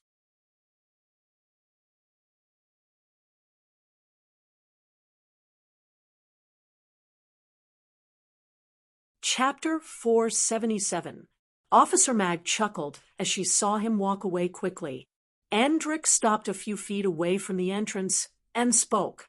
"Do you think I should talk to him?" "I don't even know how to approach him," Endrik said with a low tone. How do you feel about him now? Do you still despise him?" Officer Mag asked. "Oh, I don't think so, but I think he despises me," Endrik responded. "Well, unlike him, you actually did some despicable acts to him back in the days, but I'm sure it's nothing you two can't sort out. You should go with the intention of tendering an apology," Officer Mag advised. "I'll try," Endrik said before he continued walking forward. Just as he got to the entrance, he paused once again before turning around. "Thank you," he said while bowing slightly before turning around to leave through the entrance. Officer Mag nodded slightly in response before walking towards a part of the simulation room. Gustav and Angie met later in the day in one of the training facilities. Within a room that was simulated to look like a jungle, both of them stood opposite each other discussing. "Are you planning something?" Angie asked. "What do you mean by planning something?" "I'm always planning everything," Gustav asked, and responded to his own question with a strong tone. "I know. Not that. I mean, are you planning anything big?" Angie asked while rolling her eyes. "Do you mind specifying?" Gustav asked while raising one eyebrow. "The 4 cadets losing their lives was attributed to you and them being in an unknown group. It was said that a battle broke out between you and them, and then that happened. That's something big, which looks like something you'd have been planning for a while," Angie said with a suspicious gaze. "Oh, that I didn't actually plan that. It just happened." "So, your definition of big is you asking if I'm going to be killing anyone soon, right?" Gustav asked. Angie kept staring at him with a gaze of confirmation. "Oh, yep, of course I am," Gustav responded casually. "What? Who?" Angie asked with a tone of worry. "That has nothing to do with you. Why did I even agree to meet you? We're not on talking terms, remember?" Gustav said. "Because she's the love of your life, remember." The system suddenly chipped in within him. "Shut it," Gustav responded internally before turning around. Angie suddenly held Gustav's arm to stop him from leaving. "Please wait. I just have a very bad feeling recently." "Tell me who you're planning to kill," Angie requested. Gustav turned to the side to stare at her briefly before pulling his arm from her grip forcefully. "Someone that should already be gone, if not for your silly interference," Gustav responded before walking away. Angie's eyes closed slightly as she heard that and stared at Gustav walking away. "Endrik!" "Just as I thought. My nightmare." This made Angie recall her nightmare, which made her really worried, but after thinking about it for some time, she brushed it off. "Gustav won't lose to Endrik no matter what," she said internally, calming herself. Endrik had already arrived back in his room at this time and was currently sitting on his bed, coming up with lines to say. "Hey, bro. I apologize for all those years. It was because... Hey, Gustav. It's my fault for not being... Hey, man. I joined others in harming you. Arg, I can't come up with anything." Endrik slapped his forehead as he fell back on his bed with a frustrated look. After a few more minutes of contemplation, he sat up once again. "I think I got something now." Endrick muttered as he started formulating a new line in his mind. Just as he wanted to speak again, he heard a knock at the door. He walked up to it and opened it, only to find a small box placed in front. He bent to pick up the box and brought it inside after closing the door. He opened it up, and a holographic image of a message suddenly appeared. Have a death match with Gustav before he leaves for his first mission and kill him. Any tool or gadget you need for this task to be executed successfully will be provided for you. Young Joe, as Endrick read the message, his face creased up. You bastard. I will only kill who I want to. I don't have to obey your commands till after my training here, Endrick voiced out with a tone of annoyance as the box lifted into the air and got crushed by an invisible force. Fwye! Its remaining parts flew towards the wall, slammed into it, and fell to the floor. This message threw Endrick off, and he started prancing around the room as thoughts started appearing in his mind. The next week came, and it was finally time for the cadets to display their most powerful attacks to the group of inspectors who were being sent by the higher-ups within the MBO. Today was devoid of any training because different settings had been made for the cadets to show their strength. It was like a test, but it wasn't really a test. The higher-ups were only there to see their improvement. The cadets had been waiting for this, since this was also a chance for them to prove their strength had truly increased. The inspectors were not really concerned about who was the strongest because this wasn't the purpose of coming to inspect today.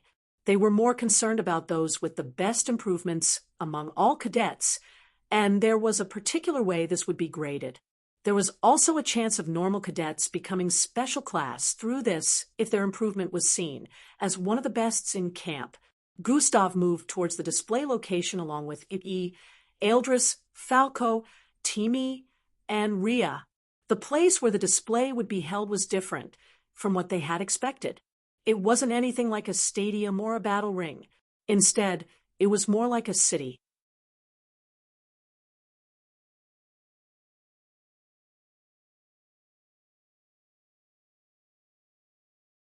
Chapter 478. The place where the display would be held was different from what they had expected. It wasn't anything like a stadium or a battle ring. Instead, it was more like a city. The cadets and the investigators spectating had a facility within this city-like place where they all stayed. Apparently, it was a city created for tests and training within the MBO. It was fairly large, with residential and business buildings positioned all across the place. Gustav and the others arrived there on time. They took their seat in the facility, which happened to be a kind of tower situated behind the city. There was a massive transparent wall in front of the seating area where everyone could see the city from their seating position. There were also projections that displayed different parts of the small city as well. The 4 inspectors from the higher-ups sat at the northwest corner within the facility clad in ash and red-colored uniform, which showed that their ranks were higher than that of all the instructors. As every first-year cadet arrived, one of the instructors moved to the front as the event began.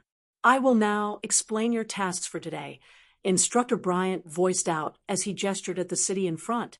This is a city just like in the outside world built only for the purpose of training. An event like this. You all will be tasked with protecting different sections of this city in front, Instructor Bryant explained as he gestured towards the city. Chatter, chatter, chatter. The place turned a little noisy as Officer Bryant got to that point because some of the cadets were wondering why Officer Bryant was mentioning protection when they were prepared to display their most powerful abilities. Whatever section of the city you're tasked with protecting has to be kept safe while you attack whatever threatens its safety. As Officer Bryant reached this point, a holographic image of a black, round, metallic-looking ball writhing with electricity appeared in the air for everyone to see. You are to destroy this before it lands in the city. Every ball has a particular amount of force, strength, and thickness, and it increases in these stats the more you destroy. If a ball eventually manages to drop on that section of the city where you're meant to protect, You will be scored based on how many you manage to destroy. As Officer Bryant got to this point, the cadets had looks of understanding on their faces. You're not allowed to help another cadet deal with their section, and you're meant to control the force of your attack to make sure your assigned section of the city is not damaged because of you, Instructor Bryant added. After all this was said, the cadets waited for their names to be called one after the other. According to Instructor Bryant, only 500 cadets could be assigned to city sections at a time, so there would be different batches. The special class cadets were not going to be among these batches because, according to the inspectors, they wanted the special class cadets to be assigned to 2 different sections of the city at the same time. They also wanted to focus specifically on the special class when they were performing this task, unlike the normal cadets. The latter was about 500 in number going at a time. They obviously wouldn't be able to notify everyone. They also felt the special class cadets should always be made to do more. The 500 cadets whose names were called moved forward as expected and were teleported to different parts of the city. As they arrived on the section they were meant to protect, they looked around. There were about 18 buildings in the vicinity, and light could be seen coming out of the drawn structure on the ground that surrounded these 18 buildings, forming a kind of rectangular barricade. This depicted that the section ended where the lights were located, and the buildings and roads were meant to be protected.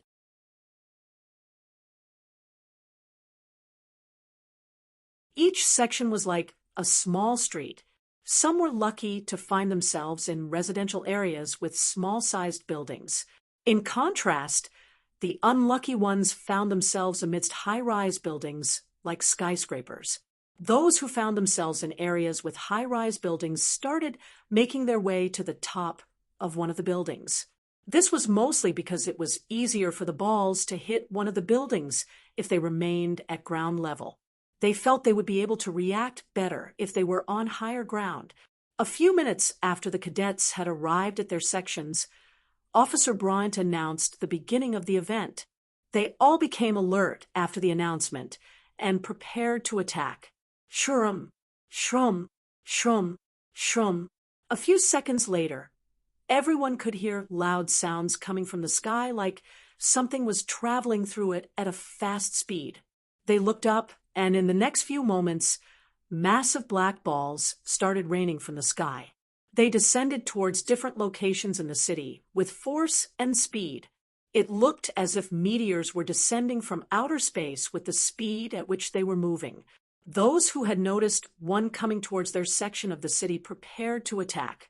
The moment it reached points where they knew their attacks could reach, the cadets began sending out attacks simultaneously. Boom, boom, boom, boom. Different kinds of attacks were sent into the sky, and sounds of explosions rang out across the place with every collision. In a few seconds, the skies had been cleared, and everyone had managed to destroy the balls before they could land in their section of the city. Not every section was attacked in this first round, since it was random, but everyone was still on the alert as they waited for the next round. The skies still had smokes and some kind of coloring due to the massive number of attacks sent out earlier.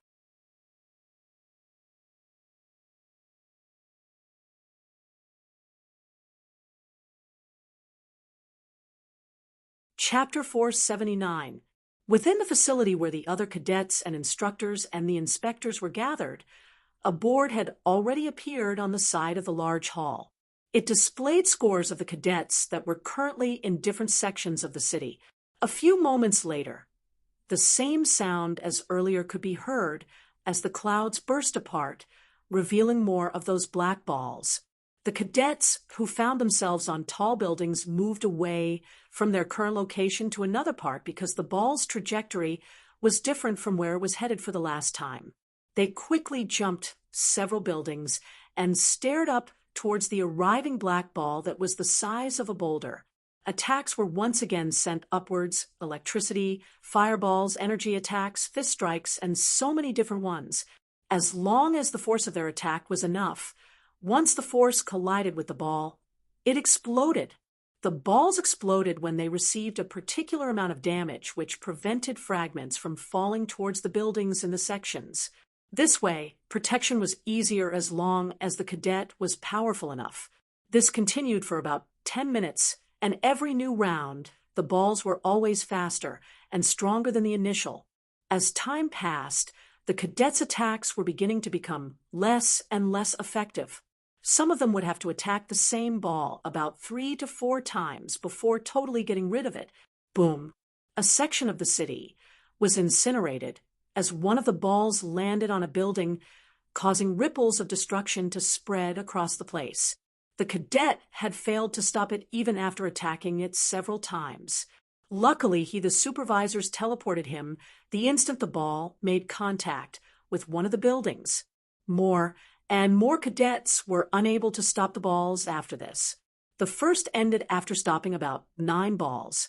The 9th ball was considered to be 6 times stronger than the first and 3 times faster in speed, which meant the cadet did quite well, but he was still embarrassed that he was the first to fail.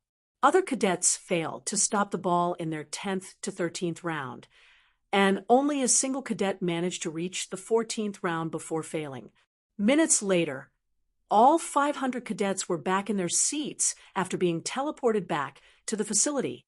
They all stared at the holographic projection that displayed their scores as Officer Bryant started mentioning the names of the next set of cadets. The inspectors who had witnessed the first batch all had poker faces because, to them, the performance of the normal cadets was already expected, even though this batch of cadets did better than the last. The holographic projection had a side that showed that it was calculating the improvement rate of every cadet from the first batch. It displayed their most powerful attacks when they were just getting into the MBO, and the ones they had displayed a while ago. The supervisors teleported the next batch of cadets one after the other again. They found themselves in different sections of the city, just like the previous ones. They began to also showcase their strength as the balls descended from above. About 2 hours later, every single normal class cadet had shown the strength of their attacks and had been teleported back.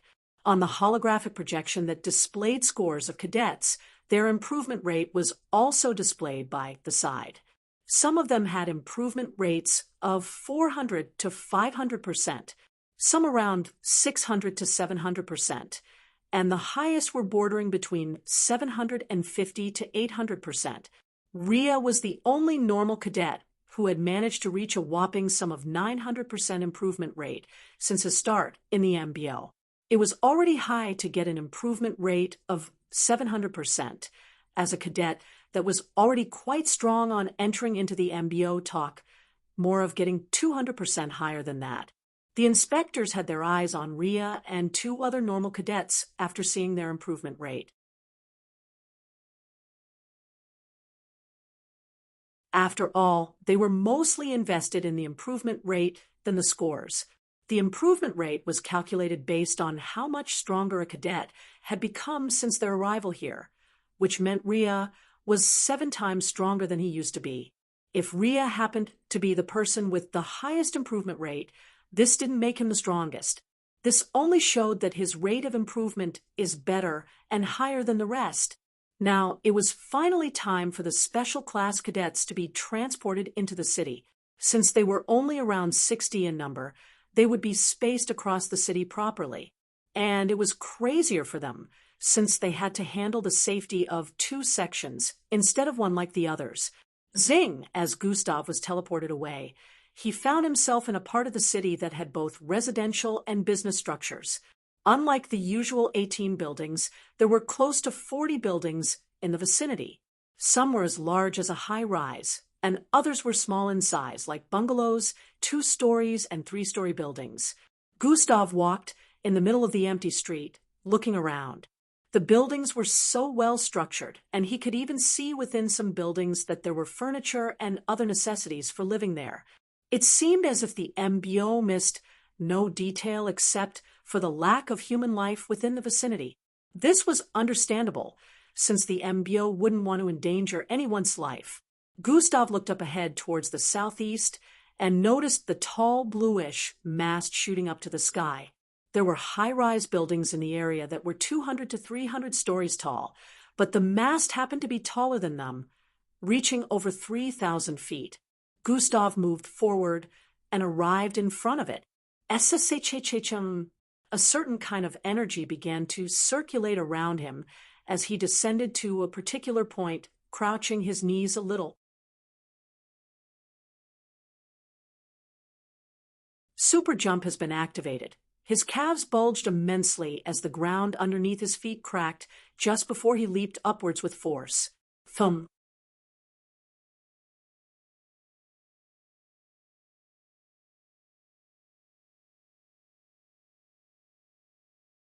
Chapter 480. Super jump has been activated. His calves bulged immensely as the ground underneath his feet cracked just before he leaped upwards with force. Thump. His body ascended upwards like an ignited rocket shooting past 1,000 feet in a matter of a few seconds. The sound of the air being torn through as he traveled upwards with speed caused every other special class cadet in the vicinity to stare upwards towards that particular location. After ascending up to over 2,000 feet in height, Gustav grabbed a part of the mast and pulled himself upwards again. In a few seconds, he ascended above the mast and landed on its tip. There was barely any room for movement at the top of the mast. So Gustav stood in place and squatted while looking around. Except for the high-rise buildings, other buildings in the vicinity looked like Lego toys to him right now. The position of the mast wasn't accurately positioned in the middle of the two sections Gustav was assigned to, but it was very close to being in the middle. Gustav could see every single building within the two sections from his current position. He could even see other special class cadet sections. Those whose sections weren't too far away from Gustav's could see him standing at the top of the mast. Some of them, who found themselves in sections that only had high-rise buildings, also made their way to the top of a building. In a few more moments, everyone was prepared for the task to begin, as they all stood in their desired locations staring at the sky. Officer Bryant announced the start, and just like the previous batches, these gigantic black balls began to fall from the sky. The size of the first black ball caused the spectators to be surprised due to the size being larger than the ones the normal cadets had to destroy and the speed at which it fell. Gustav noticed the one headed towards the section he was supposed to protect was heading for the high-rise building towards his far right about 200 feet away. However, it was falling in a diagonal format from the left, so he had decided to attack it without moving from his current spot.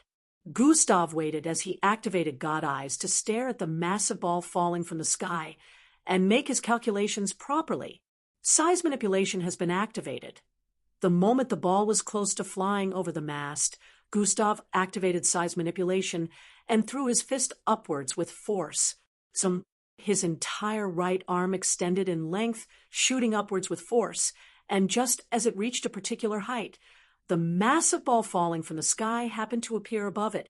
Bang! Boom! A massive sound of collision rang out, followed by an explosion as the ball exploded into bits and pieces, raining dust across the place. Gustav's extended fist began to retract after the collision. At this point, other special class cadets were also sending forth their attacks. He opened a small vortex in front of himself and punched outwards. His fist appeared right in the air beside the falling ball, slamming into it and crushing it in the process.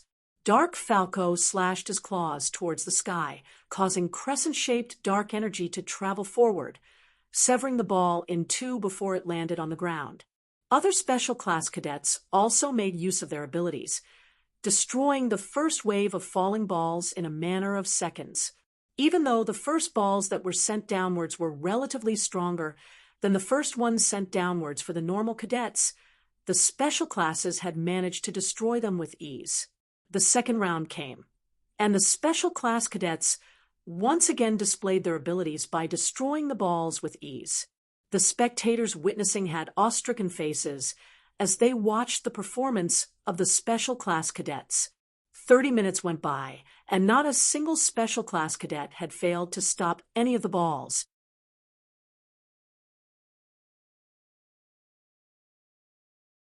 Each of them had displayed how spectacular they were in managing their energy and using powerful attacks. Although this didn't mean the weaker ones weren't already running out of energy. But lasting this long was something none of the normal cadets were able to manage, even when they only had to protect just one section.